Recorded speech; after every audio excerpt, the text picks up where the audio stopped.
push. This is big. That looks like they're swooping in for against the world. Can they do it? So, really feeling good about this spot. Is going to try and push into this dome. They're running full blue on everybody is now. No, wait, hold up. That's not going to end up taking it. Error being chewed through right now.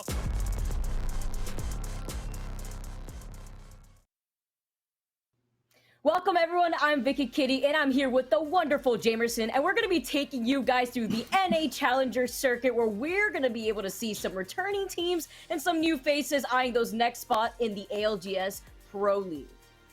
I'm super excited about this just because we know that, the Pro League can be a little bit long, and these players that aren't in the Pro League right now need something to look forward to, need some competition to keep them going, to keep that drive, really, to run them throughout the winter months, throughout the hibernation period, right? And so really excited to see what they have to bring to the table, because I know that the games have been super exciting during the Pro League, and I'm sure these teams are ready to entertain us today. And you have to imagine just being able to see the Pro League happening side by side with what we're going to have the action go down today between NA. You're going to have to see a lot of that composition going in from the Pro League, altering what the decision of these players are going to be approaching today's tournament. Yeah, it's been super exciting to see. Of course, a lot of teams have been picking for that consistency in center zone, having that knowledge of the zone by bringing up the Valkyrie and then being able to have that rotation tool with that Valkyrie as well, and bringing along the utility of the big boys in the Gibraltar and the Caustic. That composition has been a lot of fun to watch, but also seeing teams really going back to some standard stuff, bringing back the Wraith, bringing back the Octane. It's been really great to see what kinds of compositions that the squads have been pulling out for the Pro League, but I imagine for the Challenger Circuit here that it's going to be a lot of basically mirroring what's been successful in the Pro League so far. Yeah, and this is just the first one too here. We're going to be able to have 4 online Challenger Circuit tournaments take place throughout the course of a few dates, and I'm really excited to see how this format is going to play into how these teams are approaching the day after being able to take in some of the knowledge that we have been able to witness within the Pro League. You can see it right here, the dates, October 23rd to the 25th. We're going to have the final go down today, Jamerson. That's why I'm so excited to see how this is going to play out. Of course, the second one is going to be October 30th through November 1st. The third one is going to be November 20th through the 22nd, and the fourth and final one is going to be December 4th through the 6th. That's going to be really exciting to see, and that's of course for split 1. And then we got all the action going down to see what's going to happen in the following split, when we get to see the top 12 teams at the end of those 4 tournaments get ranked up and put against these Pro League qualifier squads that are going to be on the bottom bracket of the Pro League. Yeah, that's right. This system is basically mirroring what happened for the Pro League Split 1, right? When you're making your way through the qualifiers, if you didn't earn the spot on the day, the cumulative points definitely counted towards it. So 4 tournaments in a row, the top 16 teams moved on. But for this one, for the Challenger Circuit, it's only going to be the top 12. And so that marker to try and make it and try and succeed, it's going to be a little bit tighter here. So you have to be competing every single weekend. You basically can't miss out unless maybe by the 3rd week you absolutely secure it by dominating throughout the first 3 weeks, and then the 4th week maybe you just take a break, because it is going to be December. Yeah, and I'm really excited to see how that's going to play into a lot of these new faces that we're going to witness too, Jamerson. We're seeing some familiar teams overall, and some teams that actually competed in those pre-qualifiers. So you have to imagine, for those similar faces that kind of fell slightly short, what kind of adjustments have they made now that they're trying their hand again and entering the bracket for the Pro League? And one of the things you do have to note is that, maybe the strength of the lobby has been lowered a bit, right? This is the Challenger Circuit. That does mean that a lot of the teams, right, the top 16 that had secured their spot in the Pro League aren't competing here. It makes the lobby a little bit easier, and so you do have to play towards the strength of the lobby. We might see some teams that might go for, a very edge-oriented composition that wants to fight throughout all portions of the game and then earn their points throughout that way, instead of really highly prioritizing center zone. But you can also, in that regard, if a lot of teams play that way, you can just try to play center zone yourself and then net a lot of the points by placements yourself. So there are a lot of different ways to kind of approach this. But whenever it comes to qualifiers, I think teams that do end up going out hunting, that want to find a lot of the fights in the beginning, in the middle game, in the late game, those are the ones that are probably going to succeed. So I'm really excited to see what kind of styles we see today. You talk about scoring and you talk about positioning, and you want to make sure that you could obtain as many points as possible, since we highlight it's the top 12 teams in each region that are going to be able to move and qualify for that winner bracket for the split 2 of the Pro League qualifier. And this is exactly how you're going to be able to get it. First place, you could take 12 points. Second place, it's going to be 9 points. Third with the 7 points. Fourth, fifth, 5 points. So on, so forth, with each kill counting as a point going towards your team. So you want to make sure that positioning in those end circles that we've been seeing so far within the Pro League works within your team composition. Make sure that you have those Valkyrie deploys, but you have to also take into consideration the risk and reward that bringing a lot of these mobile characters into your composition brings, especially looking at the skill level that we've had throughout the term of watching a lot of these teams kind of make it out.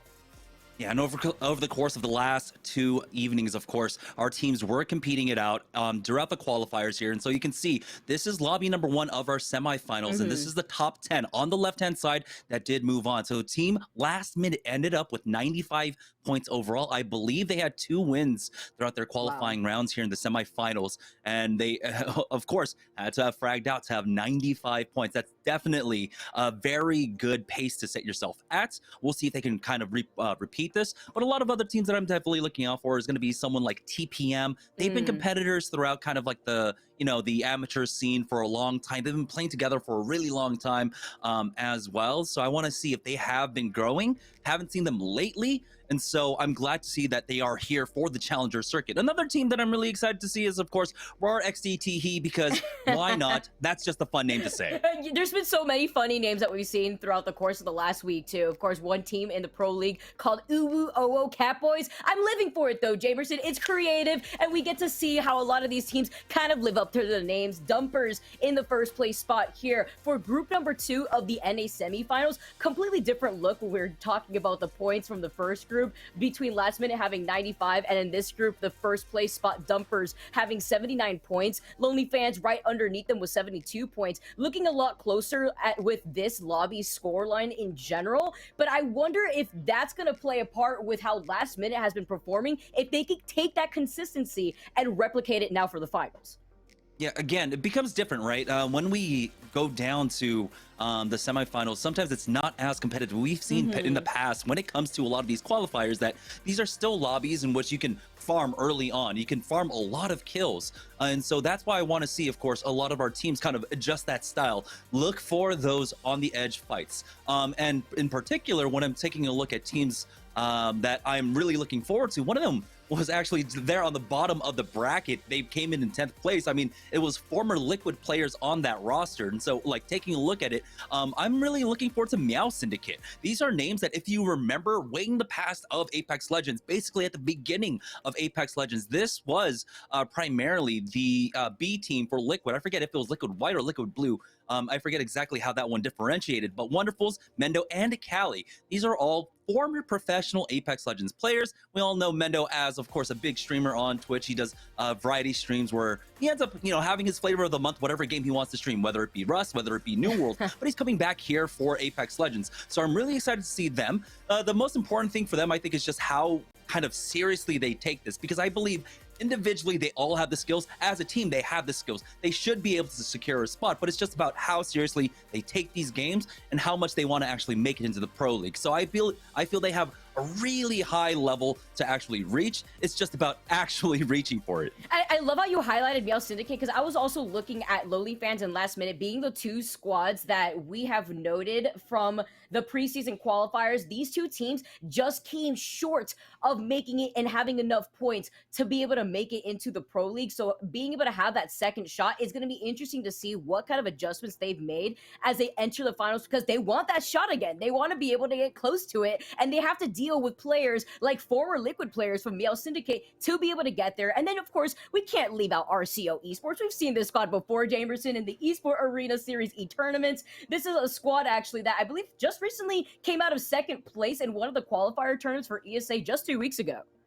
Yeah, for Lonely Fans and for RCO, we see them week in, week out competing throughout Series Z and the amateur scene of Apex Legends. So I'm definitely glad to see them here once again competing and doing fairly well, of course, making and securing a spot in the Challengers qualifying round 1 here, but hopefully they do have a good performance. I mean, again, it's going to be about being able to play to the lobby. One of the things about the qualifiers that I find super interesting is that, you know, you're not playing Apex as standard because there are so many unknown quantities when it comes to these qualifiers. So it really does come down to being able to adapt as quickly as possible to basically the circumstances in the lobby. I was doing some research on some of the squads that unfortunately weren't able to make it to the finals today, and was wondering why, and also was curious about the compositions that we were going to see. And one squad in particular that I had noted, they were running a Horizon, Valkyrie, and Gibby composition. And with a lot of these squads in the Pro League, I must highlight the compositions changing over the course of just 1 week in comparison from the first weekend to the second weekend in both regions. Those composition changes have really played into the popularity of the play styles that have fit into these players and what they feel like they excel in. And I like what I'm seeing within the Pro League, and I want to see how that could be replicated now as we enter the finals within the first Challenger circuit. Yeah, I mean, one of the interesting things about the Pro League is, of course, that group format, right? Where you're grouped up with a different half of a lobby, and so you kind of have to change up. Maybe where we drop, maybe our composition. There are a lot of things that you have to prepare for when it comes to your week of competing. And so I want to see if maybe that's something that's also kind of worked on here, if that foundation is built upon here throughout the Challenger circuit, because that is definitely applicable here. Once again, you're going to have every single qualifier, essentially, a different lobby, different teams that end up qualifying for the finals. And so you have to play around that. You have to play around where everyone drops as well and how they play. If you have a lobby that is very heavy in kind of edge play style, then maybe you can go ahead and flex on over to playing center zone instead. If you have a squad that's very heavy, or if you have a lobby that's very heavy in center zone, then you play vice versa. So being able to adapt to that is going to be super important. And knowing the matchups between what squads you're going up against too, you have to imagine some of these squads now that are entering this lobby may not have the matchup experience that they would have prior with some similar teams that they may have had the experience of playing within the same lobby. So as we enter the final, that is also something else that I'm interested to see, because what if some of these squads that are top squads that we're looking at, waiting to see their performance by the end of the day, may not be expecting kind of a squad coming out of left field. I love to see a shakeup in the bracket like that. Yeah, I mean, I think one of the things that I'm also really looking forward to seeing is basically a lot of our kind of new and up-and-coming teams, right? We know that there are going to be 50-50 fights off drop. It's going to happen. I kind of want to see a lot of the newer teams, instead of like, oh, we lost this 50-50, let's just go ahead and give it away to them. I want to see them fight for it, because that's something that's like hard-earned in Apex Legends. And while there is a lot on the line here, a spot to try and fight for the Apex Legends Pro League, I think you also earning the respect of the other players is going to be tantamount, very important moving on in your career. Yeah, and you know what? If you guys at home want to prove your skill and you feel like you could contest against these legends in these lobbies, come become a champion. Check out all of the Apex Legends qualifiers at nerdstreet.com/champs. It's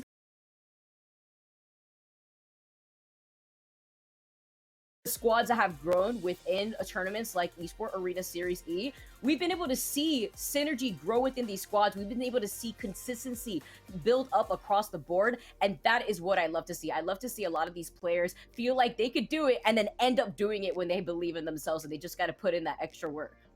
Yeah, I mean, if we're going to talk about, of course, teams that have been doing stellarly, and we saw their kind of growth and roots really coming out from the esports arena, like amateur scene, we have to talk about the esports arena team. Yeah. It's 2 weeks in a row now throughout the Pro League where they've taken overall second place, and they came from, basically, when I first saw them, whenever it was pro nights, whenever we had the stacked lobbies, they did not do well at all. But now here they are showing off their consistency. They've already gotten 18 points, I believe, overall for Split 1. They're one of the top teams currently, I think top 4 teams throughout the ALGS Pro League. So that does, of course, speak miles about them, but also just being able to develop talent in a scene like that. And it also speaks miles on the type of competition that we've been able to witness from squads like RCO Esports and Lowly Fans, and what they've been able to experience within those lobbies now, with competition like ESA performing the way that they have been able to perform in the Pro League. Now what they're up against in these type of lobbies, you highlighted it perfectly earlier, Jamerson. You can't expect that same type of competition going into the pre-qualifiers, of course, now also witnessing that this is the finals and not the semifinals anymore. That the type of competition that we are going to be expecting now that we have made it this far into the finals for the very first Challenger circuit. Yeah, for this one in particular, I really do want to see our teams kind of open up and make sure that the tempo of the game is incredibly high. You're going to have to match a lot of the squads that are looking to frag out throughout all portions of the game. And I think if you can play towards that, that's probably going to be the best level barometer for success throughout the qualifiers here. I think because ultimately, naturally, as you get the points, as you get the kill points, you're going to get the placement points as well. You see, all the way at 3rd place, that's where you end up getting 7 points for placement points. That's 7 kills. That's easy to do. That's 2 team fights and then finding just a lone person, maybe a rat running around. And so you should be able to highly be able to prioritize getting kill points. And I think if you can do that, that's how you succeed. That's how you make it into the Pro League. That's why I'm also waiting to see how chaotic our first game is going to be, Jamerson. As we get ready, we're going to get settled in, buckle up in the dropship before we see where our squads are going to be landing eventually for our first game of the night. But I'm excited to see how these first drops are going to work in favor for a lot of these teams. Which teams may want to risk the 50-50, which teams are feeling very confident after their previous performance, and which teams are still experimenting after the results that we've been able to witness passing the second week of the ALGS Pro League. Yeah, in the past, I know that, a lot of teams will kind of ego for that 50-50. And despite it really being kind of a zero-sum game, and really, ultimately, both teams end out losing whenever those 50-50s take place, I think that at some point that teams are really going to maybe give it up earlier on. Usually we would see, the 50-50s taking place all series long, all 6 games. But I think we're going to see adjustments coming out the second game or third game really quickly because of the stakes, because of securing a spot in the ALGS is so much more important. Especially with squads like Lonely Fans, like or rather Last Minute and Lonely Fans that were literally right there on trying to make it into that preseason qualifier, but just fell ever so slightly short. And it's understandably a position where these two teams and other teams and players who had been able to see the finish line but just not get there yet feel like they needed to approach those tournaments differently. You see how just a few points make such a load of a difference, where that really plays a part into whether you can make it into these lobbies or whether you're out. Okay, and it looks like we are ready. And like you said, Vicky, it's going to be super important here, taking a look at the map to see exactly where everyone is dropping, because this is a big unknown quantity. Maybe you were doing scouting beforehand, maybe you're watching the semifinals, but things change up depending on how many people end up dropping around your spot. If you want to play over at Skyhook, but you end up seeing maybe 3 teams going over there, that's definitely going to be a spot that's out for you. As we can see right now, it looks like a pretty decent split across World's Edge. And I'm also interested to see how Last Minute does overall, because again, I need to highlight that this is a squad that had 95 total points. This is so big of a gap in comparison to looking at not just second place with Dab being at 70 points, but the other lobby too. I believe having the first place team only 79 points in total. It looks like it's very unfortunate for Meow Syndicate right now. They're losing, they're missing out on Cali, but they have Wonderfuls and Mendo, and they're actually picking up the Fuse for Mendo. And I honestly think there is a spot for the Fuse, especially if you're going to try and play center zone. You can, not loot as much, being able to pick up extra meds instead of having throwables, because he has the rechargeable, basically, throwables in his Knuckle Cluster. It is definitely valuable here. Now, over at Skyhook, I don't remember seeing if there was somebody challenging. They do have pings out on the northeast side, so there might be another team here, and so they have to be careful in how they navigate this early game. Yeah, the Fuse is no surprise too, honestly. I like this type of composition approach, because we've seen Fuse being played at least once within the Pro League already, and this is why I was wondering how this is going to affect things. But Asteria already down 1 member. It's a Wraith that won't be in this fight, but being able to trade that here, it looks like they actually got a dirty. Already some KP, but you don't want to be going down this early, especially in this high intense fight. It looks like there's only 1 member left for the opposing squad.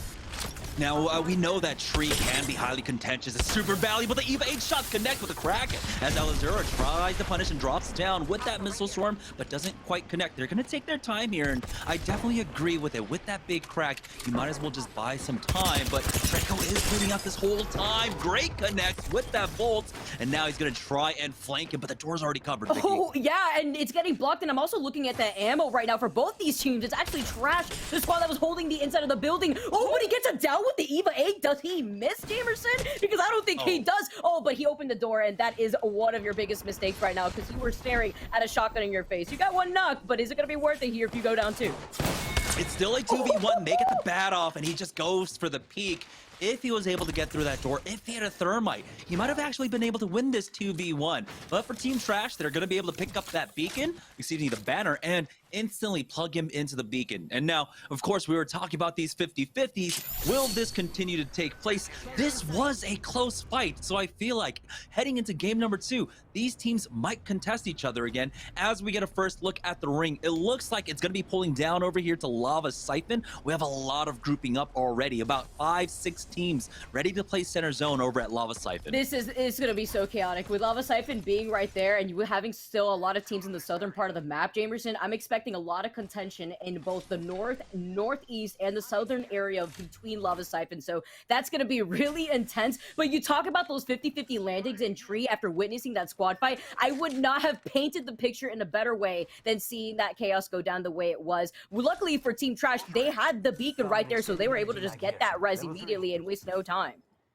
Yeah, I mean, there are so many things about Tree that makes it incredibly valuable. You do have that, the recon beacon spawn. If you don't get it there, oh, no, hold up. It looks like TTM might find themselves in a fight right here over at Sky. This might be Meow Syndicate on the other side. Oh, but it actually seems like right here, it's Sushi who's separated from their squad and doesn't want to get sandwiched here with the other opposing squad being off to the right. So taking this jump tower is a really good option here for Sushi. So they are going to be able to rejoin with the rest of TPM without getting separated and isolated.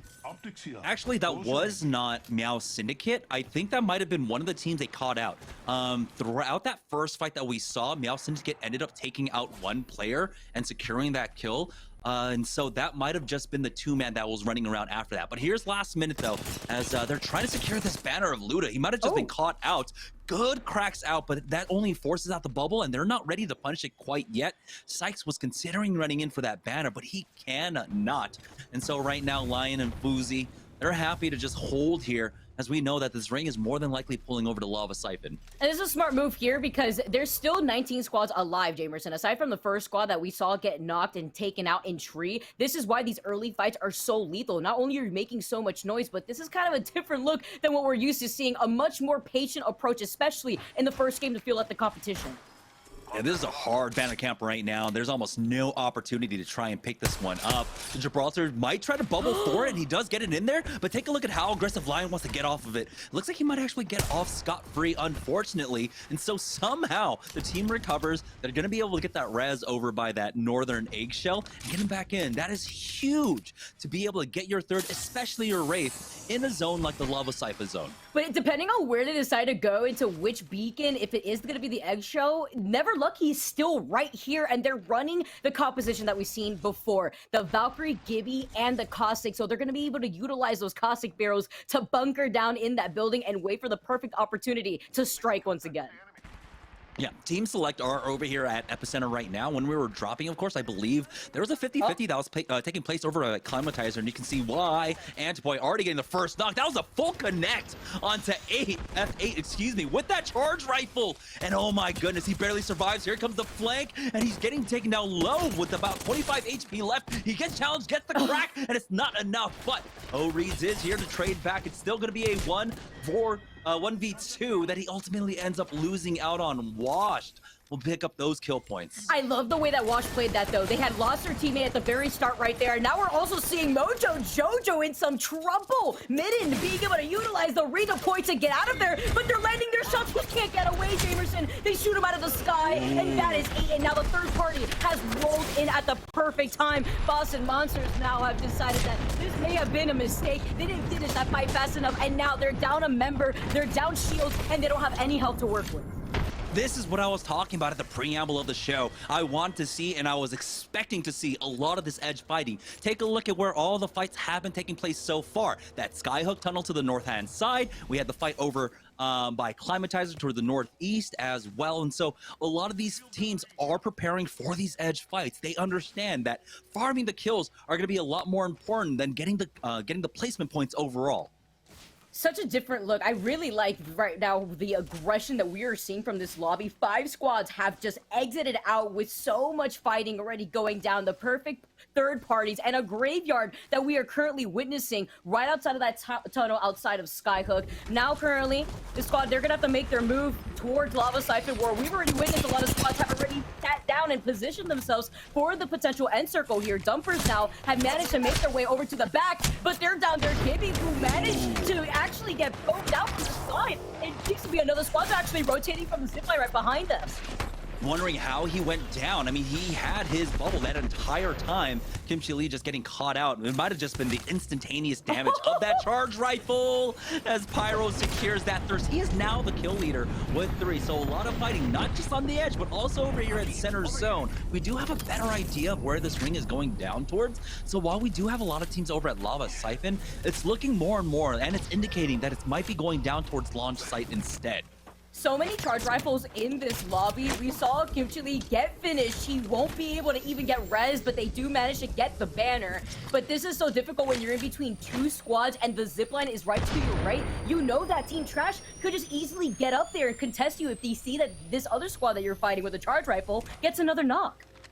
Yeah, they have multiple beacons right here, though, to at least recover at the very least, and it looks like they're going to try and take the northern one. Oh, they have a mobile respawn beacon instead. So they go ahead and drop that one, despite having one so close. They're going to play it a little bit safer here, closer to the vest, because it is a little bit exposed.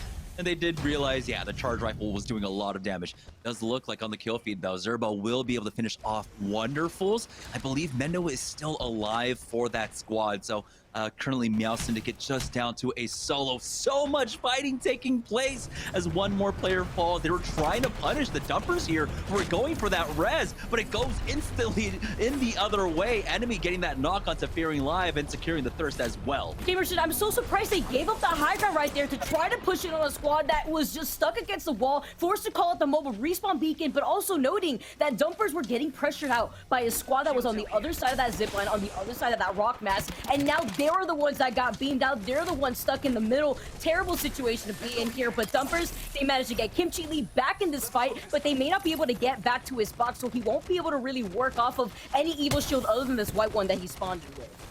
Well, luckily for him, right? Fearing Life ended up dying down here, so it's a little bit closer, so they will be able to bubble. That's all they were waiting on. You have to remember, when you get respawned back in, your cooldowns are still going to be fresh, so you need to wait that one out. So he gets that one, but down here at Lava City, we got another fight breaking out. It's going to be Give No Respect, taking out Lion and Company, who were just holed up. Take a look at all the death boxes here. We talk about a cemetery building up on the other side, close to a fragment, but look at this. Give No Respect, pushing in. We talked about the Caustic being able to bunker down in this area specifically and how useful it is, but you know what else that contests another Caustic squad? Another Caustic. So you know what? It all works out. It checks out. The math is here, and now rotating towards Lava City is last minute, trying to find an angle. Lude back in this fray, trying to go in for a third party, but didn't manage to come in time. Yeah, it's super important, though, because Luda still needs to get some loot. Take a look. His R301, while it does have a blue mag, he only has 55 additional ammo here. As he turns the corner, he has to be careful, only hitting for the 9. At least get himself that blue Evo shield and forcing out the bubble. So they're going to be able to play off these boxes here and try to get the upgrades for him. Aggressive bubble out. We'll see if they have the Nox gas, or excuse me, if they have the Beast of the Hunt to actually use here. I like the fact that they waited to stand until they managed to approach. They want to let this squad know that they were here, but we're landing all our shots. A massive. We see the rain going down. Here it goes down. A remake finds Jarrett, and now it's up to Lude, the player that just got spawned here for last minute. He manages to queue out, and now he's just trying to hold the edge of the circle. They notice that there is a trade, but if they hear the queue of the res go down, that's going to be Luda's queue to now manage to contest that, prevent that from happening. It's a 1v1 and the third parties are already looking to come in from that dome side. They're going for the res right now, and here comes LKM. They've lost out on 2 as the Nox gas grenade comes in. That's right on top of Luda. Messiah will ultimately fall as Sykes takes him out. So the res was there, but it looks like a lot of players are just going to go ahead and bleed out as the zone comes on in. It's a third party. You were just talking about it right now. This is the risk that you have when you're fighting right here, especially so close to the edge of circle. Now it's up to turns. Goes in for the shield swap. Does manage to have some help on the blue Evo. The Eva 8 landing its shots. Does go for the swap, and the hip fire on the R301 is just enough for turns to clutch this out. And now he's gonna get Messiah back into this fight and manage to get the banner and potentially res their third that had gone down in that first fight. Where is Messiah? I don't even see him right now. But let's go ahead and talk about where the ring is pulling. So it's going to continue to go down south, though, and it looks like it might actually go towards the car. That's in between Tree and Lava, Tree and Lava Siphon right now. You can see we do have a redeploy. This one's a little bit risky here, doing it from the center zone, especially when you know that all the rest of the teams around you are going to be full. But it looks like Zerbo and them will be able to take that platform that Team Dumpers was playing on earlier. They've had to basically give that one away and allow Team Washed to play from up top. The fact that Dumpers was able to get that res and now they've taken control over that building where the beacon is currently situated at is fantastic. They're now safe. They could potentially try to see where that next circle is going to pull if they have the opportunity, but they won't be able to when Wash is still rocking the charge rifle. Antboy now having to give up that high ground after losing their Valkyrie. Of course, the bombardment is also going to force him off of that high ground. They don't want to get pressured out any longer with the squad now rotating right behind them. Luckily for them, they instantly set up that port behind cover. Oh, but Pyro with that charge rifle will be able to secure that thirst. So Pyro has been getting kill after kill for his team so far. Almost no risk to them as well. Right now, though, for Team Dumpers, they're going to be okay here. If they wanted to, they can back away and pick up that beacon that's inside Lava Siphon. I'm surprised that they're not actually going for it right now. But that is definitely within the cards for them.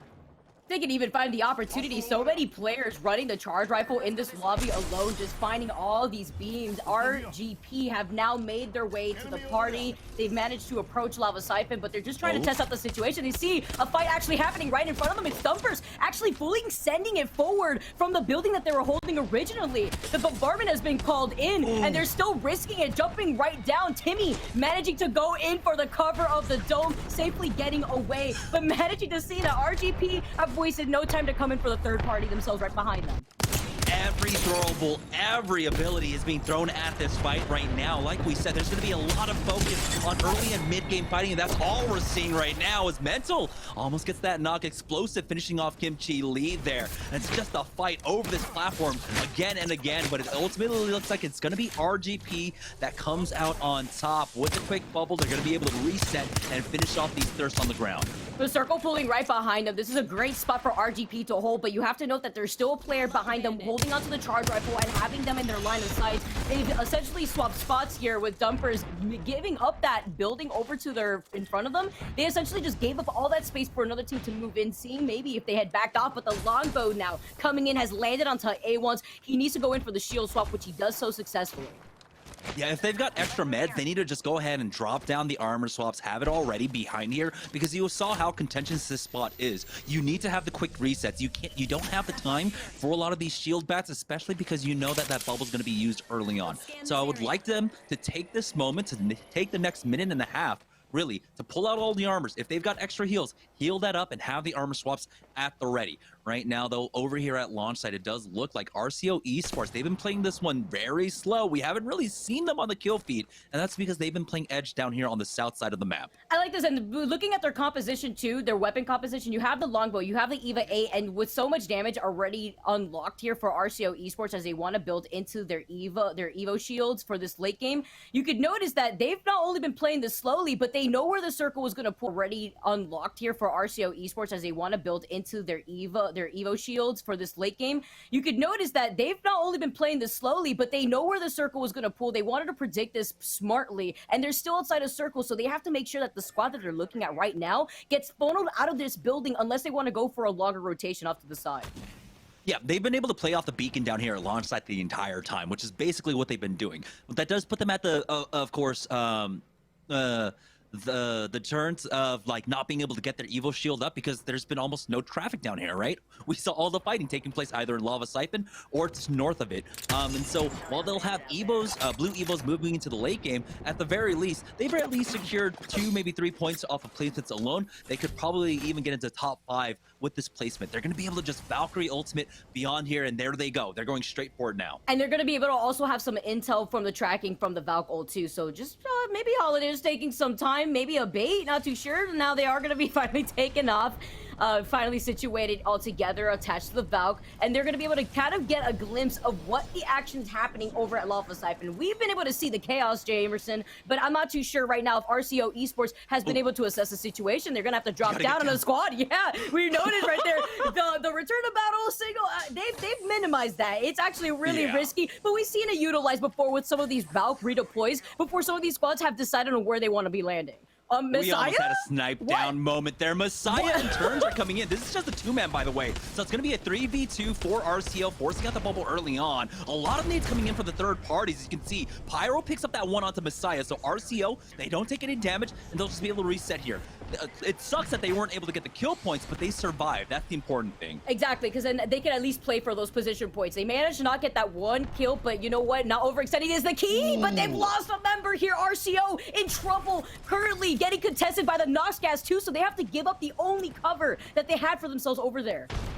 Yeah, Phoenix kit as well for Holiday. Born needs to buy some time, but a defensive bombardment is going down, and that is not there. Nando is gone. Holiday is just gonna stick this as an Arcstar lands at his feet as well. He's got the dancing moves until he finally gets hit. Thermite connecting on him as well, and oh no! Holiday is trying his best to stay out of the fire, but he is burning down. He gets challenged. Pyro picks up another kill here, and now B. Borden tries to go for the res. Coming in clutch, B. Borden staying alive, taking an off angle and getting the res. That's RGP just trying to take an angle on them originally. Lonely Fans now also in some trouble. They've lost also Rated R, but Molus is still alive with the Red Evo shield, but for how long? Getting shredded with the L-Star has been the name of the game so far within these lobbies, and some of these squads are still trying to rotate out of Lava Siphon. Yeah, a lot of damaged squads right now. You can see there's a duo there. That's Lonely Fans, another duo for Sussy Bakas as Shinny's banner. He's actually getting rezzed right now. We'll see if he gets up, and they do actually get him back up. So Sussy Bakas will be as a full 3-man, but they need to recover quickly as the ring starts closing in another second. How many incomplete squads are currently alive really highlights how aggressive the first game alone has been here within these lobbies. And oh, look at the way that they're trying to take position right here. Sushi's in some trouble, rather Sheeny's in some trouble. Sussy Baka's now managing to try to get everybody back up. They have the caustic barrels trying to make up some cover, but they have to start moving soon because they're not in circle.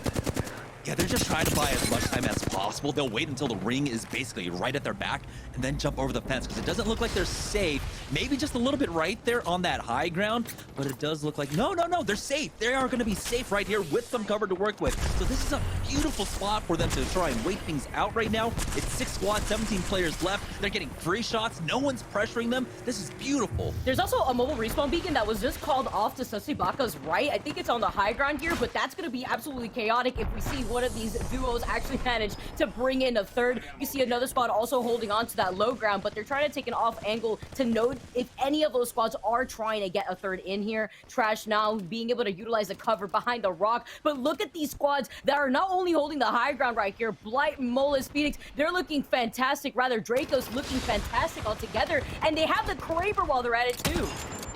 Oh boy, 4 shots remaining in it. Blight running that fuse. He's gonna have the Ring of Fire with this Ultimate XL as well. So it comes in at a beautiful time. I feel like he could have held on to that Ultimate XL, maybe handed it off to Dracos if he doesn't have his ultimate. But whatever, we're just nitpicking a little bit here. They have so many tools to work with. They have the high ground here. They're going to be one of the last teams to drop down as well. They are in such a great spot to succeed right now. Yeah, they had all the tools. What the heck? How did that just happen? They managed to get the knock, and now they're going to fully send it in. The fuse hole isn't going to hold them back. Sussy Baka's now pushing in with the approach, but you have to watch out with some of these grenades that were inside the dome originally. They close in the space, and now Sussy Baka's have taken control over the real estate. They get their third back in, and what a performance, fully sending it in after that first initial knock.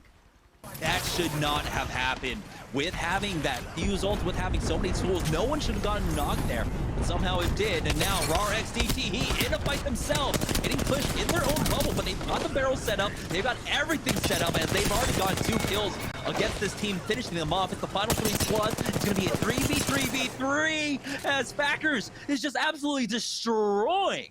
Oh, and he gets for the shield swap too. He already utilized the Nox gas, and they don't have the dope just yet. Meanwhile, Rated R and the squad, they do. They're utilizing the caustic barrels just for some extra cover, but we can't ignore Sussy Bakas, who are still on the high ground off to our left.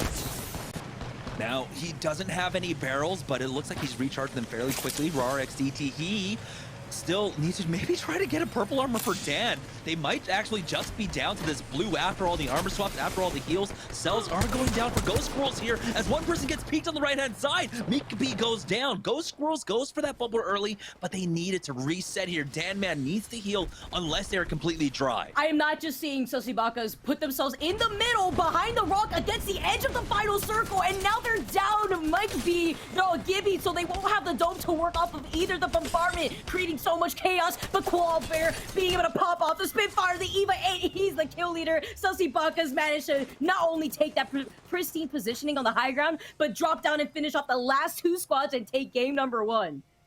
Woohoo! And what a game number 1. Basically, our predictions from the pregame ultimately played out. We were expecting a lot of early game fighting, especially on the edge, but I did not expect the action to just never stop throughout the entire game. Can we talk about Dab, though, and the way that their third had gotten knocked when they had the best position for the end circle? This is the same squad that had gotten second in the semifinals right behind last minute. The team that had secured 95 points before the finals.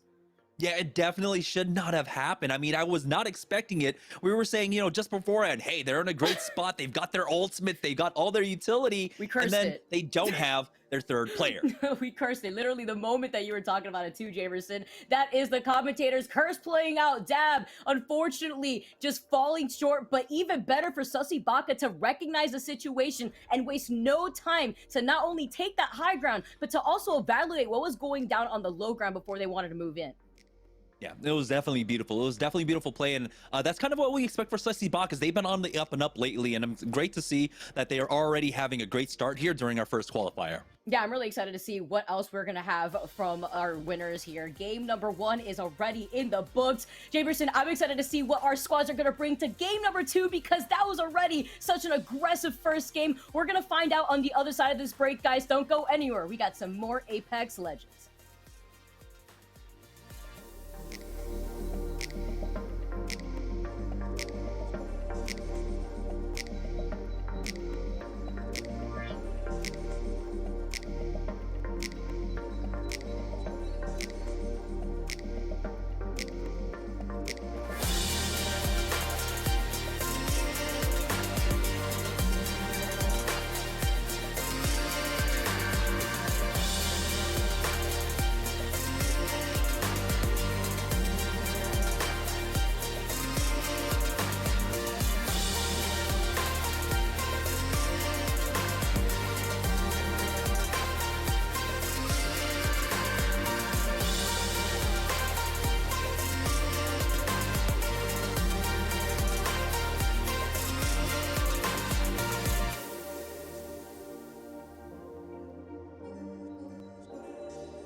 Welcome back, and I never thought I would say this, Jamerson, but we got our team Sussy Baka taking game number 1, and that was pretty sus the way that they played that, but that was also so amazing the way that they also played position, understanding where they needed to be so that way they could have the best position possible for that final circle. Yeah, I mean, we had Sussy Bakas, we had RAR XDT. The late game here, but overall this game number 1 was just non-stop action from beginning to end, starting off here with Team Trash taking on a 50-50 early on. Team Select end up getting in a fight over here by Epicenter as well, and this is all within the first ring closing.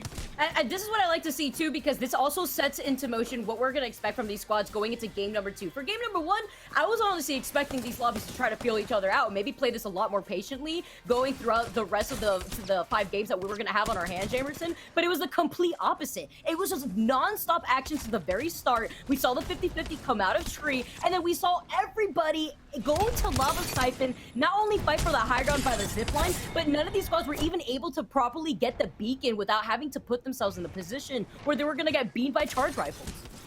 I mean, one of the first things to note is that, like, we did have a very hard southern pull, right? This one went down towards Lava Siphon / launch side, and so naturally we were going to have a lot of fights on the north side of the map, right? So Epicenter and Skyhook, and we did see all of that right outside of Landslide as well. And so we can easily predict that, but I think because these are a lot of newer teams forming together, they don't have the quite pathing to be able to move as quickly and rotate as quickly as as most other teams that are practiced with their looting rounds. So we're gonna have a lot of teams just ending up defaulting to playing edge in a lot of these. Sussy Bakas though did a great job of being able to make their way into Lava Siphon and kind of swerve their way on to basically the god spot for this round. They did an amazing job. I mean, take a look. Koala Bear had 4 kills himself before he went down here. So this is going to be a massive game number 1 for Sussy Bakas. Yeah, securing themselves 12 points already just by being in first place. We could see 7 kills in total. That secures them 19 points from the get-go. In comparison to Lonely Friends and RAR Teehee, who actually secured 12 points each in total because you have Lonely Fans with 3 kills. You got RAR with 5 kills.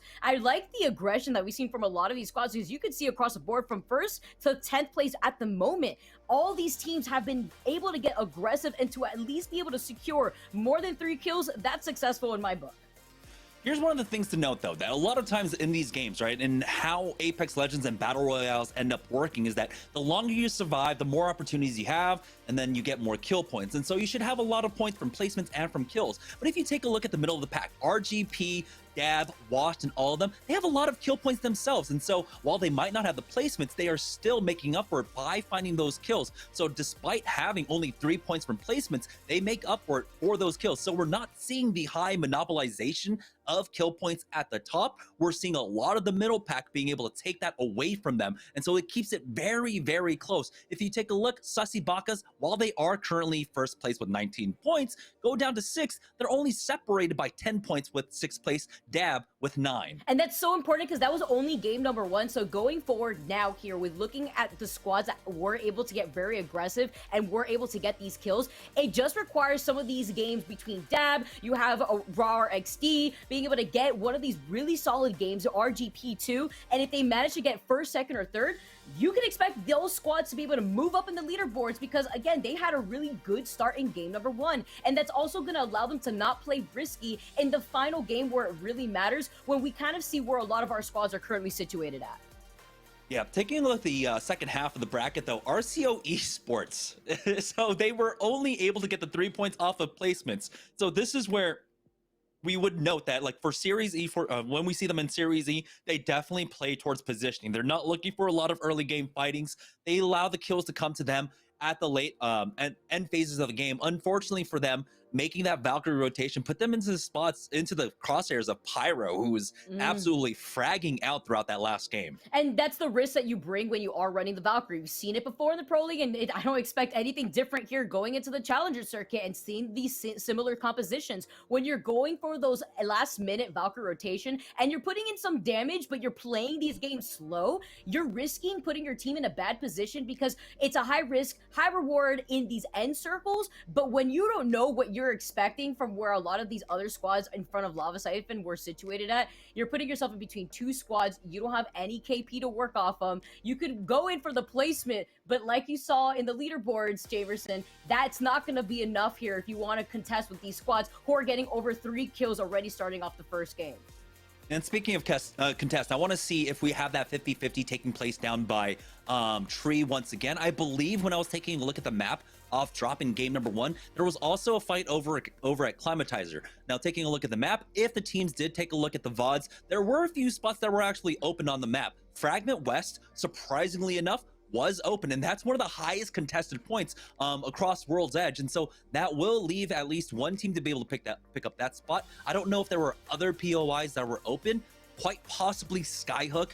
We know that Skyhook is usually split between 2 teams. I think that could be split with the Meow Syndicate as well. So a lot of things to consider for the teams that are coming in through the qualifiers. I like how you highlighted that too, because then you have to imagine which squads feel comfortable to either loot through trials too. That's another option here. And if Frag West was available, that building that Frag West leads to with the zip line, where you sometimes see a beacon, we saw a lot of contention for these beacons because a lot of these squads didn't feel safe being able to get that one beacon that was inside the final 2 circles, being in Lava Siphon, with so many snipers being around the map. You had longbows peppering at a lot of these squads in Lava Siphons. You had 2 different charge rifles taking 2 different angles. It's very risky when you only have the Valkyrie or the Bloodhound to go in for those beacon scans. And that's why we've been seeing a lot of Crypto play across different regions in the Pro League, because Crypto is the only scanner character that doesn't have to overcommit because it's the drone that manages to get that next circle. Yeah, and you don't have to like commit a Gibraltar bubble as well. That's typically what we see if you have like a Valkyrie or a Bloodhound that goes for the scan instead. I would love to see NA pick up Crypto a little bit more, but I know that's more of a EMEA's flavor more than anything else. Yeah. We'll see if maybe TSM ends up just like trolling around and picks it up and then does well in one night of scrims, and then all of NA swaps on over to Crypto. But I don't see it happening anytime soon. But here we go, dropping into World's Edge for game number 2, and it looks like someone's already gotten the memo. As you can see, Team Fate is actually dropping over at Fragment West right now, and so they noted that this was free for them, and so they'll be able to pick that one up. They heard you in the comms, Javerson. They were like, hey, wait a minute, how did nobody land here before? Oh, you know, contesting in that choke point by Lava Siphon was the doom of a lot of these squads. Such early fights. We're going to see here going into game number 2 if this is going to be a similar case with LKM already over here on the other side of Lava Siphon. And as you could see, there is a beacon that is on the high ground here. So time to see if Turns is going to be able to get there without maybe getting shot at. Oh no, he was trying to go after that blue armor on the gondola. It'll come back around and he'll have the opportunity to pick that up. But you saw him. He's hoping that this other squad that's actually challenging doesn't pick it up. As you can see, Ghost and Factors is there. So maybe that blue armor goes to them. But right now, looks like it's a pretty decent spread. Everyone walking away with blue armors. RGP, though, it looks like they might be getting contested over here at Lava Fissure. As you can see, Mental's playing this one very cautiously. Mental, one of those players that was popping off in the last game too. RGP with their positioning, they were the ones that were able to actually use sandwich RCO Esports when they had landed with the redeploy. And speaking of RCO Esports, they're actually off to the side, and that was the squad that was actually contesting them here in Lava Fissure. Yeah, Borden hasn't been able to heal up, excuse me, Holiday hasn't been able to heal up quite yet, but he does get that med kit off at the very least. And so all 3 members of RCO are here.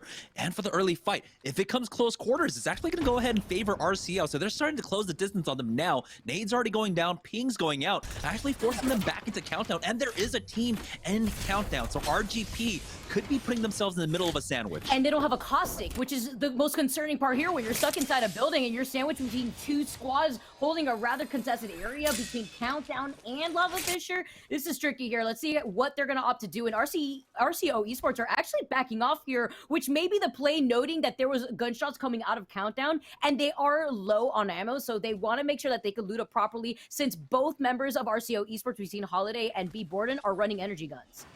Yeah, and for this squad in particular, of course, you know, they'll take that early 50-50 if they can. But if it takes too long, especially right now, typically you want to start rotating at about 1:30. That's a decent time. If you can do it at 2 minutes, that's even better. But they're already a little bit late on their rotation. So they call it here and they start backing away. But again, on the edge, on the north side of the map, we've got another fight. Zerbo gets that first knock on the key. You'd love to see it here. Of course, into the side of Survey Camp, you're going to be able to also see if there's a potential beacon, but you could also see another squad actually wasting no time, rolling in potentially from Skyhook. They're on those train tracks. Watch also getting a down, being able to capitalize off of that is TPM now that have made their rotation out of the train tracks, and now they want to move in to see what the action's all about. Oh, and he would love to be able to pick up that purple mag as well for his energy gun. So great third party coming out from them. You have to imagine that these full 3 squads now really shouldn't turn on to each other. They've gotten their kill points. They can just start moving in, but we'll see how aggressive they want to be. TPM are running that Octane, and they've got the knock onto Locks. There's only 1 player remaining, but there's that other squad showing up. Great scan out from Talus there. He's going to have the Beast in the Hut for a little bit longer. 1 more scan before it ends. All around roster coming in from Mexico just with a beam too. They're making the rotations over, finding an angle, and boy is in trouble though. He's stuck in between 2 of those squads, and Wash don't have any opportunity to get out of here. Their Valkyrie is down and they didn't have the redeploy available to them, and now it's up to Zerboy to figure out where he needs to position himself. It's a 1v2 and it's not going to be enough. Oh man, this is huge for TPM. TPM found themselves at the bottom of the leaderboard after game number 1, and they've already made up for it with these, I believe it should be 6 points for them. It might just be 5, I think, because the other squad, Wash, was able to take one of those kills from that first squad. That was such great timing here for TPM. You love to see it. Again, just rotating from these highly congested areas, potentially coming out of Skyhook. And talk about congested areas, never lucky now, getting contested over at Lava Siphon. They're also in the middle building, which is prone to getting third party very easily, but they do have those back angles that they could try to rotate away from. And this is what I was expecting too, because again, the beacon is right above them, and a lot of these squads want to know where that next circle is going to be pulled. Yeah, and it looks like it is another southern zone. We saw that for the teams that are fighting from the north, that it was a pretty hard pull, that it was coming down here, with especially 2 squads already positioned here. Even though we haven't been able to take a look at the map, we have a pretty damn good indicator that it's coming down here to the south. And so it looks like it's going to be another Lava Siphon ending. But of course, we know that there are so many different iterations of the Lava Siphon ending along with the launch site ending that we still have to wait to the 3rd, maybe even 4th ring to have a really good idea of where this one ends up. Especially since none of these squads have really been able to capitalize off of these beacon scans. It's just so much pressure coming in from a lot of these wide range contentions with the charge rifle, with the sentinel, and Sasibakas are holding on to this high ground. They're not outside. They just want to make sure that they can keep the squad right below them at bay without overcommitting. Oh, okay. For now, it looks like they might actually go for the full push, but they note that there is a Caustic on the other side, so Oxy Ares is going to have his work cut out for him for now. But they have already used their bubble, so I feel like you might just want to back off, wait the extra 25 seconds for another one to come in, especially now that you're getting poked from the side. Oxy Ares has dropped down. So yeah, that's the push already ending. Yeah, that's what I was worried about originally. With the beacon being right there and this circle pulling towards Lava Siphon already, I'm imagining that another squad has already made their way over here to Lava Siphon. And since this is the middle building, you're going to find yourself getting sandwiched depending on where these squads are rotating from. Look at this, 2 squads holding onto that middle building. You currently have another squad located closer to the tree area, and then a Valkyrie deploy coming in from another squad. So this is so chaotic here, and it shows you why you can't really try to overcommit. But Dab, they had the memo earlier on. They were able to get that scan with the beacon. It was Phoenix who was able to get that, and they also have the redeploy if they want to reposition. Yeah, so I'm getting a better idea of where the second ring is going. It does look like this one might actually be ending on the southeast side of Lava Siphon, basically on that open ground just to the east of the beacon building there, southeast of the beacon building there. So a lot of teams are really positioning for that right now. Having a building is going to be super important to keep yourself safe. Already we're down to 16 squads, and I believe we might have started off with another duo at the beginning of this game. So it's basically no one else is ready, going to be rest back into this game for now. On board with Mojo Jojo, and they are playing a passive position for the time being, just outside of Lava Siphon, and they're in a pretty decent spot. Yeah, I'm wondering if they just learned their lesson from the first game, which trickles into the adaptation that we were talking about earlier. Oh, okay, we see some movement coming out, but is it gonna be enough when you're getting peppered away by some of these longbow shots? That's what I was worried about originally, and although they wanted to play safe, it still wasn't enough when they're still stuck inside some of these train carts, just trying to assess the situation happening in Lava Siphon. Now, one thing I do want to note from that last game, I think, you know, despite Dab going down to a cheeky cheeky knock. I don't even know exactly how it happened. I still appreciated the fuse ult that came out. You saw the Ring of Fire actually utilizing the Gibraltar Dome well, because you if you have something above you that stops that Ring of Fire, you're going to be able to get it down basically instantly and then cover that AoE. You saw how much damage just hitting that Ring of Fire can do. I believe it ticks down to 75 even if you just touch it. So you have to be careful when you make that push. I think they did a really good job. There's still a lot of finesse, especially when it comes to playing Qs. I know it might be, you know, oh yeah, spam Q, haha, get some free damage. But there's a little bit more to go with it. That and the fact that he had the Ring of Fire in front of where you would take the zipline, so that way it would slow you down, take some extra damage. But at that point, it's just so difficult to try to contest when you're down a teammate and this squad was all prepared to try to fully send it in. And now taking that approach, I'm glad that they're trying it again. And now RAR XDT, this is the squad that is currently situated in second place, right behind the squad that had just won Sussy Bakas. They have 12 points tied with Lonely Fans, and they're also trying to play this slowly. They have the Valkyrie to go in for some of these beacon scans, but they're holding that outer building in Lava Siphon because they're noticing that there's 3 other squads right in front of them. Yeah, the action has slowed down immensely. I mean, in game number 1, we saw a lot of mid-game fighting taking place right now, but it looks like a lot of teams are actually starting to position for this ring instead, noting that it's super important, knowing that this one's going to be basically going out into the middle of the open. You need to position yourself. As you can see, Meow Syndicate still just playing this one out as a duo. I don't know if it's like Cali is having difficulty connecting into the game or something, but missing out on a third really sucks. I believe they got 2 points overall. Here goes Mojo Jojo hopping from redeploy to redeploys. Polarizer gets cracked and barely makes it in, but he still has a charge rifle behind him.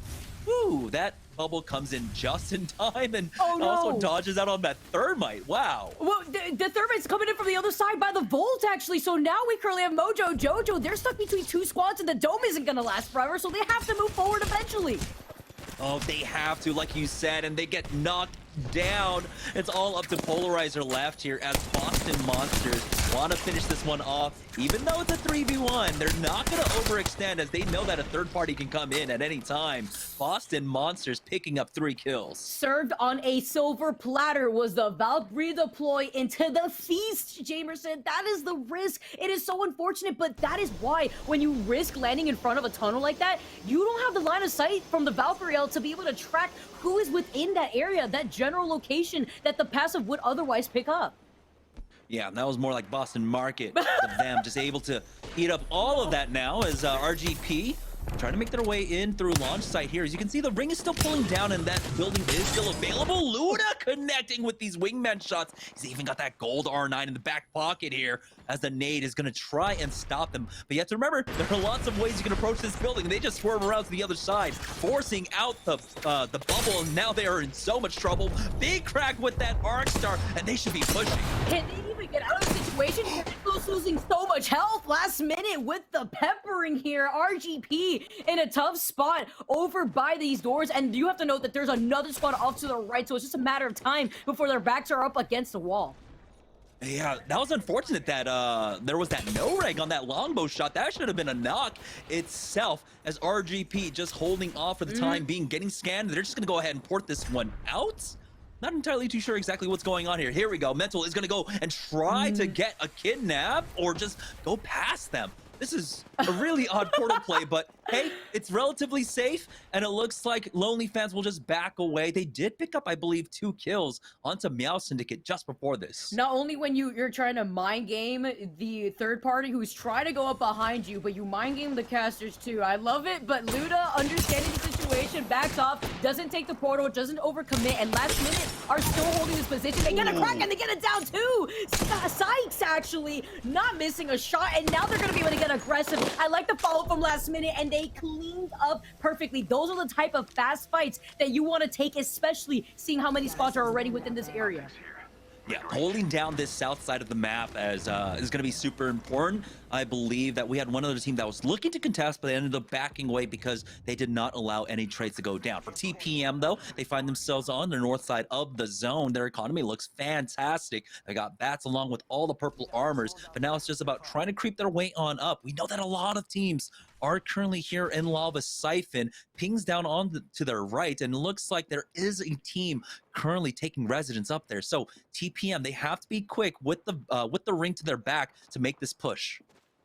They're taking a longer approach too. They do know that there is a squad potentially there, so they actually just want to go in through the tunnel, and there is an entrance off to their left that they could go in for a longer rotation. They have the time. There's only 45 seconds left until the circle closes, but they just want to know without also exposing where they're currently located with the Bloodhound scanner. Now, Boston Monsters, we'll talk about looking great in terms of economy. They're looking pretty nice here. They got 2 purples. They have 1 gold. They have a good amount of ammo, and it looks like they're getting shot at too by another squad trying to take control over this slight high ground.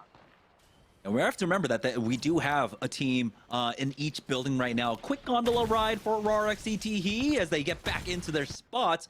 They were getting naded out, but they will be safe for now, backing away from this. I like this. They're moving away from a lot of the action that might be taking place. There's going to be a lot of congestion that takes place at the north side of this map very shortly here. And so they're avoiding a lot of this for the time being. They are coexisting, though, with the team above them. You can see Dab is still up there.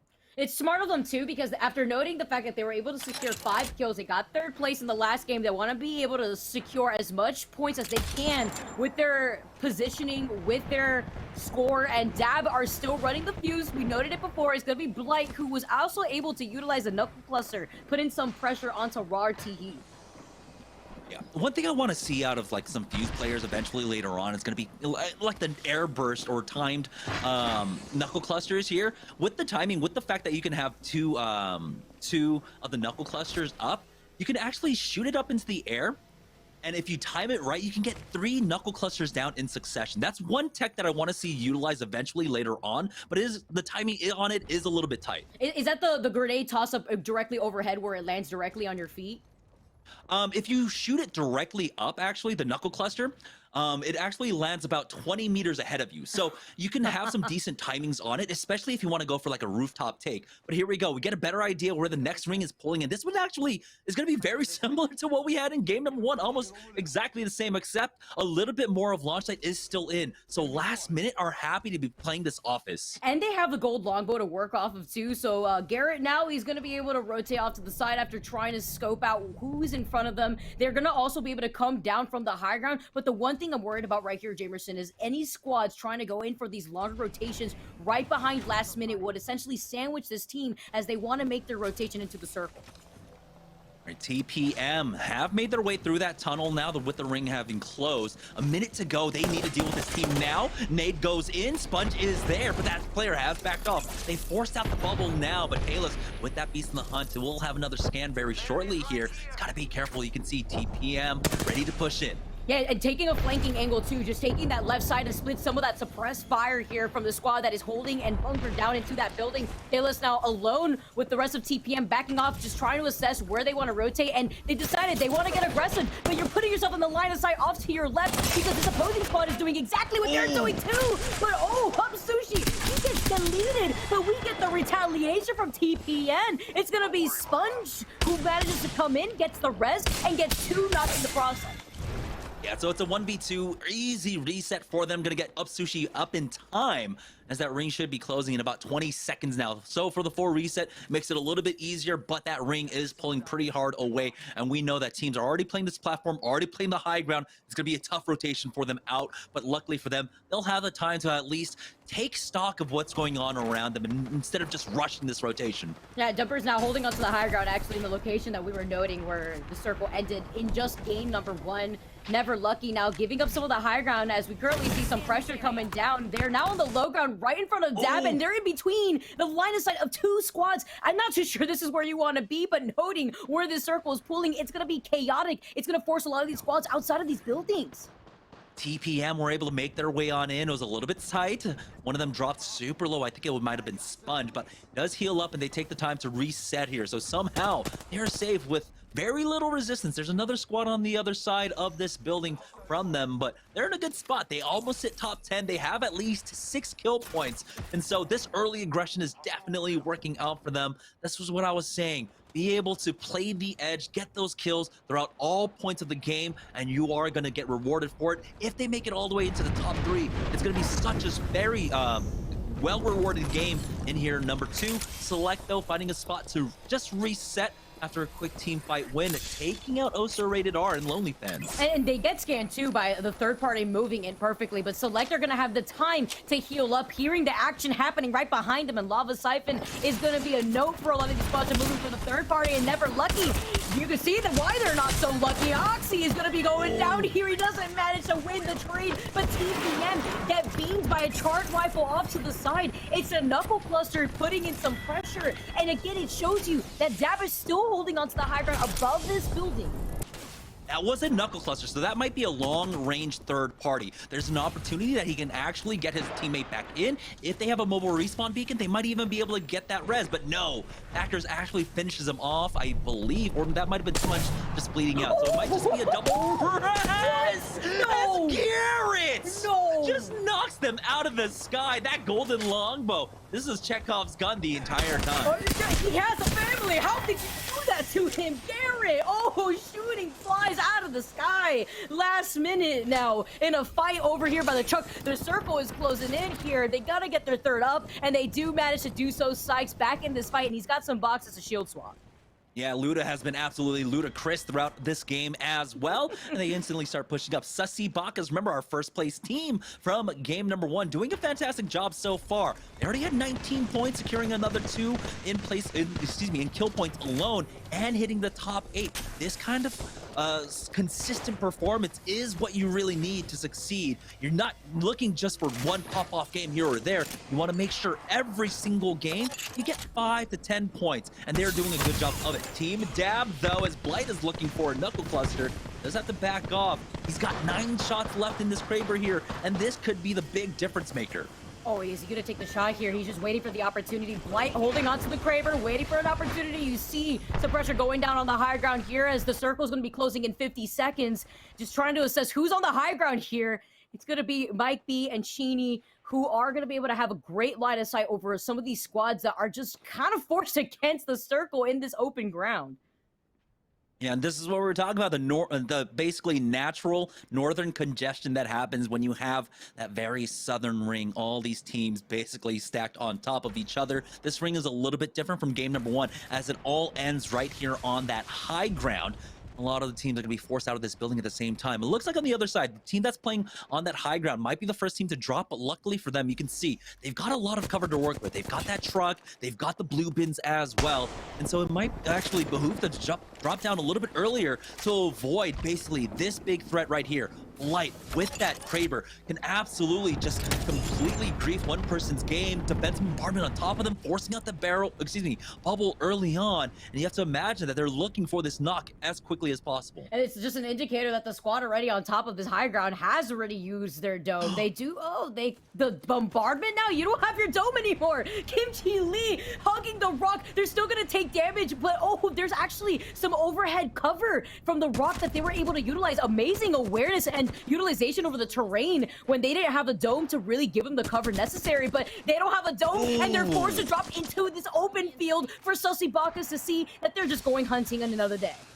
Missile swarm, will it get a knock? It doesn't look like the angle is quite there for them. Do have a port out from that squad, trying to make their way on in, but the Event Horizon lands and connects. They got a knock as well onto slashing slinger, excuse me, and somehow Sussy Bakas. They're not taking any damage here. Finally, a defensive bombardment goes down, and they're taking some damage, but throughout all of this, they're picking up kills left and right now. A lot of damage squads still left in this endgame. I don't even know if there's a full team team at this point. You can see 6 squads left, 12 players remaining. So there might be one squad that's up as a full 3 right now. But here's Sussy Bacchus finally dropping down. Bubble early on out. One shot left in this Kraber as Mikabe has gone down. Shinny holding the angle, misses his shot, and he will ultimately fall. But they secure 4th place at least. And here comes Dabs pushing through the smoke. 4th place and some kills, and now it's Dabs turn to hit fire with the Kraber. Does he miss at this point? But it costs him his life. He goes down and Dracos is in trouble. Phoenix doesn't have a shield, and this isn't gonna be their game. They go down in 3rd place. How does that happen? And now, then he's won. Can he do it? No, there's still shields left for Dumpers, and they're the squad that comes out in top for game number 2. Look at that health.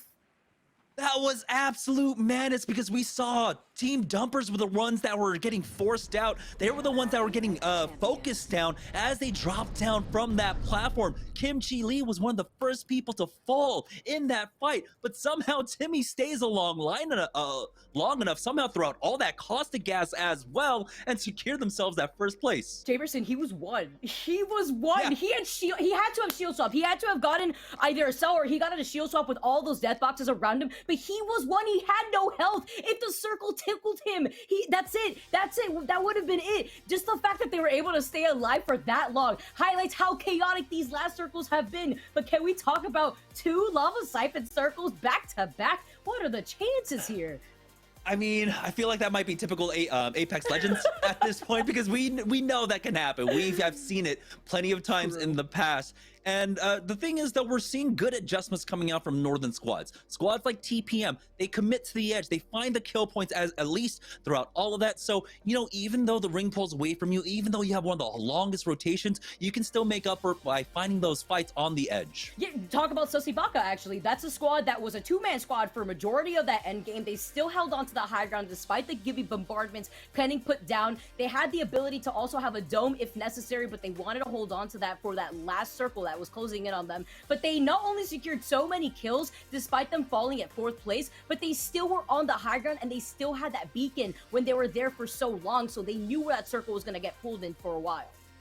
Yeah, it was honestly a great performance coming out for them, being able to play that height, and you saw how much presence they actually had, and really came down to just Shinny landing his shots, right? If he wasn't, then any squad would have actually challenged them, but the fact that he was actually putting in damage across the board, across multiple teams, it was one of the reasons why they were able to hold that height for so long. Yeah, and if you guys enjoyed the show right now, why don't you guys prove your skills and become a champion? Don't forget to check out the Apex Legends qualifiers at nerdstreet.com/champs. It's going to be a good time. The 2022 Winter Champs. Prove your skill. If you guys got something to throw into the composition that none of these other squads are going to know, and you're just going to bring something new to the meta, by all means, guys, don't forget to sign up. We love to see some new talent pop off here in the Apex Legends scene.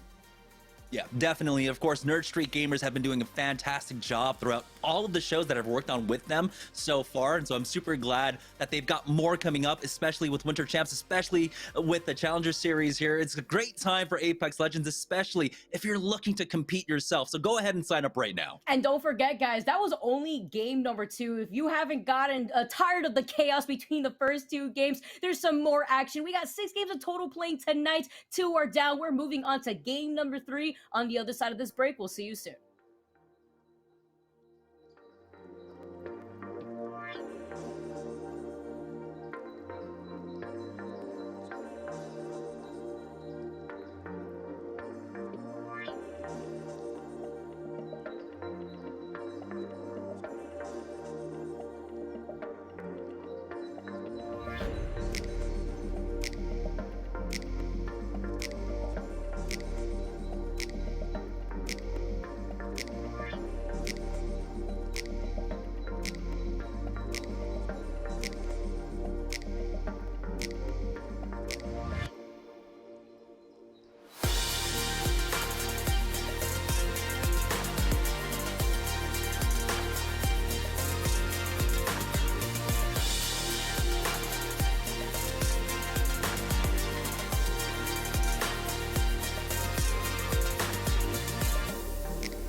All right, welcome back, guys, to the Challenger Circuit here for the Apex Legends Global Series.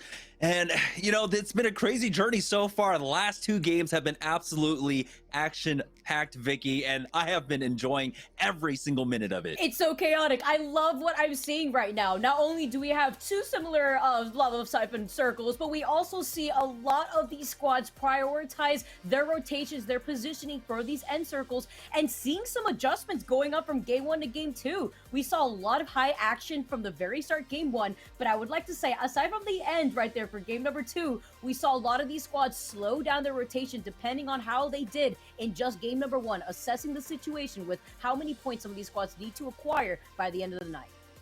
Yeah, so far, though, we've had 2 lava siphon circles in game number 1 and game number 2, resulting in a lot of edge fighting in the north. That could quickly change, though, depending upon how things end up changing. But we're seeing that a lot of the teams that are focusing on the center zone are doing a quite good job. Team Dumpers weren't able to get as many kills in game number 1, but here in game number 2, they definitely were able to at least secure the win and pick up the points. So it's going to be super important to keep an eye on that, especially because Sussy Bakas had another top finish after taking the win in game number 1. Yeah, now with Sussy Bakas also having so many kills, and then game number 2, they also were able to secure 4th place and still rack up those kills. I wouldn't be surprised if they're still holding on to that 1st place spot in the leaderboards. But then you also had RAR XDT, a squad who also got 2nd in game number 1, fall short in comparison to how they were able to perform in game number 2. So let's see how some of these kills alter the leaderboards overall as we continue on through the rest of the night, Jamerson. But Dumpers coming out with not only a potential shield swap to survive that end, but with 1 health winning such a high intense last fight when they were the squad that was forced off of the high ground and put into everybody's line of sight for the final circle. And I mean, that's a very important point that he survived with 1 HP, because we saw the absolute power of a Caustic in the late game. When it comes down to a circle that, you know, that circumference alone is covered by 1 Caustic barrel itself, you know that you are in dire straits, but somehow surviving. What an absolute beast to be able to do that, especially coming back from losing out on your Gibraltar of all players early on in that fight. So good tenacity coming out from them. But like you said, we had a lot of different results coming out from this. In game number 1, it wasn't an absolute smashing performance from our 1st place squad. I believe they had 19 points overall. So it's not like anyone was running away with the game so far. But here we go. We're taking a look at some of the early fighting that took place in game number 2. We were talking about it. With the zones pulling to the south, we're seeing a lot of action taking place here on the edge. TPM took advantage of that. And the way that they were able to get right back into the circle from where it was getting pulled from, because like you said, these are the squads that are taking these 50-50 chances in the early game, and being able to land in this northern part of the map and still make these safe rotations has caused the death of a lot of our squads like this right here. The redeploy just proving so risky, and Boston Monsters eating the spot up. It was Team Mojo Jojo that just unfortunately didn't know that there was a squad within that tunnel already. And last minute have been playing on the slow side of the zone for the last 2 games now. This was such a great shot. I mean, such a great nade. Again, I believe there was like a no-reg there on the longbow beforehand, which could have made this fight a lot easier, but they do ultimately clean up. TPM finally coming in for that rotation, still committing to the edge here, find another fight here. And despite not having the highest to finish, they had a lot of kill points. Hopefully they can keep that up. TPM being one of those squads that also prioritize their rotation before trying to fully send it, but also winning this trade allowed them to get a bigger picture of where they wanted to be. But it's so tough when you had 3 squads holding onto this edge building that was hugging the side of the circle. Never lucky, just getting shot in every single direction. And it's so difficult to really deal with here. But these longbow shots that we witnessed right here was so clean. That's the gold longbow really coming through. This is Sussy Bakas doing an amazing job of holding the roof. There was a lot of fighting taking place around them, but most importantly, they were doing a good job of weeding out the rest of the squads. Their shots were landing, they were doing damage, and so no one was really able to challenge because everyone was losing people. By the end of the game here, I believe RAR XDT were the only full squad going into this late game. Everyone else was basically a duo here, and this is the last 1v1. Dan versus this Octane on the other side. Dumpers coming out on top of it. Timmy clutching up for his squad. You love to see it with 1 health. We need to highlight that with 1 health, the way that that played out was such an intense moment that you also need to keep your cool as a player. There's so much pressure being put on you to get that clutch, and Dumpers managed to do it. Didn't have the hottest look in game number 1, but securing these early wins, especially within the night and looking at the skill level within a lot of these squads that we recognize in the past that have performed before these tournaments, it's intense here. You need to understand that you need to get that strong start at the very beginning so that way you could play a lot more safer by the end of the night. Yeah, see, in that situation, I'm super glad that like the developers made sure that you can't hit your stim and accidentally kill yourself if you were left down to 1 HP, because otherwise I would have died right there in that situation, panic hitting my Q, panic hitting my stim.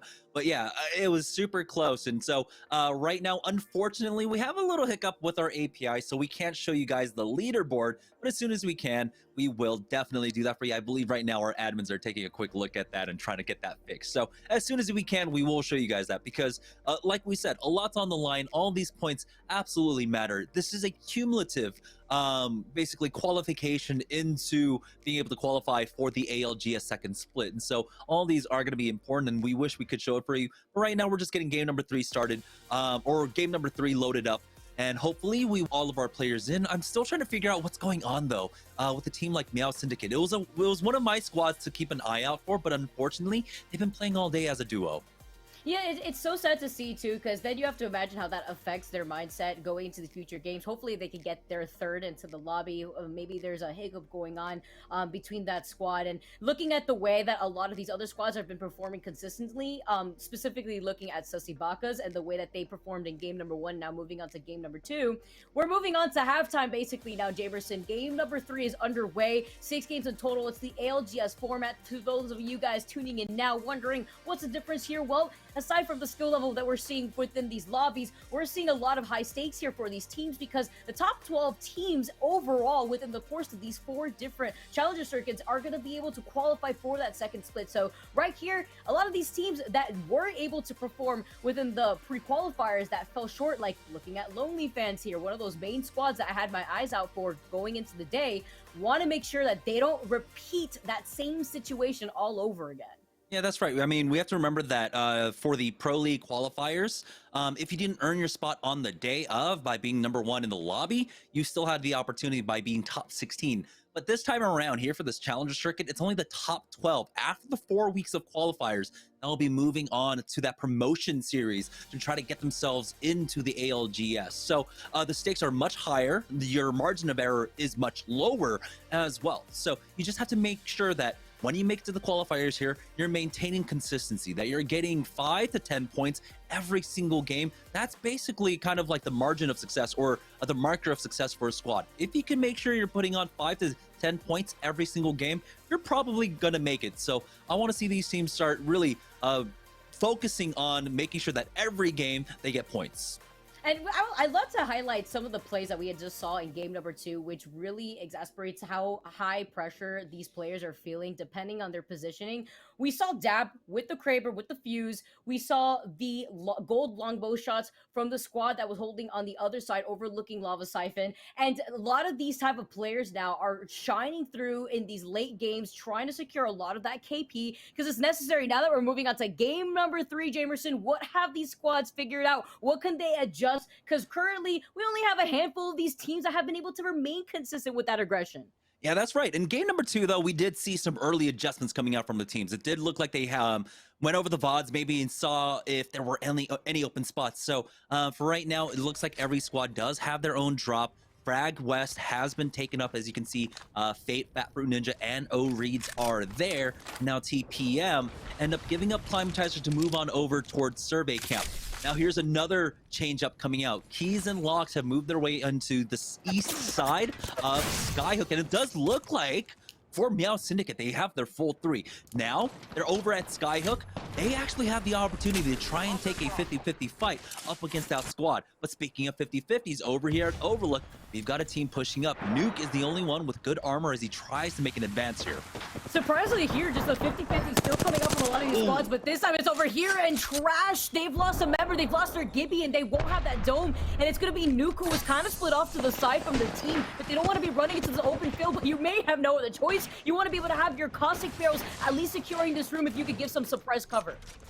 Now they're going to go ahead and swap out, go for the 2v1 advance. Nuke is going to go ahead and cover this door just in case with this barrel to make sure that there's no escape for them on the other side. You can see they're taking away and they try to push on the pyro, but he's got that wingman out, and Team Trash will be able to win out this fight here at Overlook. I love the cover right here. The coverage that we're seeing from these different options from Nuke, not only having 2 barrels on each side of that bottom floor, where can you go other than funneling you into the line of sight of my Valkyrie teammate? You love to see it. You also love to see that these squads are still taking these 50-50 chances. It's going to be RCO Esports finding another early fight here. They consistently have been landing a lava fissure, so I'm wondering now if this is potentially Dab or RGP. It actually is. They keep fighting from the same spot, Jamerson.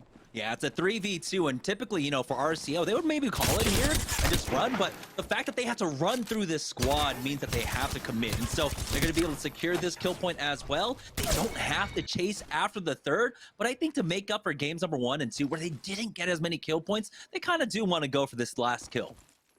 I think RBO may want to kind of rotate away from this. Just the way that they keep getting contested here in the same area is just not working out for them. It's the consistent 50-50 that they don't want to risk, especially now that this is already game number 3.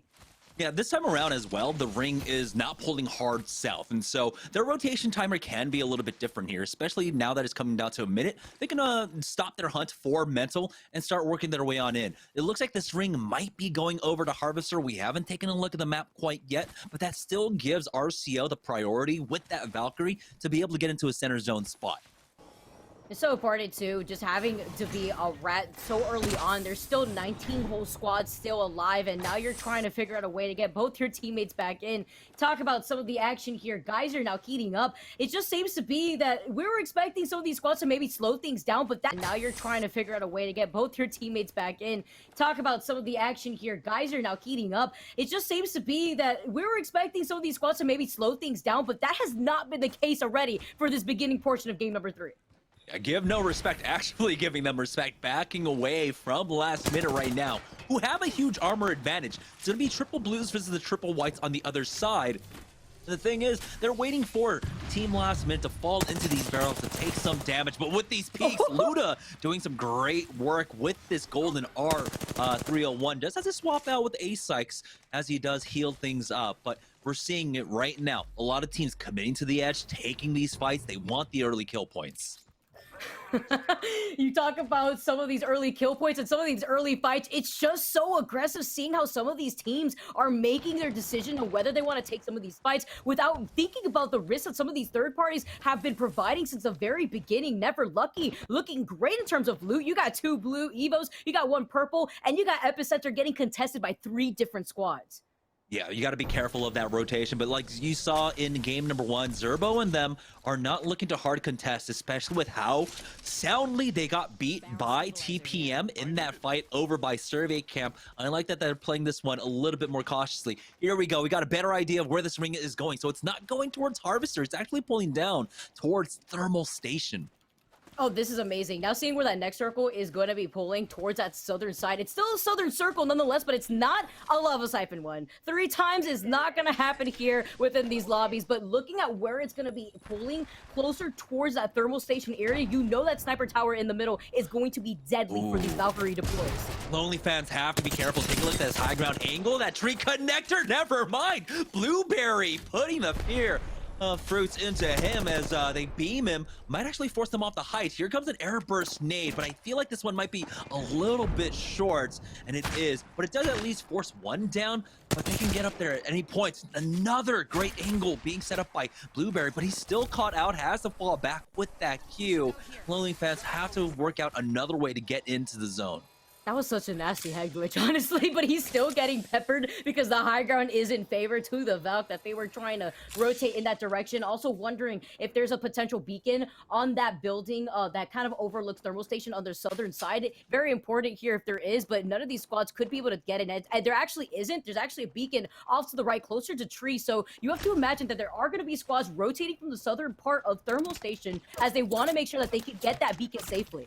Never Lucky just retreating away from whatever squad's over at Epicenter right now, and looks like they are safe. If they haven't picked up Beacon, they can pick it up here. As you can see, that Fragment East one is there, and it looks like Lion might be setting up for it, but he's getting shot at from range. Meow Syndicate, though, here has a full 3. They look like they are confident enough to take a push. They've already forced out a Gibraltar bubble on the other side. Oh no! Mid-jump, Lock gets taken out, and Meow Syndicate are on the hunt to pick up the +3. Does he miss? I don't even think he does. And now Mendo is breaking ankles. He took a jump pad, puts himself in the line of sight with no fear as he gets that knock. And now he's going to be able to get the dirty, maybe baiting to see if they're going to poke out with before trying to go for a shield swap. But he doesn't even need it potentially here. He still gets it so that way they can try to close out and finish up this squad. But they're wasting too much time staying here alone as RCO. They get the memo, they get the invitation to the party, Jamerson, and they're moving in. Yeah, but you can see that was a quick recovery coming out from Meow Syndicate to just not overcommit onto this one, and they'll be able to back away without losing out on much. But at this point, RCO are playing this one out differently. You can see they've changed up their composition. They've got the Wraith, they've got the Bloodhound as well. So they are just committing now to play Edge instead of playing center zone with the rest of the lobby. And they're right next to a beacon too. So right now, if Holiday could be able to get that, find out where the next circle is going to be. We have to see if they're going to try to commit to the dome. But they do get a scan actually in their back right here. Holiday instead just getting intel on any stragglers behind. And it's one but in the tunnel. They're going to be able to clean this up. It's going to be Plug Cube, who ran away originally from the squad that just had gone straight forward. He was able to get the Octane jump pad in, but they didn't overcommit. And now Fragment, last minute, jumping right down from the high ground. They did just finish up a kill here. And they're still in circles, so with all the action happening on the southern part of the map, last minute are going to start moving soon. Yeah, this is basically keeping pace with all of our games so far tonight. Already down to 16 squads here in game number 3. So we get another look at that ring. As you can see, again, pulling down towards Thermal Station. If we can get another beacon pull from another squad, that would be fantastic. But for right now, we're seeing a lot of teams now starting to swap off and really commit now to the edge play style.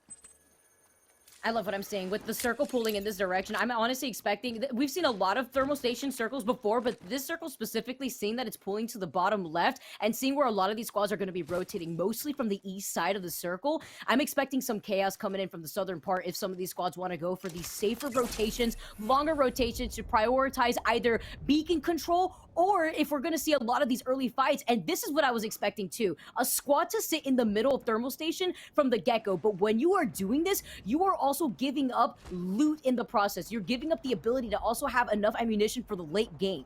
But the thing for Team Dab is, though, taking position here on that sniper post here in the center of Thermal is that they've got the fuse. So if he wants to poke away, that's all he needs to do. Knuckle cluster out, and he should be able to get free damage off. He's 62 away from getting that Evo shield. So they're not committing the arc shares. They're not committing any nades. If they want to grief Thors, Light's going to be able to do that basically at no cost whatsoever. Long-range arc star, we'll see if he connects with it, but that one's a little bit cheeky. I don't know if he should actually go for it.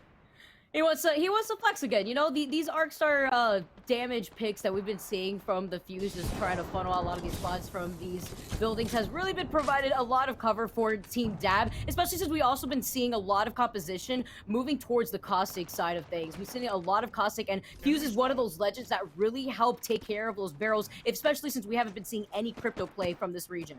One thing to note, we've already seen teams like swapping away from the Valkyrie so far in this lobby, right? And that means that for this particular circle, that actually favors holding up in positions over the chokes. Usually, you know, a lot of the Valkyrie squads can avoid it by redeploying over it now, right? But if you're keeping track of who's swapping off, who's still playing Valkyrie, who isn't, then there is actually a real good dynamic to be able to play like this position that Team Trash is currently playing. Make sure that you gatekeep a lot of these squads that are trying to commit to the edge. And they could also cover their backs as they are running the Caustic. They could set up some trails of barrels off to their side, and they're going to be able to line of sight with this being kind of on a hill incline with their backs kind of covered. And they still see there's somebody trying to climb up that wall, but not too sure if they want to keep doing that in the line of sight of Nuke, who is holding up to the G7. Only has the 1x2, but it's still enough in this range.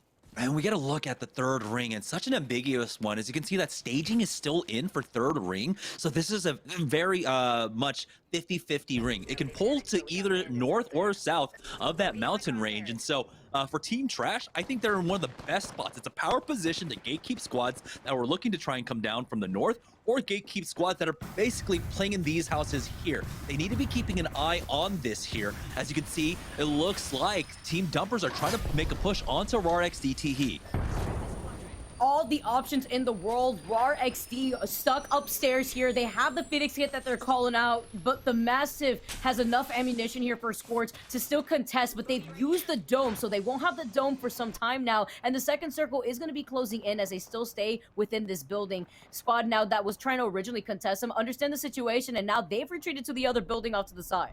LKM are making their way on up as well, so Team Trash need to keep an eye on their south. A lot of their concern was to the north at that choke. What they need to do is turn around here because so many teams are pushing up. As you can see, it's going to be a very hard funnel. A lot of congestion here on the southern side as Jojo themselves are trying to control a choke here on this fridge line. A very strong spot, especially when you got the loadout that they do right now. But last minute, committing to the edge, Sykes gets that one clip onto highlights, and it looks like they're going to be able to find more here, chasing the rest of this squad down. The synergy, the focus fire, I love to see it. The follow-up between Luna and Sykes here, as Sykes has popped the beast in the hut, and now they're gonna fully send it in. They're gonna be able to funnel this squad. It's just one lone warrior left here standing. The Valkyrie isn't gonna be enough when you're getting covered by every side. Last minute now, with Sykes being the kill leader, securing a lot of KP, but there's still 15 spots still alive. Before finishing things up, TPM with the dirty. Can we get 2 here? Up Sushi with the absolute beat.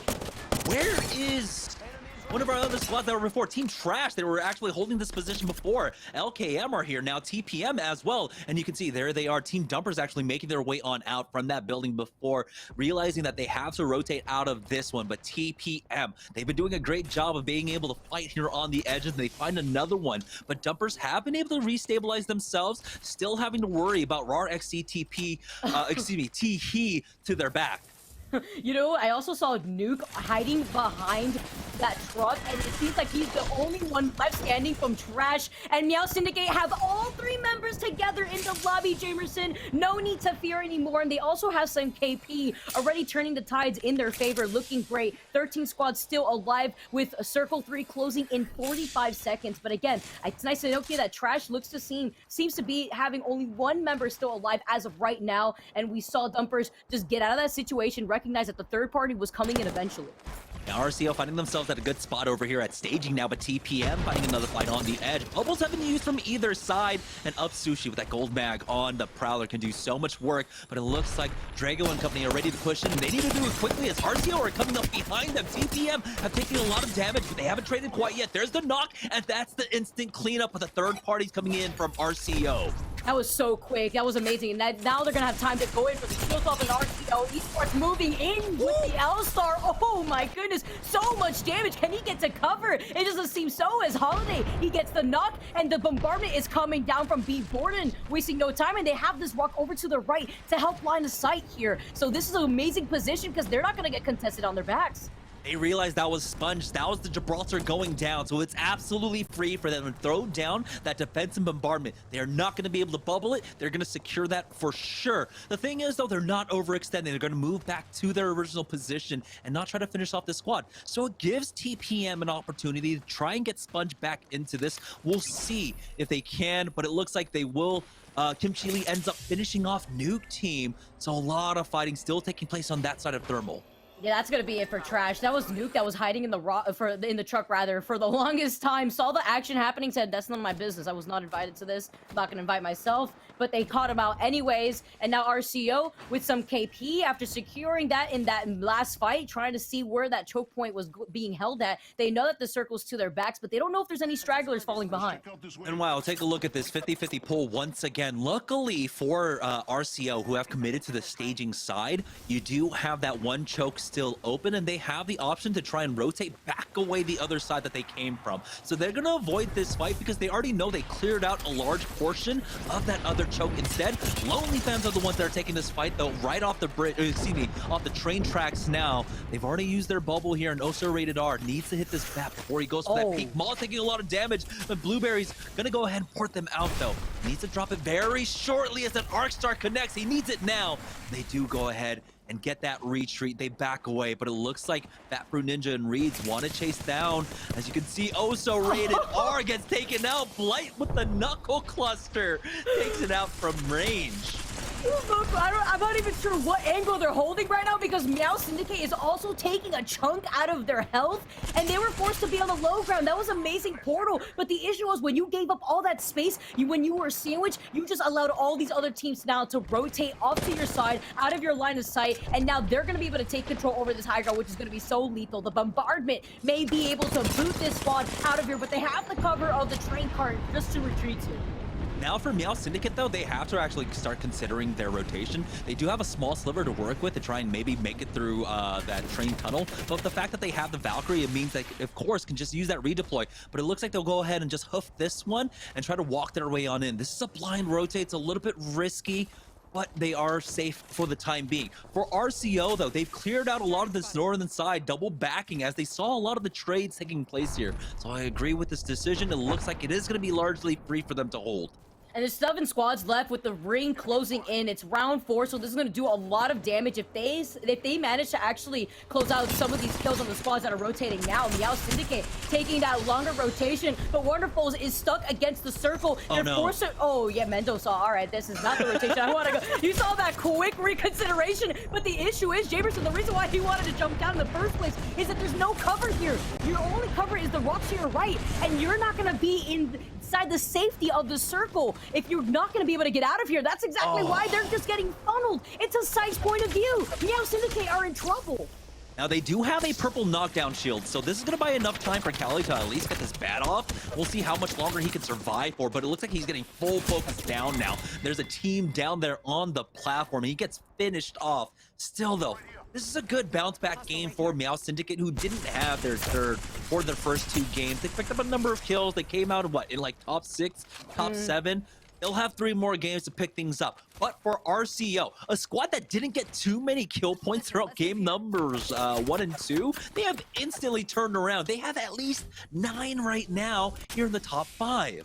They're looking so good, and their positioning is looking even better. They're right behind some of our squads that we had seen before. Last Minute was right in front of them when they were able to pressure out Meow Syndicate, and now you can see as RCO, they're taking an aggressive option on just pulling up. They also have a care package right in front of them. We saw a gun get picked up, and Zab are in trouble. It's Phoenix, the lone survivor left for the squad, and it's not going to be enough, especially when you're contesting a red Evo shield with no health. Luda is going to be able to close that out. And Sykes, oh, the thermite actually finished him off. Oh, I cannot believe what I just saw. That is so unfortunate because the only respawn beacon is in the line of sight of the squads that are holding the roof of the building of where the circle's pulling. What's even more unfortunate is that Dab don't even get credit for that because he died after they died. So, like, it's just an absolute grief. We'll see if they have a mobile respawn beacon, though. And he's got a lot of bodies to go through, but he doesn't have the time is the very unfortunate thing here. As you can see, RCO, they're already on this platform. They'll have a good view on them to the south, and there's really not too much playable ground for them, so I don't even think they can actually get him back into the game as RC are just keeping an eye on it. You can see the scans going down onto last minute here, and they don't have a mobile respawn beacon. Their only option is to try and get it up on those houses up to the north there, but if they go for a peek, you can see instantly Luda getting shot up. They do have this safe spot to try and play. As you can see, he just climbs in, gets that port down, and they'll be able to basically be safe here. That's actually going to be an amazing rat spot.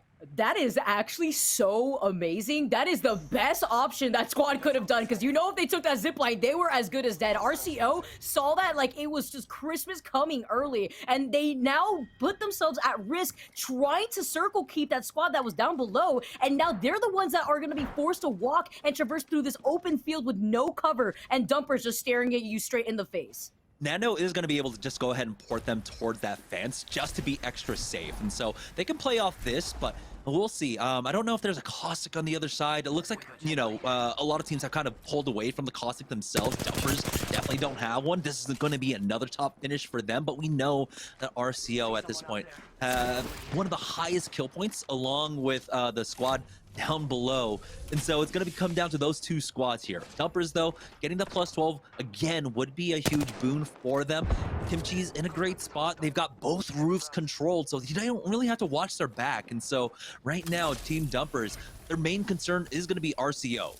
Yeah, so looking right now at the squads that we have RCO, we have Last Minute that's down below as a 2-man squad, and we have Dumpers on the roof, and then another squad securing the inside of that building with the Caustic composition. So best option for them, especially since they have the Caustic. But right now, RCO, they're going to be forced to try to find a way to move into the slot, and Dumpers holding the high ground on both these buildings are covering so many angles. Yeah, it's really unfortunate for Borden that he was never able to swap off this triple take. While it can do some decent damage, you're going to want, of course, an SMG or something else to follow up. Basically a one clip from an and then have that EVA 8 there for the finishing factor. But take a look. It looks like Last Minute we're able to slowly climb up. Timmy finds just basically the bun of that Wraith as they go for that push out onto the roof. Bubble has been used. Timmy's got the Arc Star out. He's going to try and throw down that jump pad to try and grief and make sure he can't get up. But he does use that Wraith Q to get up. So Last Minute somehow are able to get back up onto the high ground. Now things become a little bit trickier for RCO, who are stuck on the fence line, trying to make their way on in. As you can see, they have to worry from every single angle as the defensive bombardment goes down. This is so hard. They have the shield bats, but we hear somebody get knocked by the defensive bombardment. It's going to be Prob Garrett who goes down here. B. Borden, he's going to take that. All right, you guys can finish my kill. You guys can manage to get me my extra KP as I sit as the kill leader with 7 kills. Amazing KP coming in from RCO. Just like you mentioned, they didn't have the strongest first 2 games, but now they're just completely turning things around. Dumper's still holding on to this high ground, although here, and as the circle closes in, everyone's going to have to be in their line of sight. There's the bubble out for RCO, though, and then the first team, though, out into the open field. You can see a little bit of that roof is still available as the enemy bubble comes out, and RCO instantly push it here. Dumpers are just biding their time, allowing both the squads to fight. They're waiting for the trades, but RCO almost cleaned it out cleanly. Holiday dropping now. Dumpers have the 3v2. They drop right on top of them, and Nando has no idea where the fight is taking place because all 3 members are right on top of them. Huge game for RCO, but it's going to be Team Dumpers taking a 2nd win in a row, Vicky. That is amazing. Dumpers taking 2 wins back to back. They were the last squad. Timmy being 1 for game number 2. This time as a full man squad, they take game number 3. And Jamerson, that is the perfect example of what that last position and having the high ground does for your squad. Not only did they have the high ground, but they split up so much of their attention on 2 roofs that they were able to have the line of sight of everybody in that final circle. Now, a lot of the times, you know, these qualifying games, these qualifiers into the Pro League and stuff don't really mirror, right, how the pacing of the games work out. But when it comes to the late game, it always comes down to the fundamentals here. When it comes down to the last 3 teams, you just try to wait it out, wait for the other 2 squads to fight, and then you drop down. So this just came down to fundamentals, and you can see Dumpers have a solid understanding of that, and we're able to take advantage of it. But the thing is, RCO fragged out in that game. So while Dumpers might have won, RCO should have had the most points here from game number 3. Yeah, we even saw it, 7 kills, I believe, going in favor of the Gibby. So that really shows you how they were able to contest a lot of those squads that were rotating from the northern part of the map. And that also states here that even though we had a third southern circle move down towards thermal, it was amazing that they were able to adjust so quickly because RCO, they weren't playing very aggressive in the first 2 games, and that was what was super necessary. So even though they got 2nd place right there, they secured the 2nd place points and a lot of that KP that they were able to manage to get at the very end. Dumpers was so fortunate to see that the circle did not end up being on top of a building, especially with one of those squads running the Caustic, but instead being quite literally in the middle of the court of that lot. So that was amazing play for Dumpers and a great positioning for them. And I think for Dumpers overall, it kind of came down to how the ring worked out, because there were lots of moments where we saw ring 3, wing 4, and it was very difficult to tell which side of that mountain range that the ring was going to go to. But they stuck to their guns. They held down onto the south side, and it ended up at the building where they basically initially set up after ring number 1. So ultimately worked out for them. You can see how patience and playing center zone can ultimately, of course, reward you with kill points as well. But we're seeing 2 different facets of the game really rewarding different squads, right? RCO changed it up. They're no longer playing center zone. They're committing hard edge and being able to edge fight themselves, and they were able to come up with, I want to say they have at least 11 kill points from that last game, but that was game number 3. And so we're going to go ahead and take a short break, hit halftime. When we get back, we'll have the final 3 games of the day right after this.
Welcome back, everyone. Game number 3 now. Moving on. That's it for the books, but Dumpers take a second game here, Jamerson, and that's probably going to set them all the way up into the leaderboard's first place. That was a big number 2 for Dumpers there, as taking that win. But the thing is, they didn't get as many kill points as we saw other squads. RCO had a huge game there. And so I'm definitely taking a look at them because RCO, they were a little bit quiet in games number 1 and 2, but this time around, swapping up the styles, they had a huge game there. If they had taken the dub, I feel like that would have been a 30-point game for them or such, especially with the performance that they were having throughout all stages of it. So I hope that we do have the leaderboards for this because this is going to be really close. Yeah, and I was expecting this too, seeing how aggressive a lot of these squads came out from game 1, swinging quite literally out of the dropship. I'm really excited to see how this adjustment is going to play as we move on to game number 4, because now RCO, you could obviously see here that they're carrying some of that momentum away from that game. They want to make sure that they can keep this up because of the lackluster games that we had seen at the start, but then you can see right here, the 50-50s that a lot of our teams took in the very early portion of this game, trash, now landing on another squad. This is a great start, and RCO, again, still fighting for Lava Fisher has been proven so successful for them. Yeah, I mean, they went off from that Valkyrie, Gibraltar, and Costa composition, going over to the old Classico of Bloodhound and Wraith, giving them a lot more mobility and basically slaying ability, right? And particularly dueling. And so they felt a lot more confident in taking that last time around in the 50-50 in game number 2. They just ended up backing away off of it instead of going for the full chase. So I like to see that. You can see, again, RCO full committing. Last minute was the other team that was actually fragging out here in game number 3. And the way that the circle was pulling was really unexpected for a lot of these squads who weren't able to get this beacons down. But you could see a lot of these squads that were fighting in the northern part of the circle rack up a lot of kills with those choke points being contested by some of these squads that wanted to go for these rather safe rotations. Yeah, TPM were trying to take advantage of this. Ultimately, though, they bit off a little bit more than they could chew. I believe it was RCO that came in for the third party, taking out Sponge. And so TPM had to play this one out as a duo ultimately here. And you can see TPM getting involved in this fight. And I think this is where they end up losing out on Sushi first, if I remember correctly. And now here's RCO coming in for that third party. And when they were able to get this right here and waste no time, they were so quick. And that nice stick with the Arc Star from Zap. But the issue is that Phoenix was by themselves. And unfortunately, when you have nobody to help split some of that focus fire, it's so difficult to get through, especially in endgame when a lot of these squads are already holding onto red Evo shields. And their positioning from RCO Esports, you talk about the aggression that we had seen from their squads, but they also were able to utilize the opposing squad's dome perfectly to get second place because they saw it as free real estate here. They may have not had the high ground like Dumpster did right there, but unfortunately, like Dumper did, but RCO Esports, they were still able to secure so many of those kills from the third placing squad, so they were able to honestly shoot up the leaderboards in comparison to what we had seen in game 1 and 2. Yeah, RCO had at least 12 kills. There it is. 15 kills along with the 9 placement points. But Dumpers, not to be outdone though, ultimately, despite taking the win in that game, they come in second place and 21 points. But last minute, again, being frag heavy, I think rewards you more than anything else in this lobby. Even though they end up only getting 5 points from placements, they had 13 kill points as well. That's absolutely insane. Last minute really coming through last minute with those points because the way that they were playing that, just 13 kills, they were the only squads in comparison to RCO Esports and Dumpers that were really able to secure so many kills. Meow Syndicate too, with a squad that they were only able to play the first 2 games as a 2-man squad, get their third in and complete chaos in that last circle, still live for as long as they were. They performed really well here for this third game. And also, you know, we have to note that in game number 1, this point spread was so tight amongst the top 10 that 6th place was only 10 points off from first place. This time around, first place with 24 points and 6th place with, I think it was like 8 or something. That is a huge difference. And so you can see how the dynamic of the lobby changes when these teams start committing to the edge, start committing to playing for kill points rather than placement points overall. You can see that it doesn't become as even. It starts becoming this kind of opportunity to try and create a huge distance in terms of points from the rest of the lobby. And thinking about the way that Dumpers was able to clutch that out for the second time in a row, get 2 wins under the belt as now we approach game number 4. I'm excited to see what else they're going to bring here because they have to start getting aggressive with a lot of these teams like RCO Esports now racking up a lot of kills. Looking here that Dumpers is currently positioned in first place with 42 points in total after winning those 2 games. And RXDT are right behind them with 34 points because even though they haven't been winning, Jamerson, they got 3rd place in the first game with a lot of kills. They got 2nd in the second game, and then they got 3rd in that final game. That was a squad that was still holding on to the inside of the building with the caustic traps, basically managing to try to delay the inevitable when they were funneled out of that building into the line of sight of Dumpers who are holding the roof. Yeah, and again, Dumpers, while they do take that win with that center zone style, we're seeing a lot of the edge zones. Where are all these teams that ended up bragging out in this game coming from? Basically, they committed to edge the entire time. Last minute from the eastern side, we had, of course, RCL coming in from the northwest side as well, along with Mail Syndicate coming from the north all the way at Skyhook. And so it does really kind of prove that point that, like, when it comes to these qualifying matches, committing to edge and fighting on the edge often and getting those kills, it's going to be a lot more rewarding than playing center zone. Ultimately, for a team like RCO, coming in second place, getting the +9 is great, but they definitely got a lot more value off of committing to the edge and fighting throughout all points of the game instead.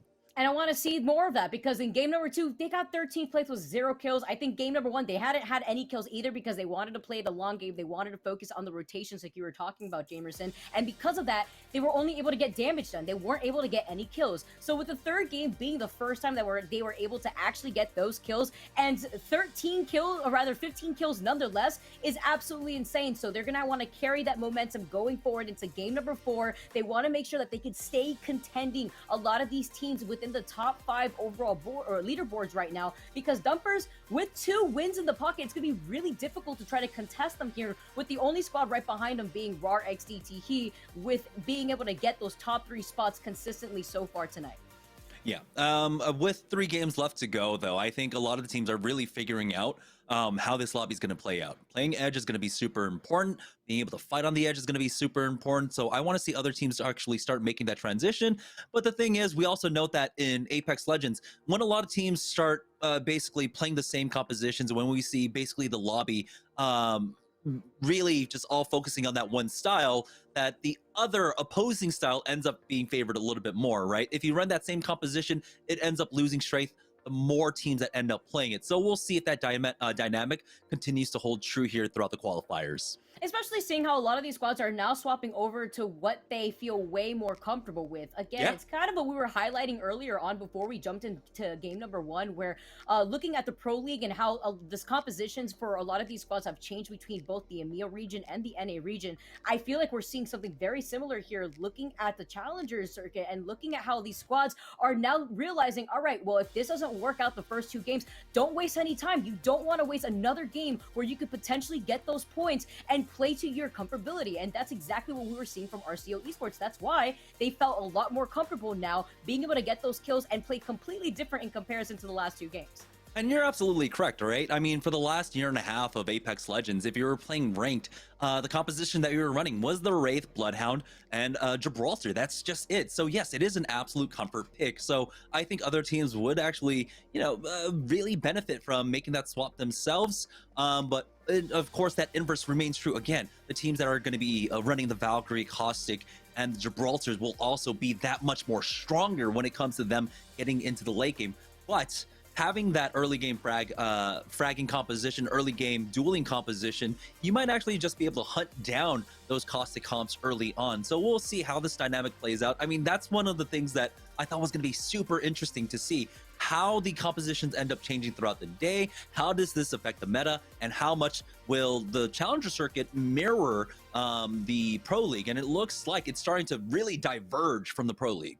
And I'm also wondering here how a lot of these contended landing spots that we're getting at the beginning portion of these games, where it starts off so aggressive, we could go into the first minute of the game with there being 19 squads left, because we're seeing teams try to take over Overlook. We're seeing teams now trying to contest places like Lava Fisher. And are we going to continue seeing that happen, or are some of these teams realizing, all right, we're halfway through the night right now. It's game number 4. We just were the first squad to drop down because we decided to take the 50-50. Not only are you starving your own team with some loot because you want to take that 50-50, but you're also putting yourselves at risk to get third-partied in areas like from Countdown, from Landslide. So you have to be wary. If you're going to be landing in a place like Lava Fisher and you're going to go for those 50-50s, or even places like Overlook, be aware of who lands around you. You know that now there's squads landing in Frag East, like you were noting before, Frag West too, and a lot of squads now making those high-end rotations towards Epicenter, because we're seeing a lot of these teams fail at being able to get these beacons properly without getting pressured by these charge rifles, these longbows that we've been seeing a lot of these players get peppered by. Yeah, and I'm glad that one of my predictions early on kind of came to fruition. When we saw that first 50-50, the first one we saw in game number 1 was the one down by tree. That one is no longer taking place. I expected with the stakes, with being able to, with the idea of being able to qualify into the Pro League on the line, that the teams weren't going to risk it that much, and they would instantly swap off and change it.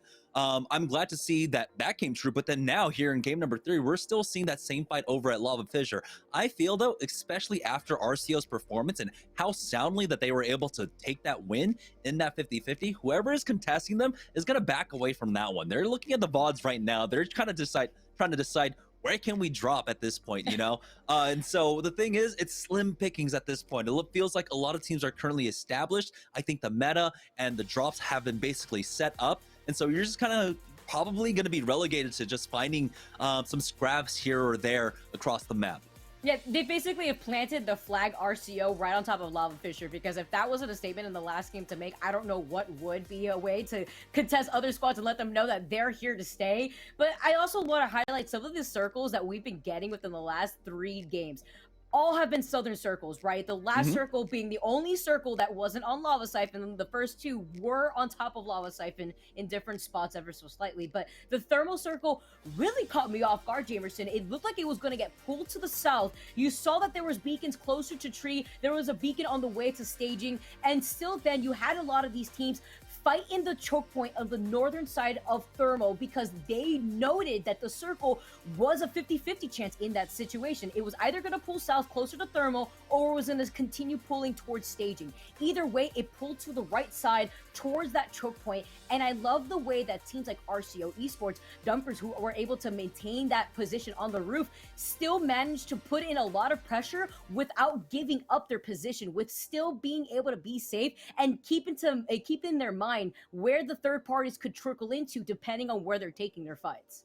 Yeah, I think one of the things that we really have to note for that game was that even though we had the ping-ponging, right? It was going like, oh yeah, it's going down to thermal. Oh no, wait, it's going back to staging. No, it's coming back down to thermal.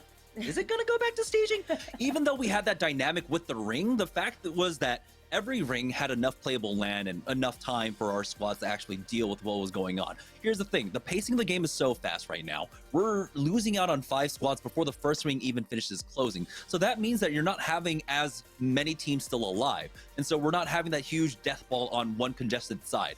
And so you saw right there, RCO was able to deal pretty comfortably with that northern congestion. Even though there were a lot of teams there, there weren't as many teams as we would normally be seeing in that kind of situation. And so the ring was definitely favorable, making sure that there was enough time and enough space for teams to fight it out. But also the lobby kind of dealt with it himself by making sure that a lot of teams were weeded out early on. And now as we move on to game number 4, Jamerson, what are your thoughts here from a lot of our squads making the adaptation necessary? We've seen it happening going on throughout the night. We noticed the adaptation already game number 2, but I'm expecting to see some of these squads not only shift up their composition, seeing that we are seeing a lot of these players kind of go back to what they feel comfortable with, but also seeing difference in play styles.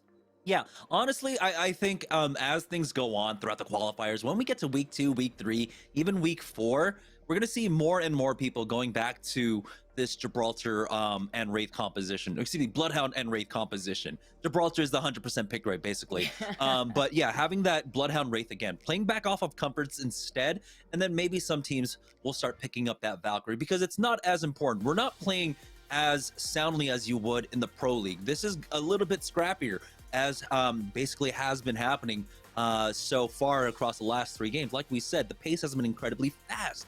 5 teams dead before the first ring closes. And so you need to be able to keep up pace with the rest of the lobby, especially when you see teams like RCO fragging out. You need to keep pace with them, so you need to fight on the edge as well and try and take out some of the weaker teams. But I'm really glad to see basically what's been happening. But for right now, I do have word from production. We did have to reset the lobby for game number 4. So we're getting all of our teams back in. We're going to take a short break while we do that, and when we get back, we'll have game number 4 of the Challenger Circuit right after this.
welcome back, everyone. We're wasting no time. We want to bring you guys the action for game number 4 because we basically told you guys everything to expect already leaving out of game number 3. Dumpers, just to reiterate, just took the second game that they have been able to take of the night. They won game number 2. They've now won game number 3, and they're currently sitting in first place in the overall leaderboards right now.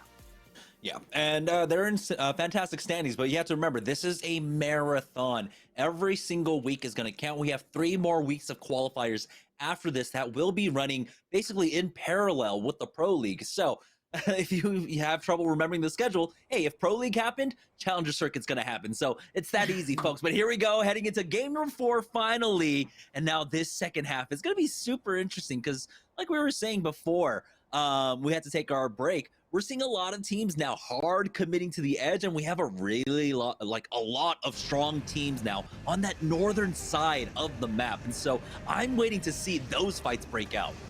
Now you can see with a lot of these squads now trying to split up, we're seeing a squad now land in Geyser, another squad land over closer to launch site. I like the way that a lot of these squads have been spread out here. You can see not as many 50-50s, and you could also see RCO. It was exactly what I was expecting. Nobody's contesting them in Lava Fisher. Yeah, you stay away from them because they are looking for the fights, and you do not want to actually head straight into a team that is looking to fight. Team Lonely fans though down here, and we've got another southern zone. Take a look at that hard pull. So it looks like it is going to be probably Lava Siphon unless we get some sort of weird hard pull up north to Harvester, but I don't think that's going to happen. Yeah, I don't know who I have to hit up right now, Jamerson, but there's obviously a script that I have not gotten the memo about, so I don't understand. This is the 3rd time we see a potential Lava Siphon circle. We gotta wait for more information before we can determine that, but it's still a southern map, or rather southern circle nonetheless, and we can see here we got a squad already inside of the building over at Lava Siphon, and they got a beacon right on top of them too to work with. Yeah, I believe this is LKM here, and they are getting 50-50. North side of Lava Siphon has been taken here as they start moving on down to the south. You can see a lot of teams really starting to focus in as Turns and Messiah are sitting on the blue armors. Fearing has gotten himself that purple. Their loot already looks so fantastic. Wow. You got the purple mag on the Hemlock as well, so they're in a great spot to play center zone. The fact that they landed here and got all this great loot is an amazing position because now they're also trying to starve loot of a lot of these squads that are already making their moves into rotating over to Lava Siphon. Again, we have to note that we've been seeing a lot of these Valkyries utilize a redeploy, but it's about when you use that redeploy where you're trying to go in for the risky 50-50. Last minute, they've taken Big Mod here, and they're going to be able to try to see which of these squads that they're trying to contest over to the side of Lava City before they want to try to overextend. I think for last minute here, one of the game plans could be to actually rotate up north towards Geyser instead and try to find the fights on the edges. I mean, they've got blue armors along with really great guns, but it looks like they're just going to quick rotate to try to get into Lava Siphon quickly. But here's Shiny and Koala Bear making their way into Lava Siphon right now, trying to take that tunnel building, which can be a very strong spot throughout the mid game. This is going to be Sussy Bakas, the squad that's also up there in the leaderboard. So far right now, we are in our halftime, and they want to make sure that they can keep up that energy as they are going to be able to have the Cossack, Valkyrie, and Gibby composition that we've been able to see time and time again within the recent terms of the composition shifting into this redeploy meta. But look at this last minute. We just saw you. You guys were just flying in, and you guys flying in not only on the roof, but they get the crack. Oh, with the beam and the wingman. I love Luda now following up off of Sykes. This is something that we've been seeing again from this squad, but they've lost a lot of their shields and they don't want to get caught off guard, don't want to get isolated now that Sykes is on a separate floor from the rest of their team. Yeah, I like the call made from Luda to just back away. They already have rooftop control, and that team has already dropped down low. So they just need to go for the reset. Phoenix Kit has been hit. They have to be wary about a third party that can come in from Geyser or from Dome. So they're playing this one extremely cautiously. You can see the Dome team was considering it, but they don't see any more trades, and they know this is going to be a clean team fight for them. So last minute are relatively safe. They just need to make sure they don't lose out on anyone. That and the fact that they were gonna have to be able to get their health up in time with that squad looking at them from Dome, they're just looking at them like a Thanksgiving feast, and last minute don't want to be on the other side of the table. They want to be able to get this KP, but the massive showing and shots, Garrett's in trouble, but the follow-up, I love how they all decide to dive down at the same time, because you need to finish those fights quickly, just for the same reason that you were talking about, Jamerson. There's another squad that was overlooking the action just from afar. Yeah, that was a great job. I don't know who it was playing out on the window. He was able to get that knock through the window onto one, bringing this one down to a 3v1. But here's Team Wash now, making their way over towards Epicenter. The charge rifle, big connect from Endpoint now. Arcstar to force them out of cover as well, and he's gonna go ahead and try to prime that angle. O-Reeds is the one that's stuck up there. Fate and Fat Fruit Ninja down on the low, and this is an enviable position, unenviable position to be fighting from here on the low ground. As you can see, the cross angles being set up by the squad. And look at where Zerbo is positioning his too. Off to the left to try to get a side angle here too. Just being able to find out where Select is currently sitting in here. And Wash just being able to have this angle. It says a lot about someone when you take a look at what their preferred class of guns are. And I'm getting noted here that Antboy has been running this charge rifle more than once in a lot of these games. And you can see here the reason as to why, as J-Lone is now making their way over to the high ground. Oh, he got spotted out though, instantly cracked, and he's gonna have to drop right back on down, but he does have this little lip to play off of to hit that back. So he'll have a second opportunity to try and go back up, but take a look at the angle that Zerbo had. He does ultimately queue back down, though unfortunately he was climbing his way on up. So it looks like they're actually going to be able to survive for now. So O-Reeds is still up top by himself. Fate is off to the back just to make sure that they have a retreat angle to fall back on. So we'll see how long Jaloan decides to lurk up here for. These different angles that Wash has been taking has been able to kind of surround Select too, but I'm worried that these fights maybe be going for so long. Ooh, cheeky little angle here. He gets the break, and J-Lowen's right there to try to go for the follow-up, but he drops down, noting that J-Lowen wanted to approach earlier before. You saw instantly Fate, with that fallback position, was able to punish Jalone just a little bit as he tried to chase after. And that's what they were playing off of right now. And Antboy is taking a lot of damage. He's going to be forced to bat up and hit a med kit. Now this is going to be weird because you're going to kind of be griefing each other, fighting inside the zone. Antboy has already used his bubble. Here comes the push out from O-Reeds. Did he get the first knock, taking him out? It's going to be Wash now, just down to Zerbo, left in a 1v2. No, never mind. That through Ninja is down on the other side of this one. It is a 1v2 as Zerbo is trying his best, doesn't get the knock quite yet. O-Reeds goes for the peek, and he takes him out just in time for Fat Fruit Ninja to heal up before getting knocked. Slow and deadly, Jamerson. That is what I love to see from Select. That was honestly all in favor of the opposing squad, but Select really kept their cool here. Wash going down as in 19th place in game number 4 is not where you want to be now that we've made it to our halftime. And the fights on the edge continuing to persist here over here at Frag East. You can see right now they're trying to push up from the rooftop, and I love this angle to come in, and they do have the HP advantage. They've got that purple on the other side, so that's a 50 HP advantage going into this fight. Never Lucky holding on to this second floor here on the high ground. Uzi just trying to get an angle. This is going to have a scan in 3 seconds to know where their positioning is going to be. But this is so tricky because they see that there is a beacon right there, but they know that there is a squad nearby, so they can't just try to approach it. They don't want to overcommit, especially since it's a caustic team that's right above them. And you have to imagine the team up top has already gotten the armor checks. They know that they're playing off of whites and blues here. And especially now getting confirmation onto Lion that they can take this fight, but it does become a little bit trickier waiting for those scans. And I'm surprised that they didn't push down after he actually threw that one down. Rarty He, though, over at Lava Siphon, finding themselves in a fight right now, or at least just poking away, playing off of the tunnel building here. It's a matter of time before Lava Siphon gets more congested here with the squad fighting in Fragment here on this high ground building. They fully send it in, double bubble, and they finish this fight so quickly. Never Lucky are the ones to come out on top here. The way that they were able to push that there, despite having 2 white Evo shields and 1 blue Jamerson. An amazing look here from Never Lucky. Yeah, Foolsy put in so much work with that EVA 8, and that's not just a team fight win for them. It's also beacon control now. They'll be able to hit that scan and move in, and they'll have a much easier time playing on the edge, without having to deal with that squad now. Rartihi, though, still finding themselves over here at Lava Siphon, and we get a good idea where this ring is going. There's a lot more of launch sites still in this one, so there's an opportunity that it does go towards that north launch site building, but we've seen 3 rings in a row now go towards the southwest side of Lava Siphon, and so I'm just going to go ahead and say history's going to repeat. We're going to see the 3rd same ring in a row. Just back to the scene of the crime, especially if it ends up being in that open field right in front of a lava siphon. Oh, that's going to be so tricky, especially seeing how we had that second game between launch site and lava siphon before, but can't count that out here, as we can see some of our squads rotating away from Harvester. We can see Blight on right below, or rather right on top of those train tracks, and Lonely Fans now have decided to make an appearance, but again, there's like 3 squads right behind Lonely Fans, so if they are going to take this fight, they have to be wary of their backs. Yeah, they have Dab to their north somewhere right now, and that's the team that's right above, trying to punish, give no respect. Oh, no. He's dead. The nade spam coming in, the knuckle cluster is there. It's gonna be Timmy. Ends up getting that kill onto Neg. We'll see if they can secure that thirst, and it looks like they're definitely trying.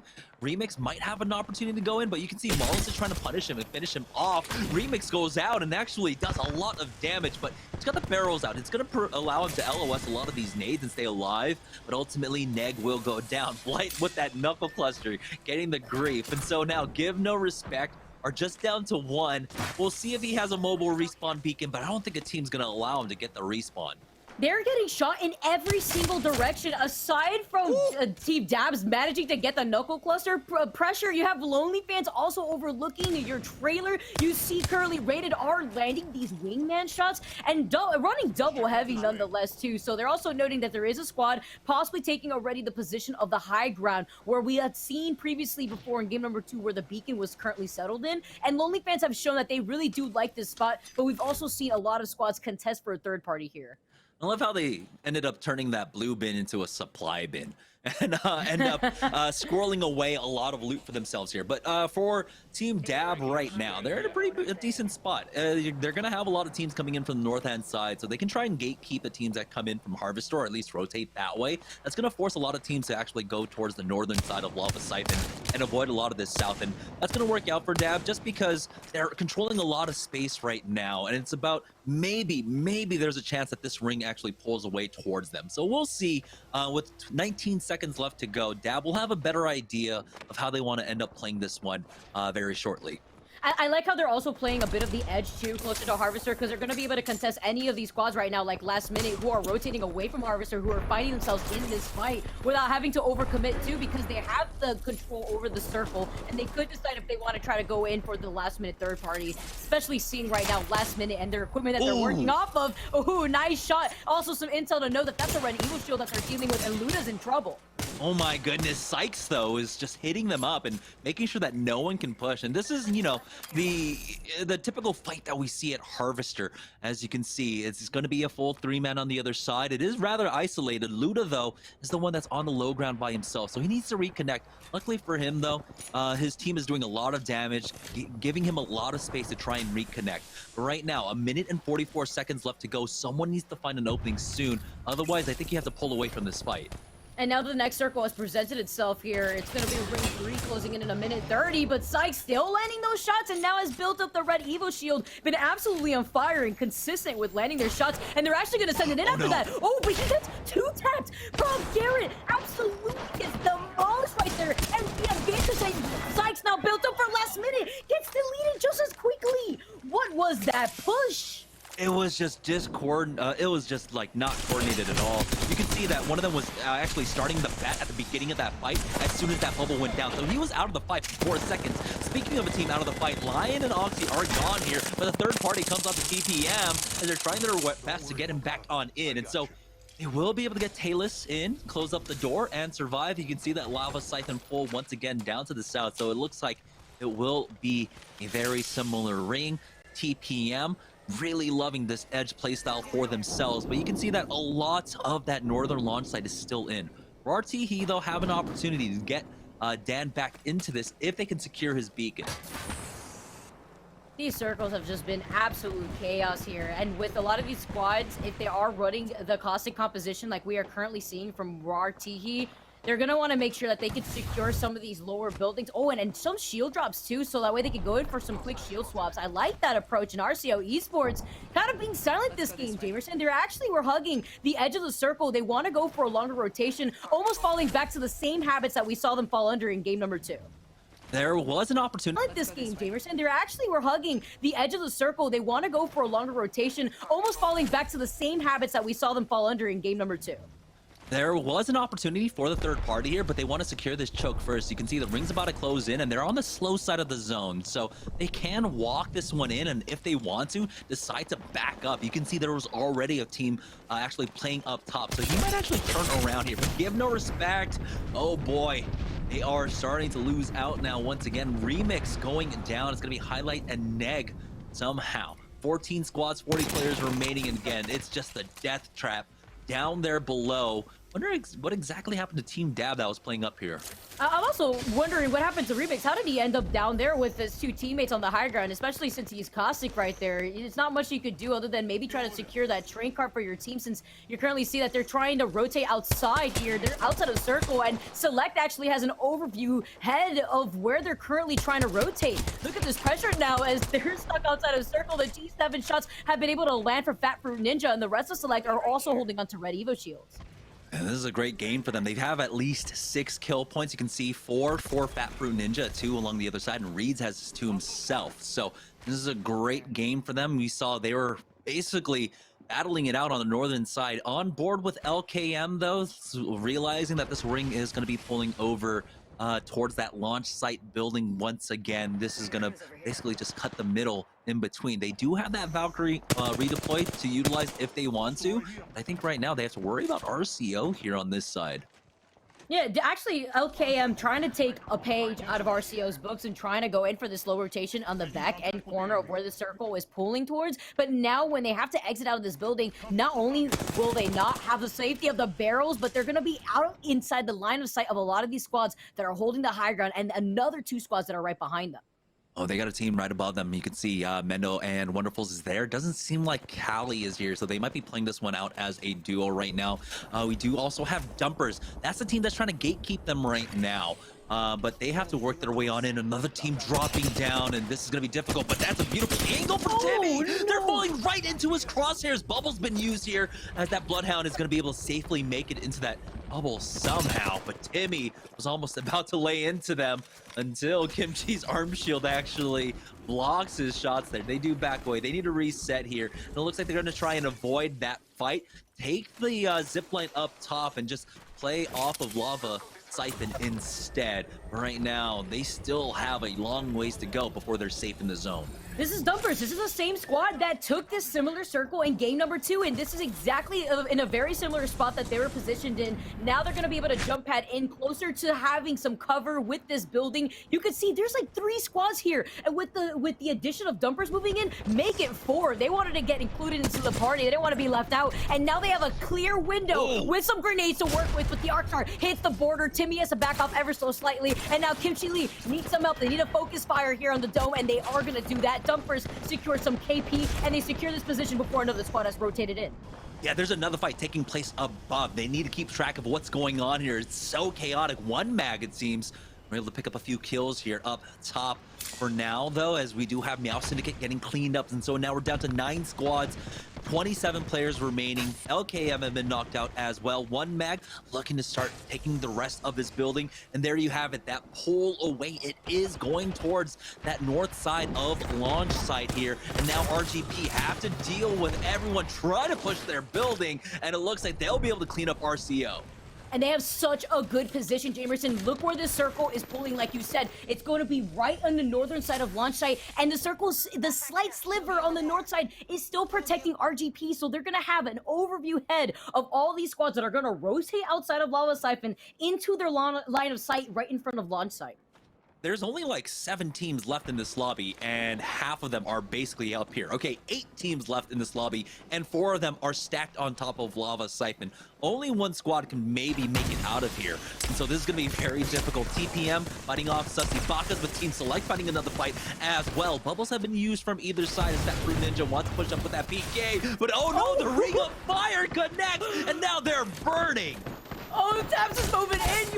they know what we've seen before. It's gonna be Blight on the fuse, and one mag now also getting the memo, being part of this fight. They get scanned by a Bloodhound coming in from the high ground, but they've lost Kate, so they don't have a dome, and now hopefully they can try to get some loot, try to get rid of these blue Evo shields, so that way they can get into this next fight looking a lot more healthy.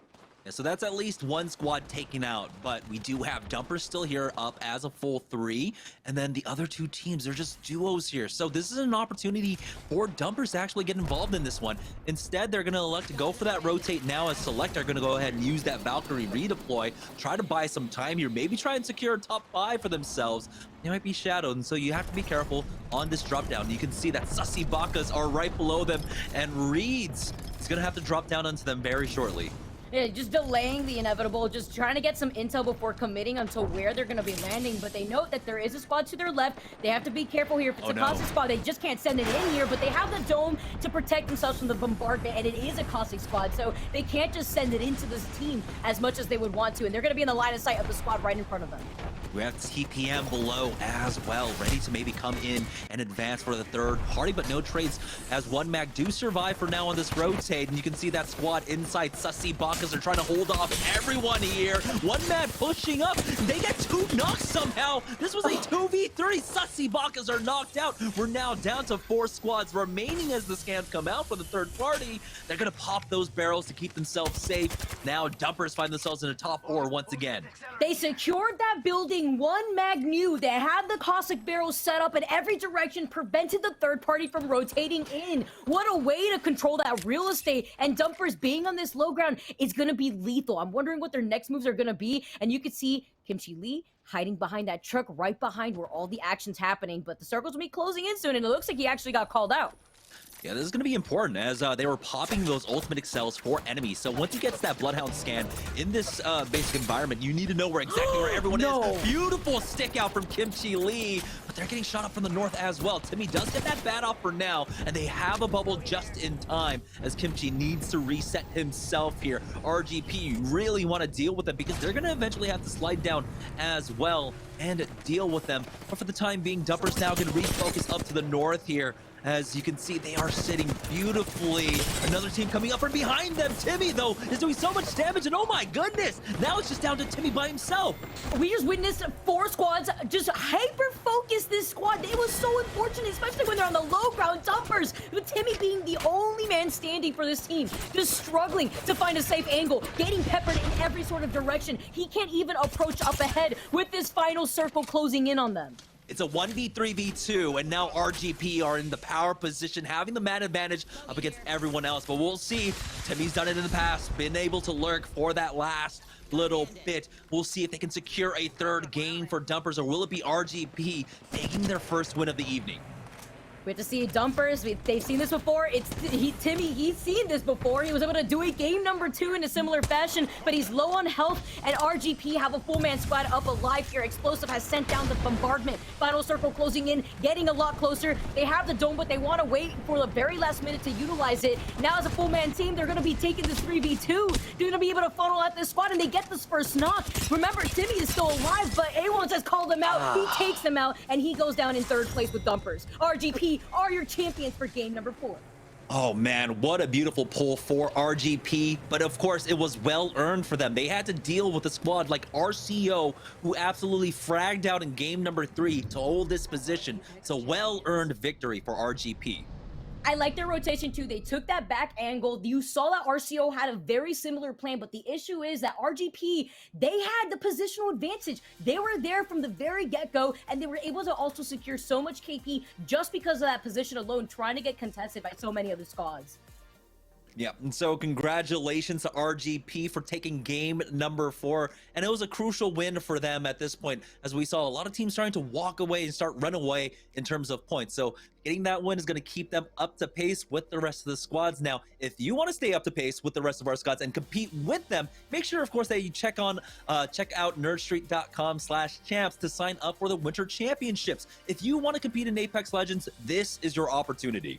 Yeah, Nerd Street coming through, of course. Being able to host this is such an amazing time to see how a lot of this talent that we've seen within the Apex Legends scene come out and really make waves. It's so enjoyable, and you can see that type of talent here in the Challenger Circuit too. Within these games, Jamerson, it's just been dumpsters taking 2 games, being as consistent as they can be, but the way that a lot of these squads are playing so hyper aggressive, you love to see it. And that was game number 4 in the books, and now we only have 2 games left. Yeah, that's right. With 2 games left to go, we're going to take another break, and when we get back, we'll have game number 5 of the Challenger Circuit right after this.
All right, welcome back, guys, to the Challenger Circuit here for the Apex Legends Global Series. Now, after 2 wins in a row, it was going to be RGP in game number 4 that put a stop to Team Dumpers. And so, a lot on the line now. We only have 2 games left to go, Vicky, and all the games so far have been such a treat to watch.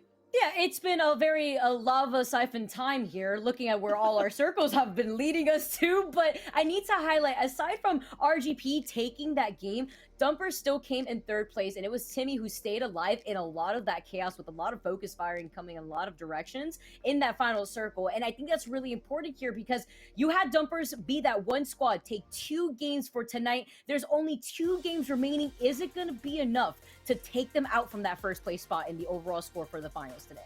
Yeah, and even though they didn't get the win there, 3rd win in game number 4, the fact that they were able to get a top 3 finish, along with the kills that they got, is a very good sign for them. And we have to remember that this is cumulative, that it's going to be the top 12 teams after 4 weeks of play that will have that chance to fight in the relegation matches for the Pro League for the next split. So this kind of consistency is a really good sign for this roster. Yeah, it's a really good start too, because this is the first circuit that we're going to be seeing, the first tournament that we're going to have a lot of these squads really put their all into this. And as the Pro League also goes on, you have to imagine how that's going to alter the composition changes for a lot of these squads. And you can already see that happening after game number 2. We saw a lot of these teams kind of go back to the bread and butter of what they felt most comfortable with, and especially seeing Dabs running out with the fuse, and we could see these knuckle clusters coming out of left field. It's been a very big treat to watch. Last minute, of course, also being able to clutch out a lot of these fights, but these northern fights that have been happening in the early game have been lethal for all of these squads that decide to actually overextend for these. Yeah, this is 4 Southern zones in the row, by the way. So a lot of teams are just consigning themselves to playing the edge and already picking up that composition. One team that's not doing it, though, is, of course, I believe Fate Squad here, as Never Lucky ends up cleaning them up. And so you can see the kind of skirmishing difference when it comes to having the Bloodhound, having the Wraith. You're able to duel so much stronger. For last minute here, this was just very unfortunate in how they took this fight. I believe Luda was hitting a bat before that, and then they already started to push. The bubble was down, and then the Gibraltar goes down before he even finishes off his battery. It's actually just been chaos here. The timing too for a lot of these third parties and not winning those trades on the low ground too, when you have so many other squads overlooking your position as you're trying to force your way into rotation, has been lethal here for this game number 4. You can see so many of these fights happening over at level 7 because, again, a lot of these teams weren't really able to get that last minute information for these beacons because you're just getting beamed when trying to go for those beacons by these longbows, by the charge rifles that we've been seeing a lot of these squads come out with. And one mag also need to highlight after that performance, did a really good show here on Lava Siphon, clutching things out and also securing that building, provided so much KP for that squad. This was so annoying, I would say, more than anything else for Sussy Bakas. Having 3 teams, or like, I think it was 2 teams, basically Valkyrie ulting onto your spot. You're fighting them off. You get the first team fight win. Another one shows up. Really, what can you do? You really can't blame them for losing out on that fight because it's not a fast reset for them in that regard. Especially when the circle's closing in on you at the same time and you have to start making your moves quickly. You just lost one of your teammates right now. You know that since it's the last circle, it's going to be dealing way too much damage for you to even take that risk. And wow, okay, TPM and RGP matching each other in terms of kills, 11 kills across the board. And even though Dumpers, we had seen them go down for what I had thought I saw 3rd place there at the very end, it seems right here they still were able to clutch out with 6 kills despite that.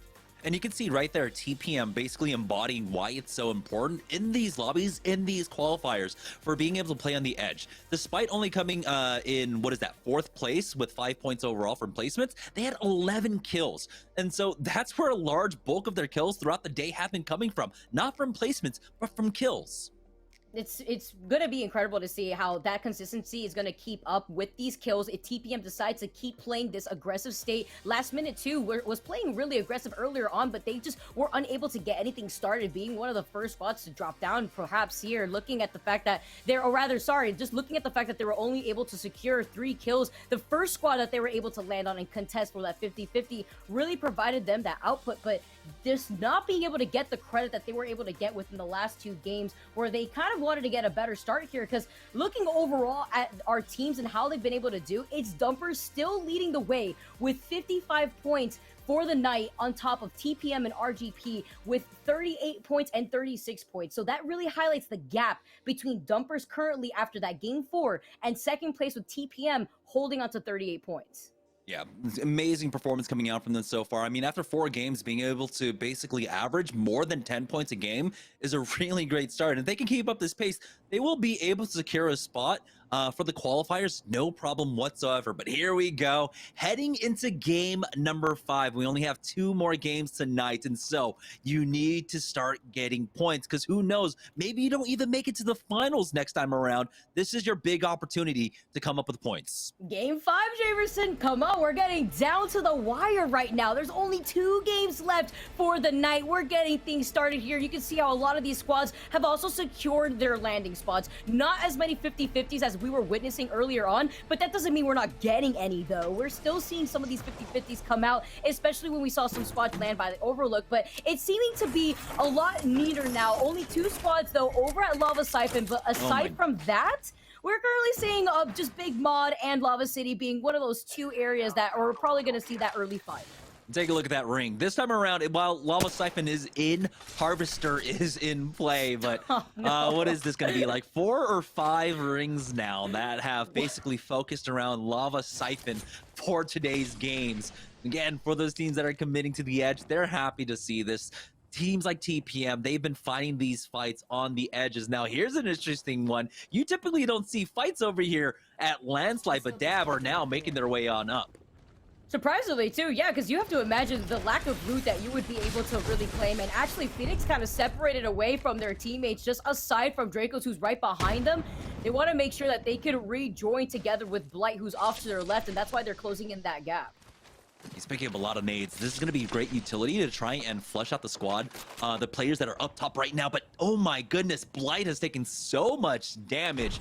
Gonna have to be careful here. Doesn't look like they want to push off of this, surprisingly enough, despite getting that huge crack. And there's still 1 player below, but you can see Phoenix is getting hit up, and he's got to be careful how he goes for these peaks. Curious here, the guns that we're currently seeing from Mojo, Joju, who are the squad that are on the high ground. Of course, again, I have to say, Landslide not always having the best loot, so when you're getting contested for the 50-50 here and you're getting denied that loot, that's risky. And now Dab are actually making a rotation. Blight was in their line of sight. They saw the opportunity, Jamerson, and they took it.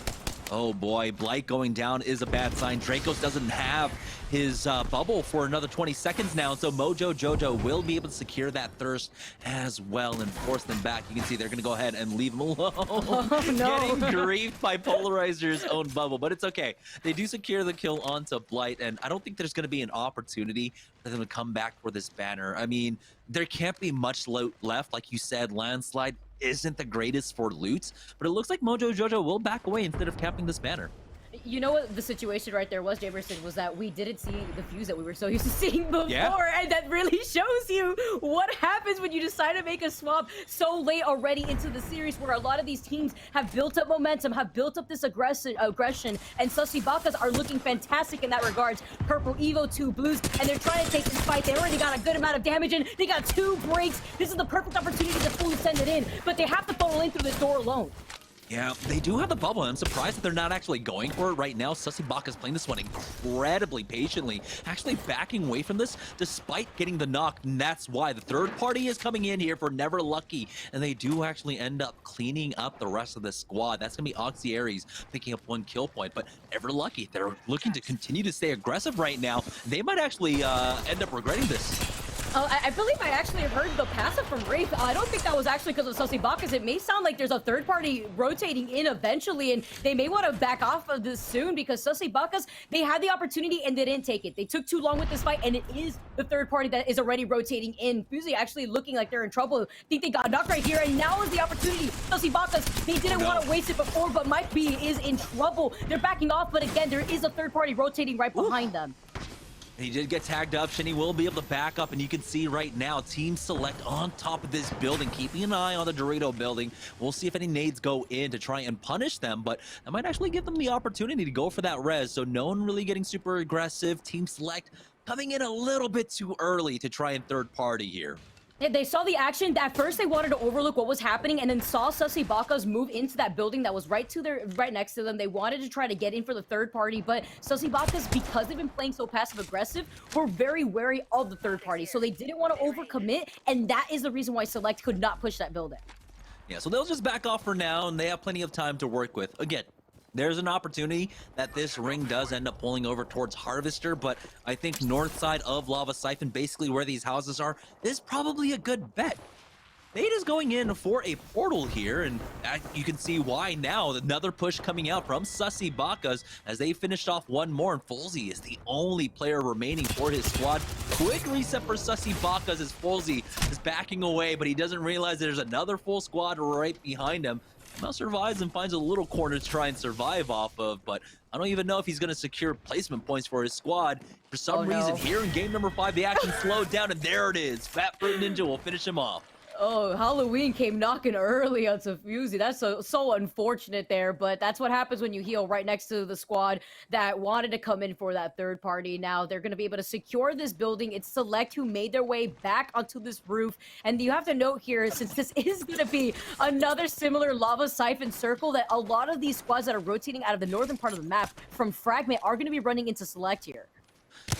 One thing I really do want to commend Sussy Bakas for just that beautiful like push-pull play, right? They go in for the push and they pull back when they need to. They did that twice in a row with two separate third parties coming from two separate angles. So it was just beautiful awareness coming out from them. We can see why they've been so consistent throughout the night. Hopefully the points will reflect it after the 6 games are done. But wow, take a look. RGP picking up a lot of kills throughout all this. And I was saying that the pace of the game was going a lot slower, but already it's picked right back on up. We're down to 16 squads, 47 players. At this point, a lot of these squads, seeing where the circle is going to be pulling, are thinking to themselves, all right, final game, we're just all going to drop Lava Siphon. It's obviously just going to pull in that direction, and then with everybody's luck, it's completely going to pull north, and that would be the complete difference game changer for that final circle. It'd be funny here to see how that's going to play out. But Select, they're in a great spot here. Not only are they in that next circle, but they have the beacon intel to know where it's going to be pulling. So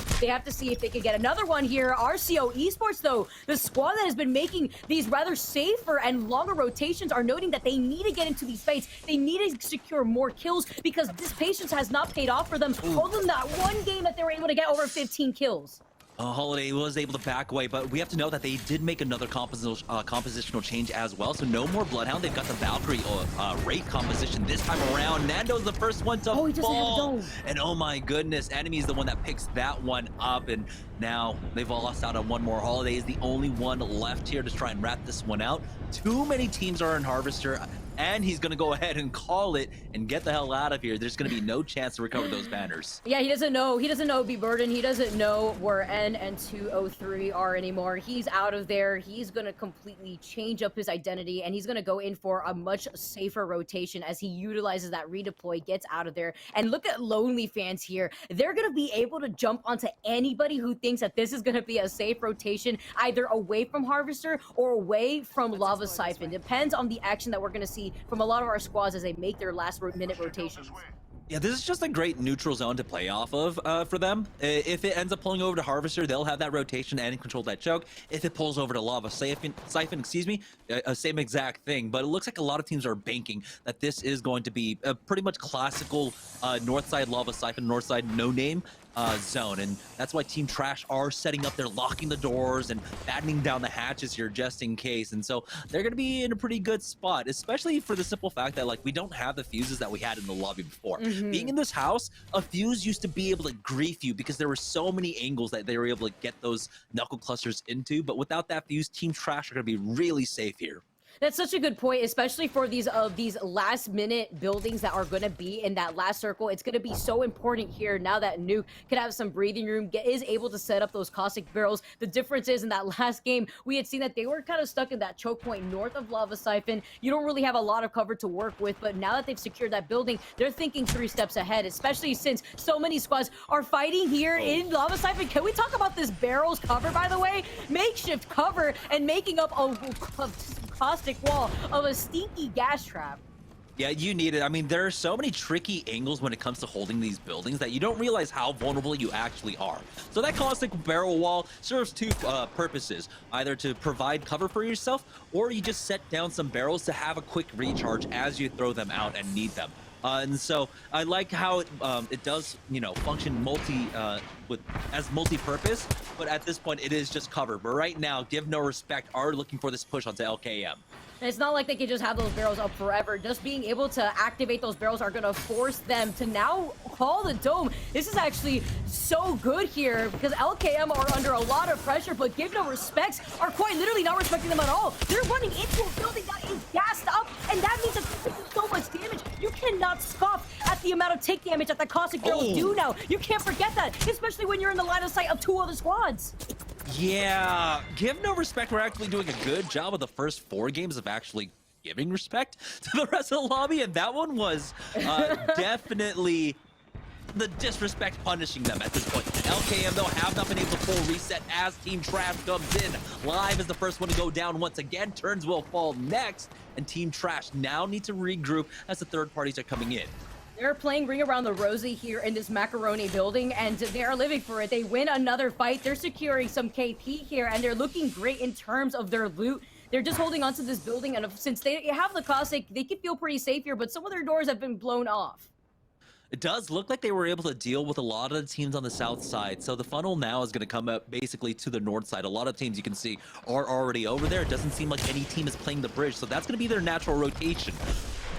On board with Meow Syndicate, though, playing inside the tunnel. They do have a caustic on the other side, as it looks like Wonderful is actually controlling a lot of this tunnel now. But as that gas dissipates, Mendo has to be careful how he peeks these angles. And Meow Syndicate also have intel where that circle is going to be pulling, so that's why they're hanging out here. But they're taking a lot of damage, specifically Mendo, who's hiding behind those crates, loses his shield. No. But running into the line of sight of your other squad mates, I mean, they still get the down here onto Cali. Meow Syndicate now may have just gotten way too aggressive when they didn't really have the advantage in the first place. Mendo, it's up to him, but there's still 2 other members alive from Asteria. They win the fight, and look at Elazura. They were quite literally won, and they're going to be able to get this res on top of it.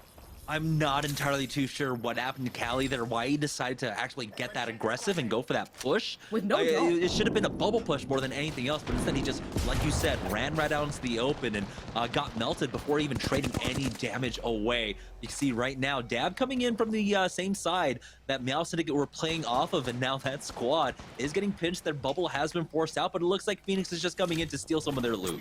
This is the squad that had a really rough start. They're still alive. There's 12 squads left. Again, this is game number 5, only 2 games left, and Dab has been one of those teams that just haven't really been able to be as consistent, but they have been able to secure a lot of these kills. They were able to get a lot going on with a fuse, and they are able to secure some kills too. Elazur was able to heal all the way, it seems like, and Asteria, they get third party because of Dab, and now they're behind some cover with another squad chucking grenades in their direction. Yeah, this is very dangerous. Lonely fans are hearing everything going on around them as well. You can see Fate is moving out for Team Select, but this is looking like it's going to be that classical northern pull. It might actually just go over towards the bridge more than anything else. Basically, that ping that Team Trash have down on the map right now could be the ending, especially now considering that Grandma's house is out of this ring. So it's either going over towards that bridge or towards that respawn building to the northeast. I like how Trash is playing this building so hard too, because they also are noting that they're able to get some damage done over to their south. They see that there's a squad that is shooting at them off to their side. A lot of these squads are trying to find a way where the circle is going to get pulled towards, especially since they've seen a very similar circle within the last 4 games. They don't want to predict wrong. Seeing that TPM now are holding onto this building, they don't have a caustic here, but they don't need it because they are looking pretty great in terms of their Evo shields. 2 gold, 1 purple, so they can get back into these fights rather quickly.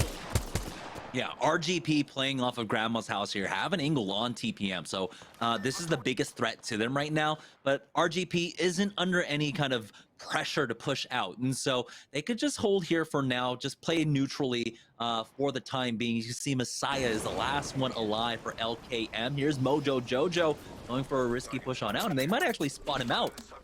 Oh, but they're landing right in front of a squad that we were noting before that were just stuck behind cover, and they do spot them out. Yeah, they just get put into their line of sight. It is Mojo, Jojo now moving right underneath them. They're on the low ground, but is this the spot that you want to be in between two squads, or rather two sides of the high ground, where you're going to have multiple squads essentially in a position where they could sandwich you rather easily? Yeah, that is a possibility, but playing inside these crevices, playing inside inside these valleys is actually disgustingly safe because of the fact that even though there are high grounds on either side of you, neither team can really go for that over peak because the other side of the valley can punish you. So it's like this kind of neutral zone to be playing off of. Right now, though, this is not neutral at all. Dumpers are going to have to actually slide on down to that north side, but they're in a pretty good spot. Triple purple armors. They've got decent amount of ammo on that Volt along with that purple bolt, so enemy is ready to frag out. And they're in a great spot, too, because they're going to be able to line of sight anybody who's off to the right, utilizing this rock form to their right. And their backs, they're also going to be able to know if there's going to be any last-minute rotations from the squad that's possibly holding that tunnel closer to Harvester on the way towards Lava Siphon. And that's going to be important because that's going to be the only squad that could contest them from behind. And they'll be outside of circle if they do. Well, speaking of the only squad, that's actually Lonely Fans that's playing that connector, and they're considering actually rotating around. So maybe in the next minute, maybe next 30 seconds, excuse me, we'll actually see that fight taking place. They don't have to hard commit onto this one. They'll be able to slide down for free. As you can see, RGP have them in their sides, trading away some damage. A1 doesn't actually get a good trade there. He's going to be forced back. RGP, the squad that just won game number 4, their positioning was pristine. They want to replicate that here, but they're outside of circle, so they're going to have to get moving soon, but they're going to be forced into the line of sight of that squad that is holding that building. And Sussy Baka is also on the low ground of another building, but this is an amazing spot for Sussy Bakas because they have line of sight of any stragglers that could be coming out of the fragment choke point, or of anybody that's off to their right if they decide to overcommit to a fight that can easily get third party. Yeah, Team Trash just has to keep an eye on that tunnel side. You can see that team pushing up. The bubble's already gone down, so this is a huge opportunity for Pyro to try to punish them. He's been doing an amazing job with snipers all day long, but here's the slide down coming out from Team Dumpers. There is a team that is playing inside of this cafeteria building. For now, they're just going to go ahead and make sure that no one comes up behind. They can coexist. Nothing really has to happen quite yet, and so no one's forcing the issue. Yeah, it's what you were saying before. It could potentially be Lonely Fans that want to make that rotation over there if they want to commit to that approach. But Dumpers, noting that, they had the scan already behind them. You have round 4 now closing in on them, and they're going to be able to have more intel once it does finalize. And Sussy Bakas have no plans on trying to speed run their way outside the building. They're already Caustic trapped up inside that bottom floor, and they're also holding multiple angles with Koala Bear actually having that high ground. You can see we have about 6 squads up here on the north side, and so now it's all coming down to basically how the zone algorithm really wants to favor our squads. It's going to pull up north. It's going to pull down south, down to Lava Siphon proper. We'll find out in just a moment. Looks like Trash does have a nice angle to work off of and is going to pull up hard north here. So Team Trash, luckily for them, they don't have to deal with too many people in their way. There is a team right below them, but the bubbles already come on down. Kimchi Lee actually finds one onto Shady. And that's, of course, a Gibraltar, so they need to throw down these barrels just to get the res. That's going to be his makeshift cover. That's going to be his quote-unquote bubble that he's going to send out. He's going to be able to get the res successfully. Great way to utilize that as some makeshift cover. And now Shady is back in this fight. He needs to pop this Phoenix kit. And calling in the bombardment is great here to try to pressure out any squads that want to try to take that kill. But Lonely Fans now, they've lost Blueberry. Not a great way to start here as Circle 5 is going to be closing in 45 seconds, but they at least managed to get the banner.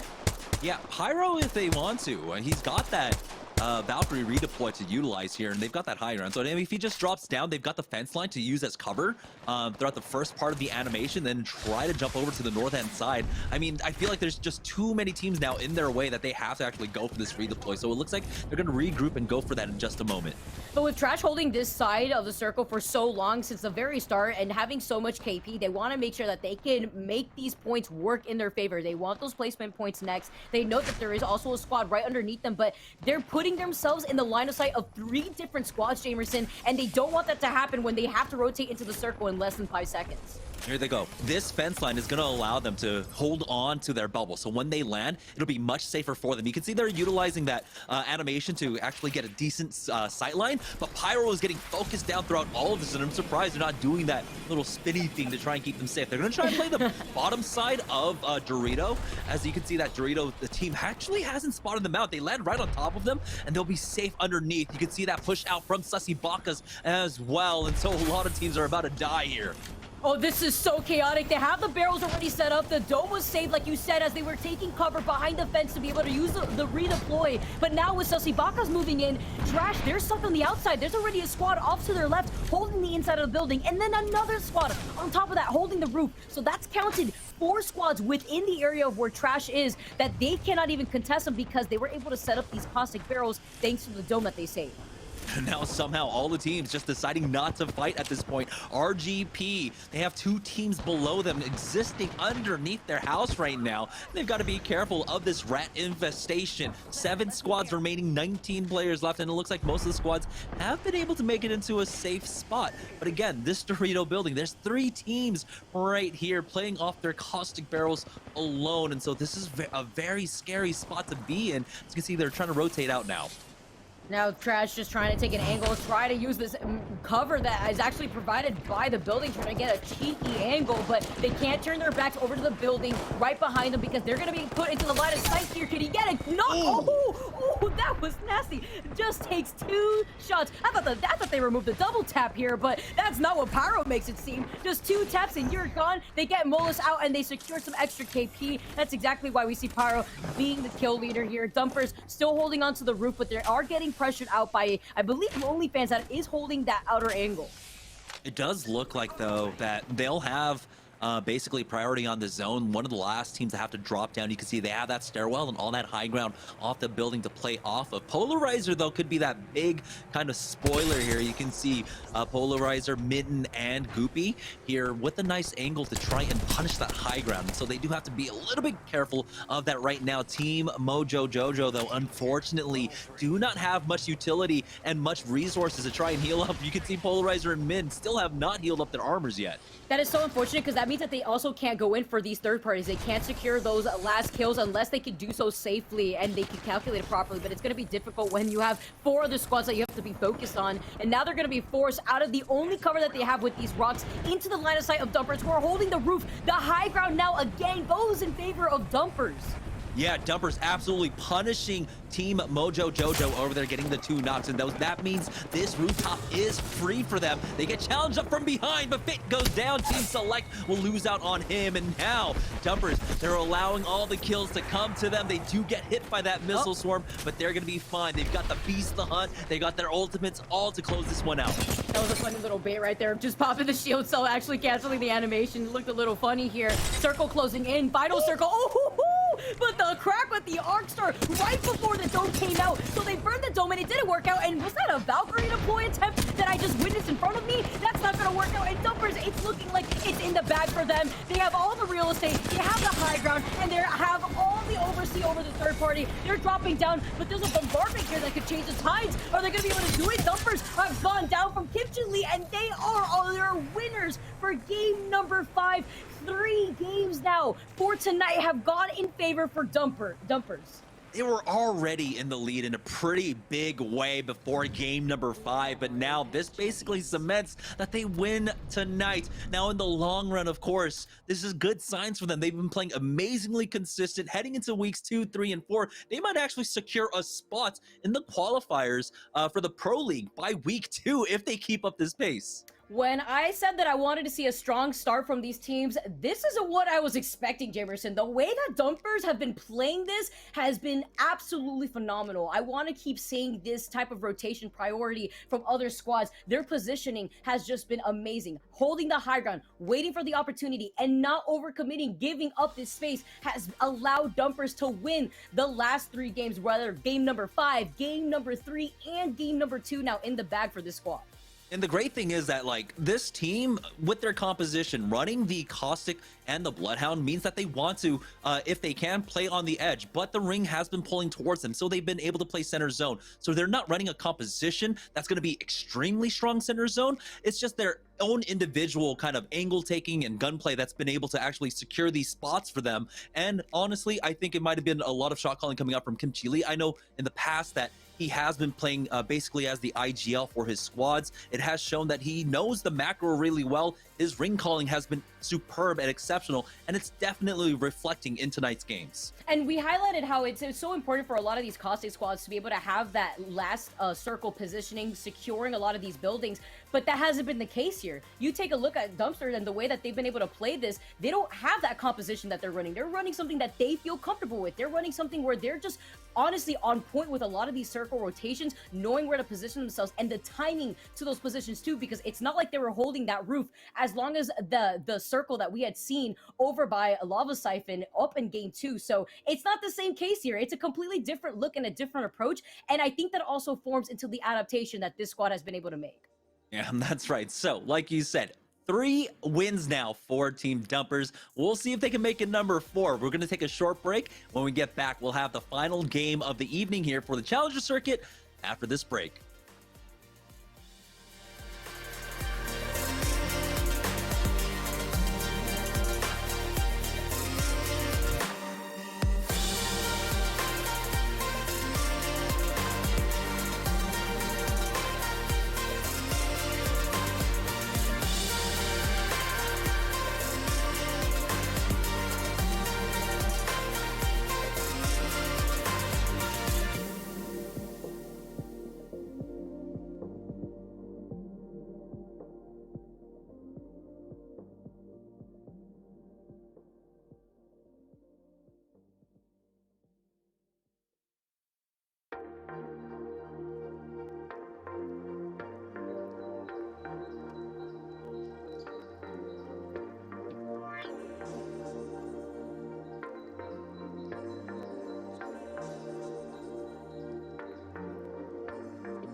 Welcome back, everyone. We are finalizing the show for tonight, Jamerson. Dumpers have taken 3 games, have secured so much KP, and they are looking like they are absolutely on fire. They have built that gap between first place for tonight and second place, and now we're going to see how the rest of our squads do while we close out the day.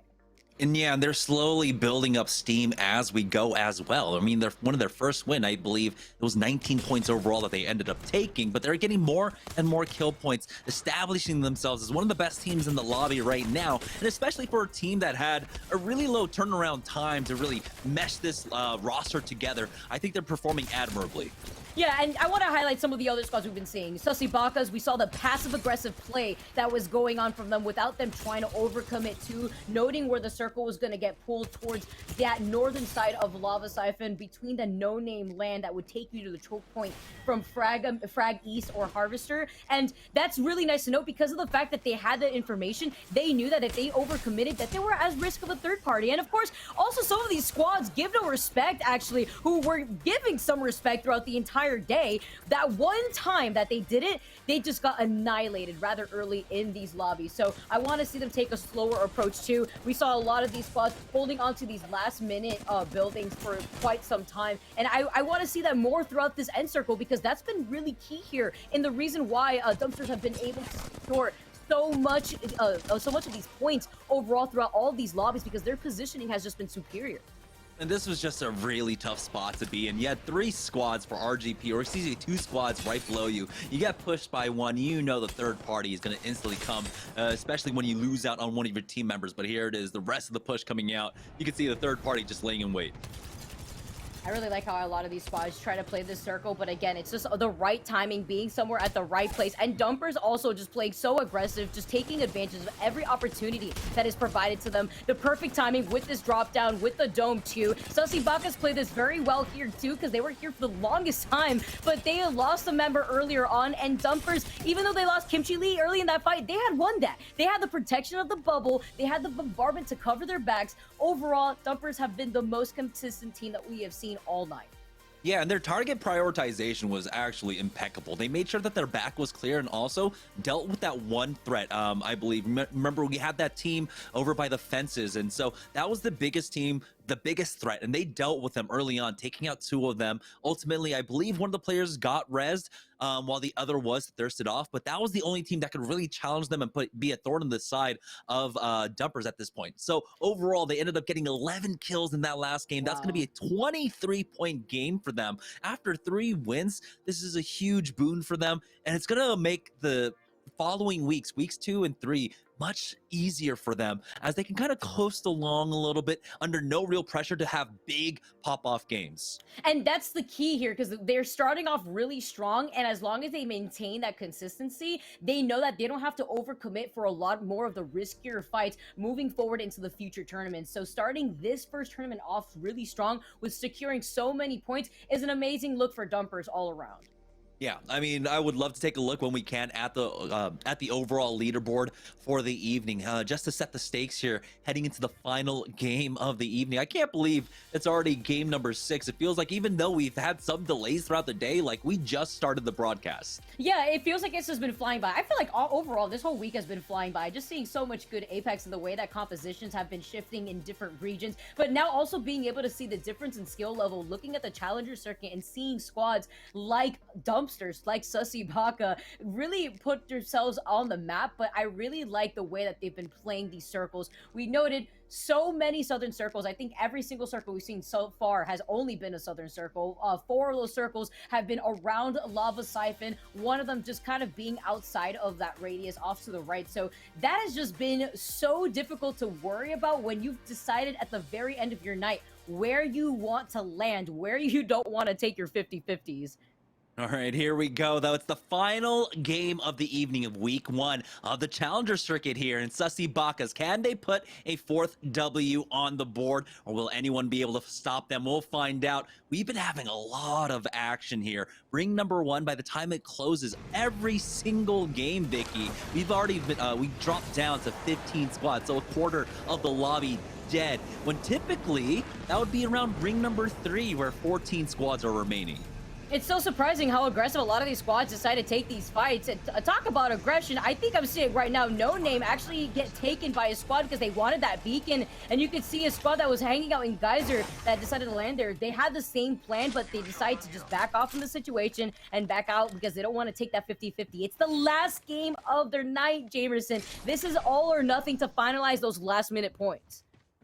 Yeah, remember, you have to re-qualify every challenger circuit. You have to play through the qualifiers just to make it to the finals lobby, just to be able to put the points on the board. And so you have to, of course, leave it all on the table here. Once again, you do have LKM getting challenged over on the Lava Siphon side. Lava Siphon is one of those POIs like Skyhook that can be split 50-50 without any fighting taking place by two teams. Now, Raw XDT, they're making the rotation away from Lava Siphon, and we're actually seeing where this circle is pulling. It may not be super north part of the map, but it is going to be able to probably shift away from Lava Siphon, maybe looking closer over to the Harvester area. We have to see the bigger map once we can. We'll be able to have that intel, but I really like the way that Raw XDT have already acknowledged that, and so they're already shifting away from Lava Siphon. They want to be able to deny any loot from any squads that make that last-minute rotation. Yeah, we haven't taken a look at the map yet, especially with the second ring, but I feel like this one is going over towards Countdown, and that might be a classic Countdown circle where it ends between Countdown and Landslide. We'll have a better idea. You can see right there that, yeah, while this is a northern pull, it's not a hard northern pull. It's not, you know, encompassing all of Skyhook, which indicates that more than likely this is going to be going over towards Countdown.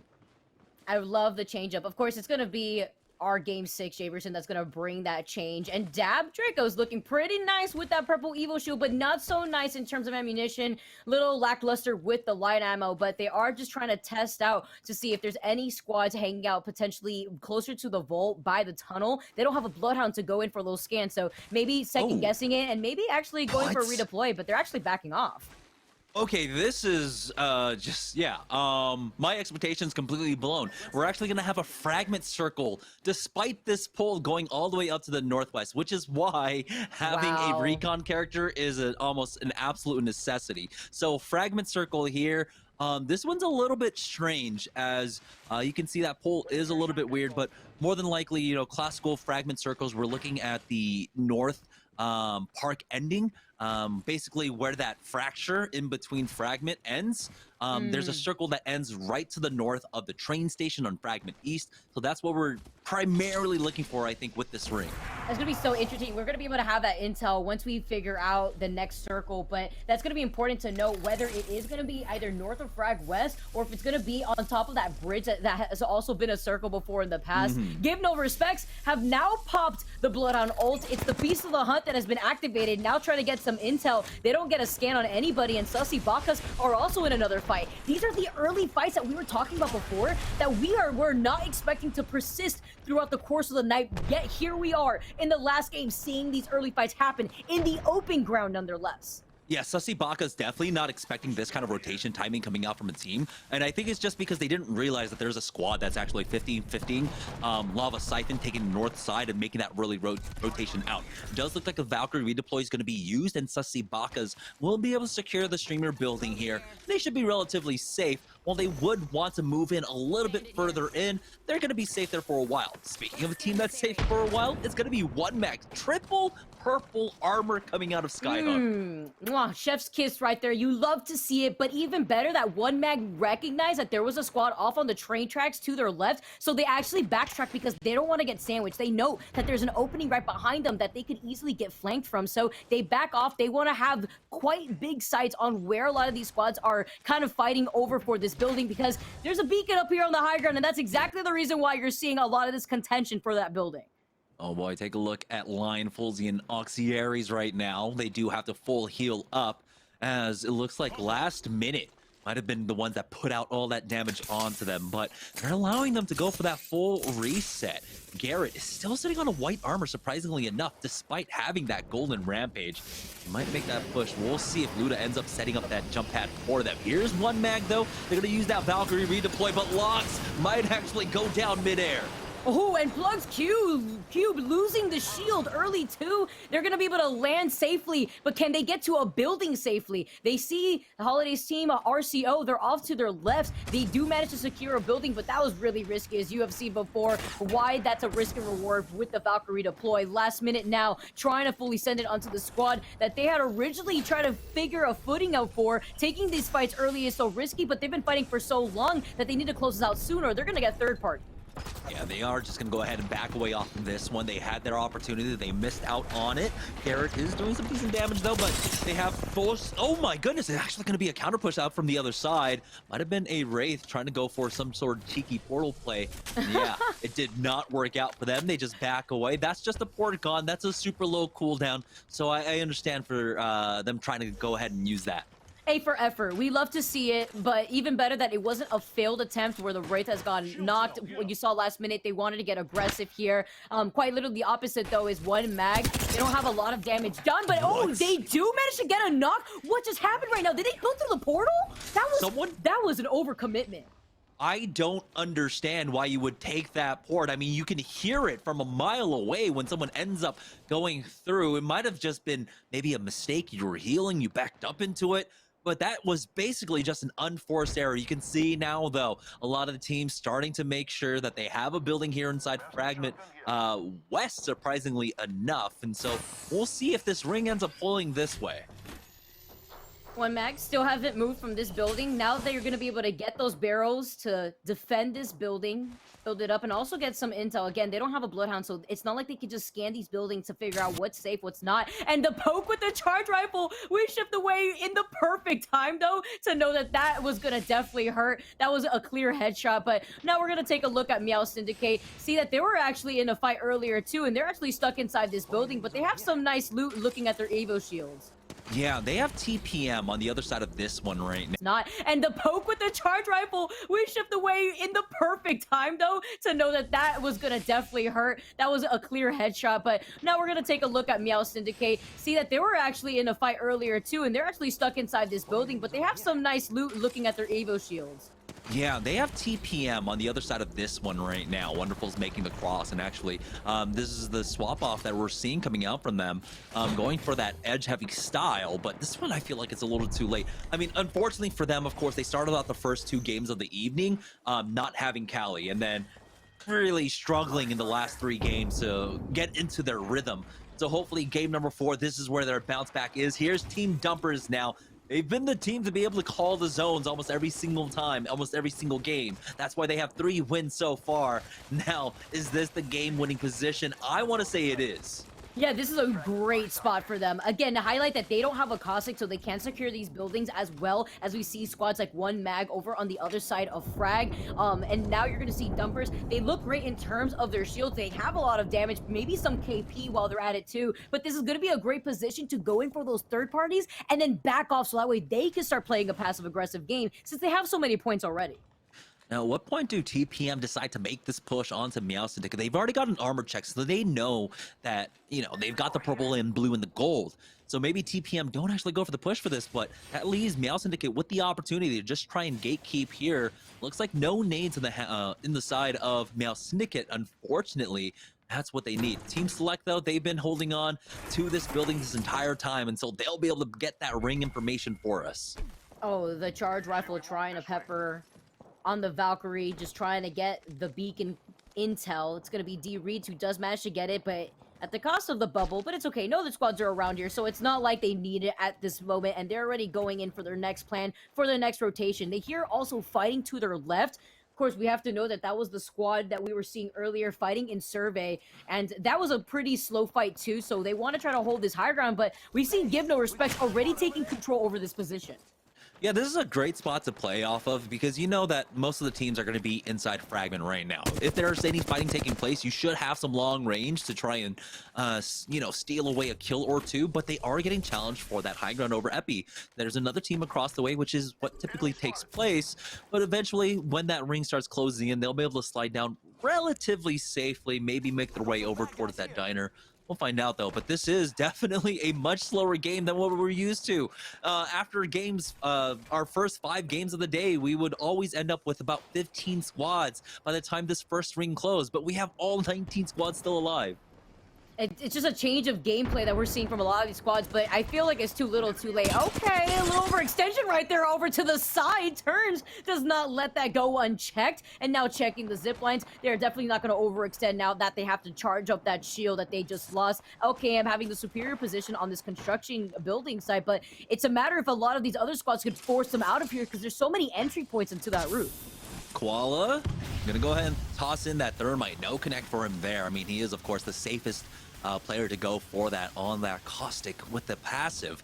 Unfortunately for them, they're kind of stuck in a really bad spot. They have a team above them.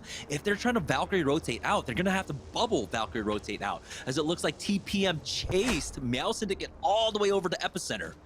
And now they're making their rotation. They have the Beast of a Hunt to activate if they need that, but they just want to go in for these safer rotations too, because they noted that there's a squad on the high ground, and Wonderfuls is gone. The L-Star just burning him down, and that's what I was worried about. They're pitched in between 2 squads that are currently overlooking at them from height.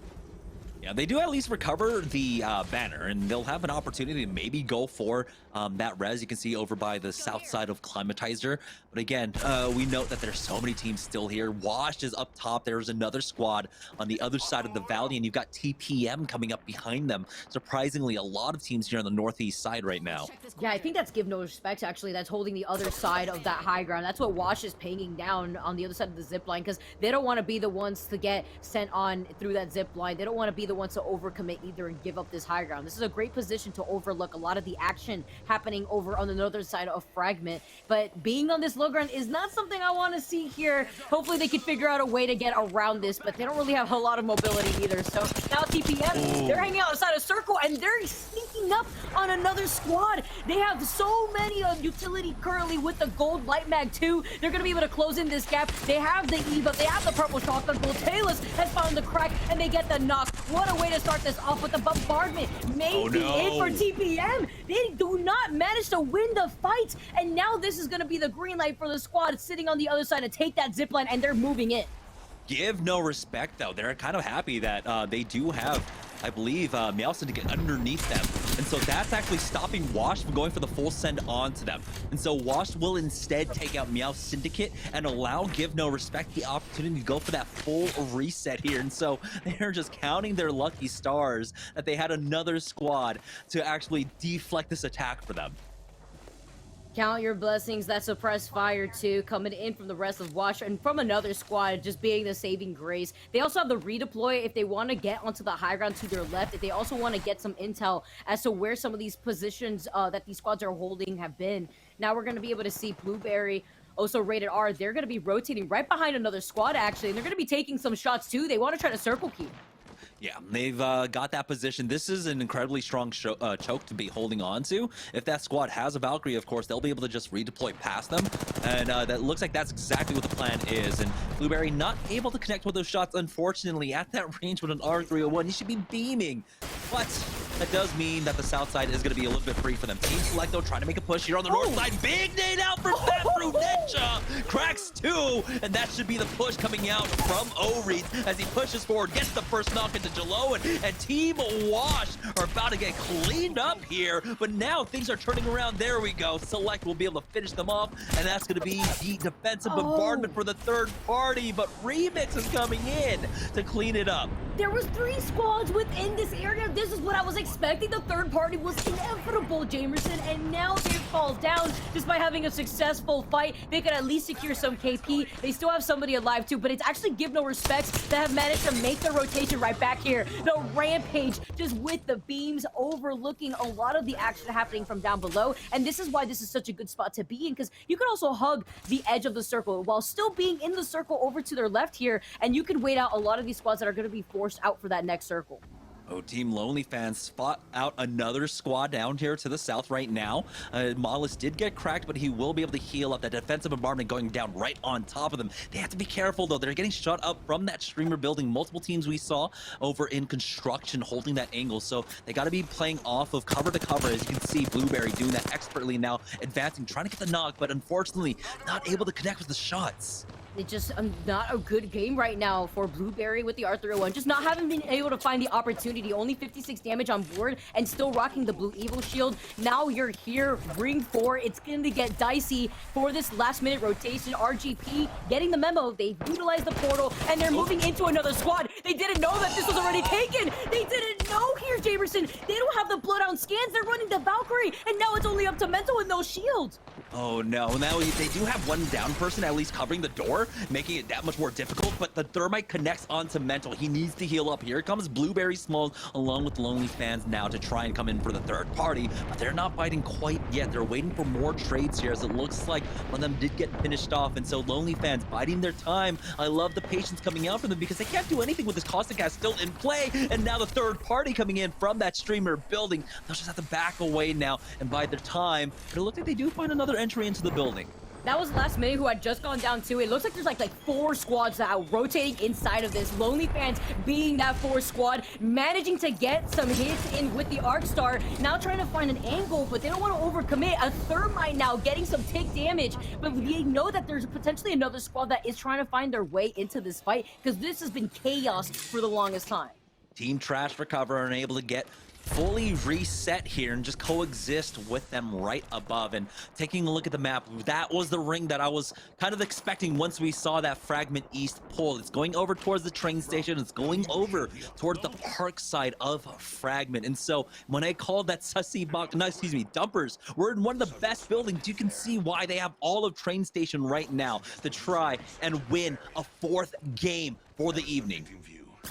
This is all or nothing. They want to be able to take that here. Sussy Bach is another squad that has been able to take a game tonight. The only other squad that really has been able to contest Dumpers, aside from RGB, who took game number 4, but they're making their rotation. They're looking great in terms of loot, but they just want to make sure that they don't get dove on by a squad like 1Mac, who are utilizing the redeploy now in the middle of everybody else who are holding these outside corners. They're also surrounded right behind them.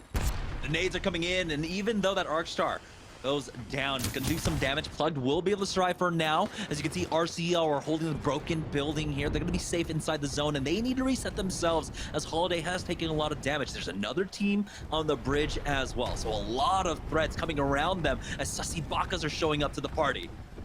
RCL also still alive, holding the roof of this building. A great position here. We've seen circles get pulled to the bridge, but we see where the final circle is going to be. But RCL, they're putting themselves in the ring, the line of fire for everybody else to just shoot at them off to the right. Getting too excited and overly aggressive to get these dirties are going to cost them their entire tournament life.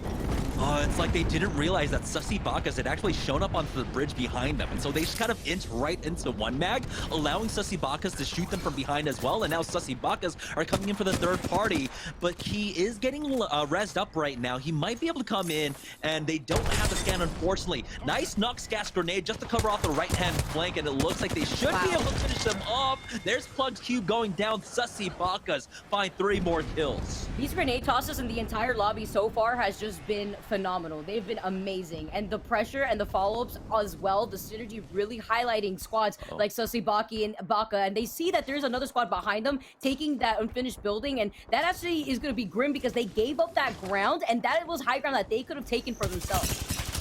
Take a look, Dumpers once again in the power position. They're in one of the buildings that's actually still in for the next zone, but they have lost out on roof control, unfortunately. Enemy popping those ultimate excels to try and get that Feast the Hunt because they desperately need to retake that roof. It's one of the best positions to play off of. You can see on the next ring, that train track is still in. There's cover on that train track. It's the highest of grounds to play off of. They are getting contested. So they're just going to hold this location here, too. They just want to make sure that they can get this rotation safely without exposing themselves to the squad that's holding the high ground. It's Mojo, Jojo that are contesting them here. Other squad, again, just from Dumpers. A squad that has been so consistent overall tonight on another level, and that's exactly why Goopy goes down on the other side. They thought they were safe. Mojo Jojo taking different angles that they weren't expecting Dumpers to take part in. Now Midden is one. Polarizer, though, wins this trade here, but Midden by themselves off to the side, wondering here if Dumpers could clutch it out. They can't. Timmy now goes for the quick shield swap. Are they going to have time to get this res, or is the circle going to take them? No, because that corner is still in the safety of circle, but they don't have a Wraith portal to try to avoid the damage from the circle. There is no reason for Mojo Jojo to push down there. They had one of the best spots up top. You can see LKM are actually playing it right now, and I guess that was the reason why they were forced down, but there it is. That is the park ending that I was calling earlier on. Trades going out across the board, Fearing Live pulling down on that defensive bombardment, waiting for that bubble to go down, and he will time it perfectly. You can see Give No Respect getting taken down just a peg as they are barely surviving here somehow throughout all of that. But they have another team across the ways that they have to be careful for. So surprising here, the way that they decided to take this rotation off from the high ground. They're still holding on to that open ground off to the right, but LKM have the superior position. Not only do they have the high ground, I'm not just surprised that they gave up some of that train station roof, but you know that right now, looking at where it's currently situated within the circle, they'd be open for that squad to just take a shot at them. It's going to be Give No Respects that could see them in their line of sight, so they just wanted to take the safer option and situate themselves on top of the train tracks. Yeah, Nuke and Shady currently playing this one out now as a duo. Everyone else pull up 3 here in the final 4 squads. The ring is now closing. 2 minutes left to go left in this game. And now Dumpers and LKM, and one of the worst spots here is eventually they're going to be forced out of this cover, and they're going to be ending up fighting each other right now. Turns trying to go for a cheeky peek with that missile swarm, but not actually connecting with it. And Messiah is really testing out his throwing arm there, but he's just falling just a little bit short with these barrels. And LKM know that there is a squad right underneath them. It's Dumpers who are right waiting for LKM to drop from this high ground, because they'll just be in the clear line of sight of Dumpers for them to get that pepper in. And they'll also be sandwiched between these 2 squads. Circle closing in, and look at these arc star tosses too. Dumpers want to make sure that they can whittle away at any shields as quickly as they can. And there's another squad off to their left. So that's actually going to split some of that attention away from Dumpers. Kimchi Lee, does he have his bubble for this defensive bombardment that's going down right on top of them? It looks like the train tracks is just enough cover for them here as LKM are getting cleaned up by Give No Respect on the other side. This leaves an opportunity now for Dumpers to try and turn on to Give No Respect, but they've lost out on one. It might just be GNR to clean up the rest of the lobby. LKM go down in 3rd, and now it's just Timmy left in a 1v3, but he cannot do it this time around. It's Give No Respect in game number 6, putting a stop to Team Dumpers. Changing up the pace real quick here. Give No Respect with the prime positioning, coming in from the high ground closer to Epi, moving their way to Fragment without putting themselves too much at risk. We saw all the action go down in everyone's favorite building when it comes to pubs in Fragment. So much happening in early game there too, but the way that Give No Respect played that was fantastic. Also, we have to give credit. I saw some grenade kills in the kill feed from Give No Respect, and they've been on point. The entire lobby overall with their grenades have been really on point and starting off these aggressive pushes, but the way they played that was so slow. And even though Dumpsters could have had the opportunity to take that game, Jamerson, they still fell down in 2nd. They still managed to close out the last game with a lot of points. Yeah, and it's really incredible how strong their macro calls have been throughout the day. Ultimately, they'll Give No Respect. You know, congratulations for taking the win here in game number 6. They didn't have the best of games 1 through 5, but being able to bounce back for this final game, you know, that's just a good sign of their mental ultimately at the end of the day. Yeah, I really like to see more from this squad and the adjustments that we've seen overall throughout the day. Seeing some replays. One Mag 2 was another one of those teams that really came up after the first 2 games. They started prioritizing their position. They also were way more aware of their backs and where they wanted to rotate depending on which squads and what action. Oh, this is actually what we missed out on earlier on. Last minute had taken the portal, but the portal had disappeared too. So it wasn't like they were able to come back and get rezzed by their team. The thing is, that's just kind of fundamentals when you play Wraith. You need to know that timing on the portal. You know exactly when it goes down. Everyone has that timer down. You know exactly by how much ult you've built up from when you place that port down, when exactly it's going to close. So committing to that play was honestly just a big misplay. I think something that you just need to kind of learn from. It's a learning experience. For Team Select, though, this was a nice fight, but we understood that there were so many teams in the area that almost no one was going to survive the end of this one. Yeah, in this situation too, the fact that Give No Respect was on that high ground, they were also able to get some KP from a lot of these third parties, and this is also one of those buildings that we saw so much action happening. RGP with just mental being alive. We're sandwiched by Sussy Bakas too, so rather lonely fans actually here going in through their back line, and it's just when you're sandwiched in Fragment and you have nowhere to go because you can't get a read on who's situated in what building because you don't have a Bloodhound, it's tough here. A lot of these spots were running Valkyrie, and it was kind of the nail in the coffin for a lot of these rotations that were unsafe. Yeah, this was that weird push that RCO made with Sussy Bakas instantly coming in for the third party. I feel like if they had just held the building, that would have been a much better spot. Here's Mojo Jojo trying to push, I believe this is Dumpers on the other side. And I didn't know why exactly they decided to push down, but it was because LKM had forced them off the rooftop and into the fight up against Team Dumpers here. But here's Give No Respect controlling that north side of the zone, clearing this one out, and basically setting themselves up for the win.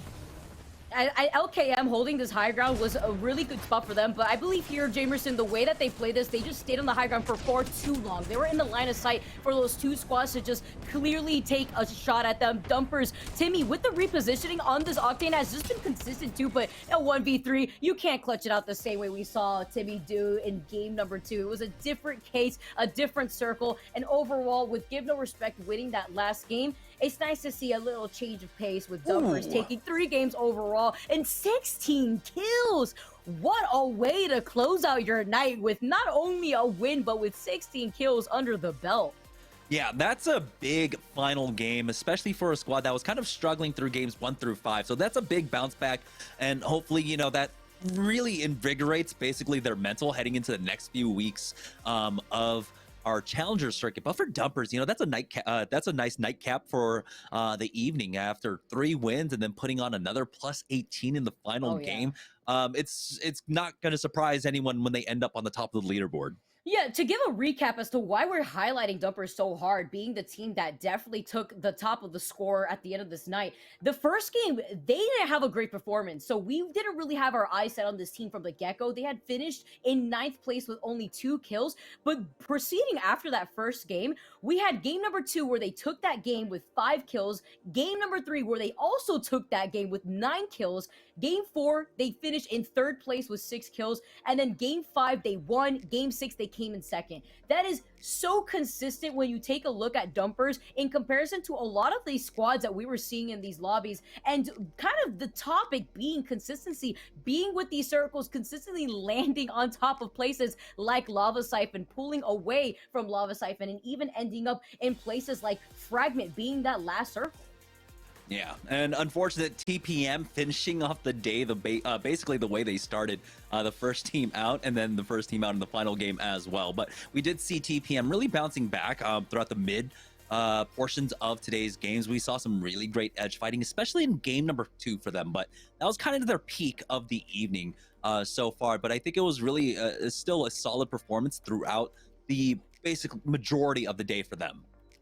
Yeah, now also being able to see how a lot of these squads have been able to make some of those adjustments throughout the day really highlights the type of skill level that we are expecting going forward within the future circuit challenges and challengers, and seeing how a lot of these squads are going to make some adjustments. Also, since they're going to be able to see the Pro League side by side.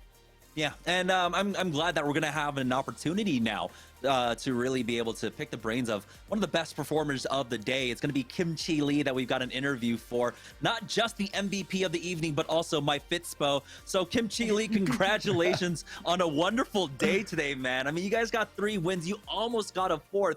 I want to know what happened today. You guys were just firing on all cylinders. Yeah, so we're as a brand new team. Previously, Dumpers, as people would know, was myself, Enemy, and James Fearless. But then for other circumstances, James left and we picked up Timmy. And for a while, I was a little worried, didn't have that much practice, and we had to kind of figure things out as we went. As you saw, game 1 was the best performance, and that was where we had some counter calling, and the comms were just kind of flustered.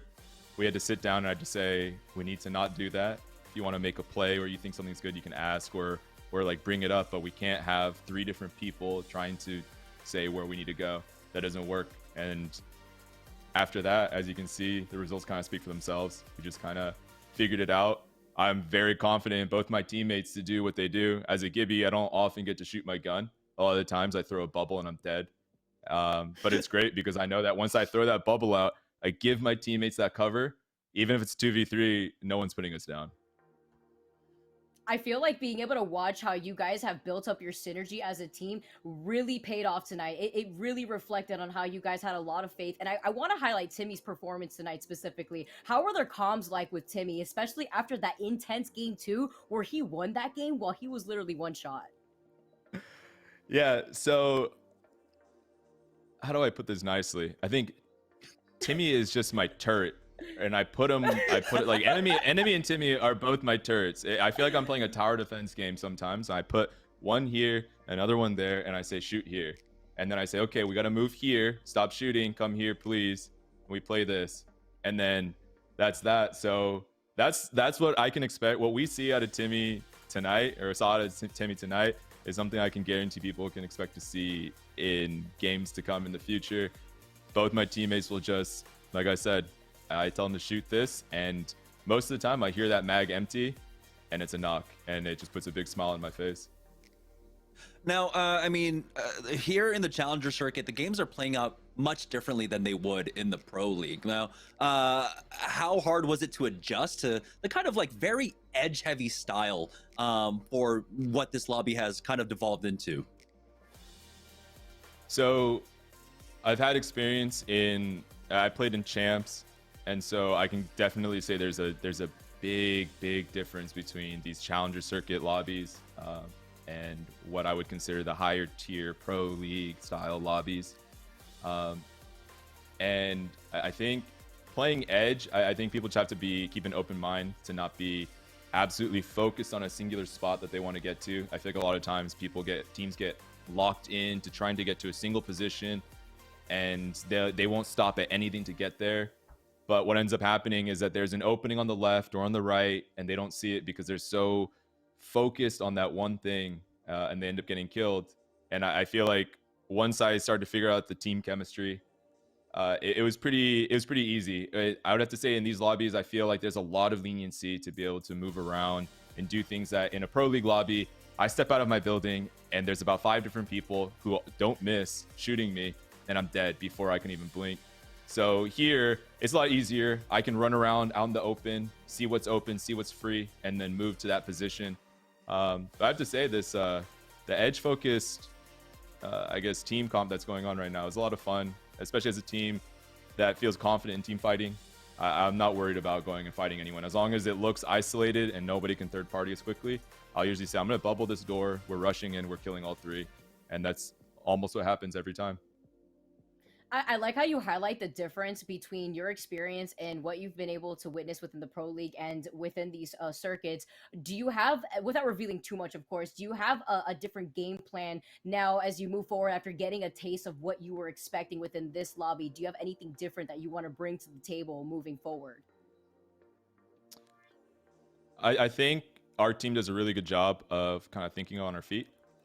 Going into quarterfinals and semifinals, Timmy did bring up that he didn't feel very comfortable with the comp that we're playing.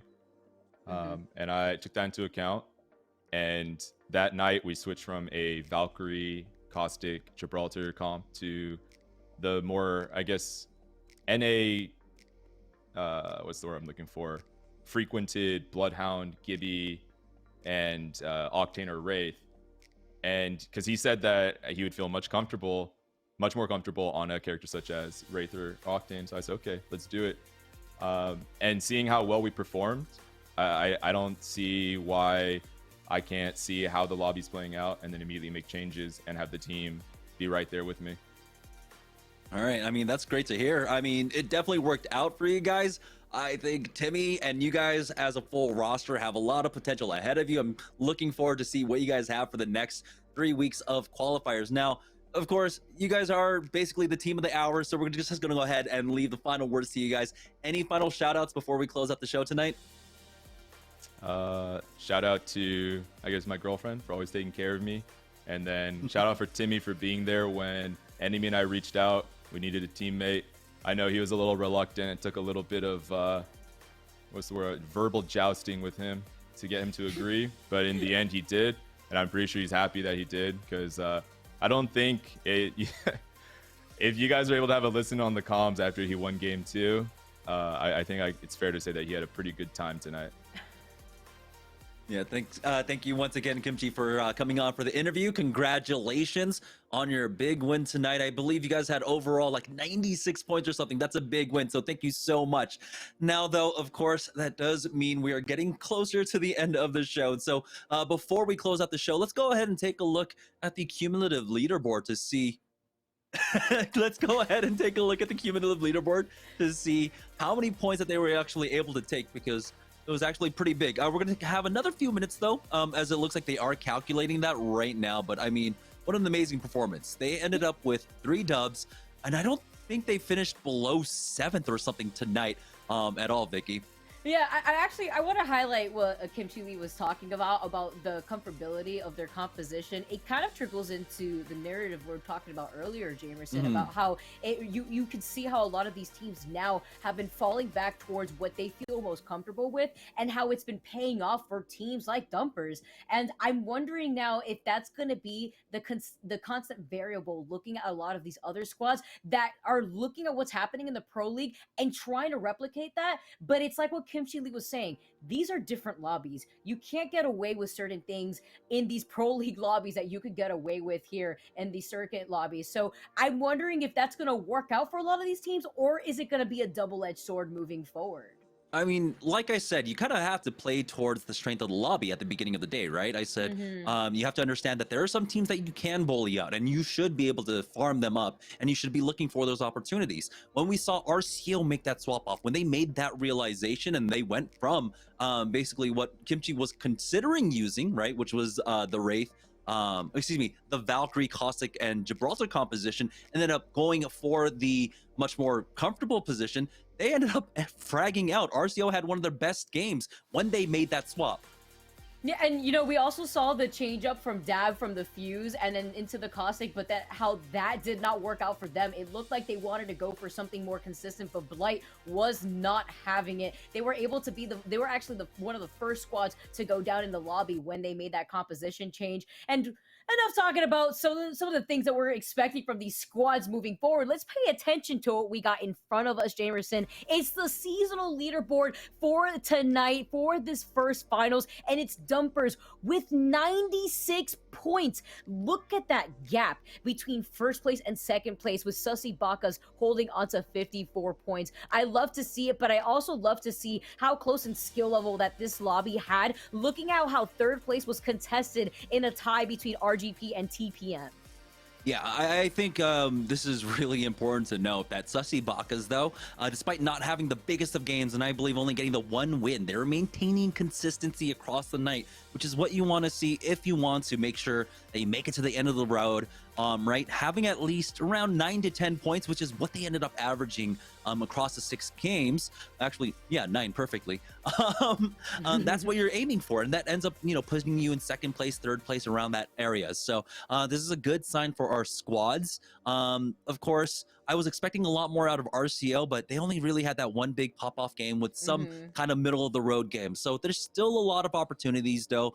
With 3 weeks left in the qualifiers here in the Challenger circuit, I mean, I think today was a good learning experience for a lot of our squads. Yeah, I 100% agree there, especially seeing the difference between how Dumpers came across like their rotations and what we had heard from Kimchi Lee, where, being in one area for so long was actually the reason why a lot of these squads had fallen despite having that positional advantage. You could see how a lot of those squads fell into the habit of being comfortable within those buildings. They felt safe with the Caustic compositions that they were running. We had seen the Caustic, Gibby, and Valk, as we have before, come out again in these lobbies, and really proving that you don't have to be running those type of compositions to necessarily win. It's about the timing that Dumpers really had when it came to their positioning. And I feel like after today, Jamerson, we're going to be seeing a lot of these squads fall under what they feel most comfortable with.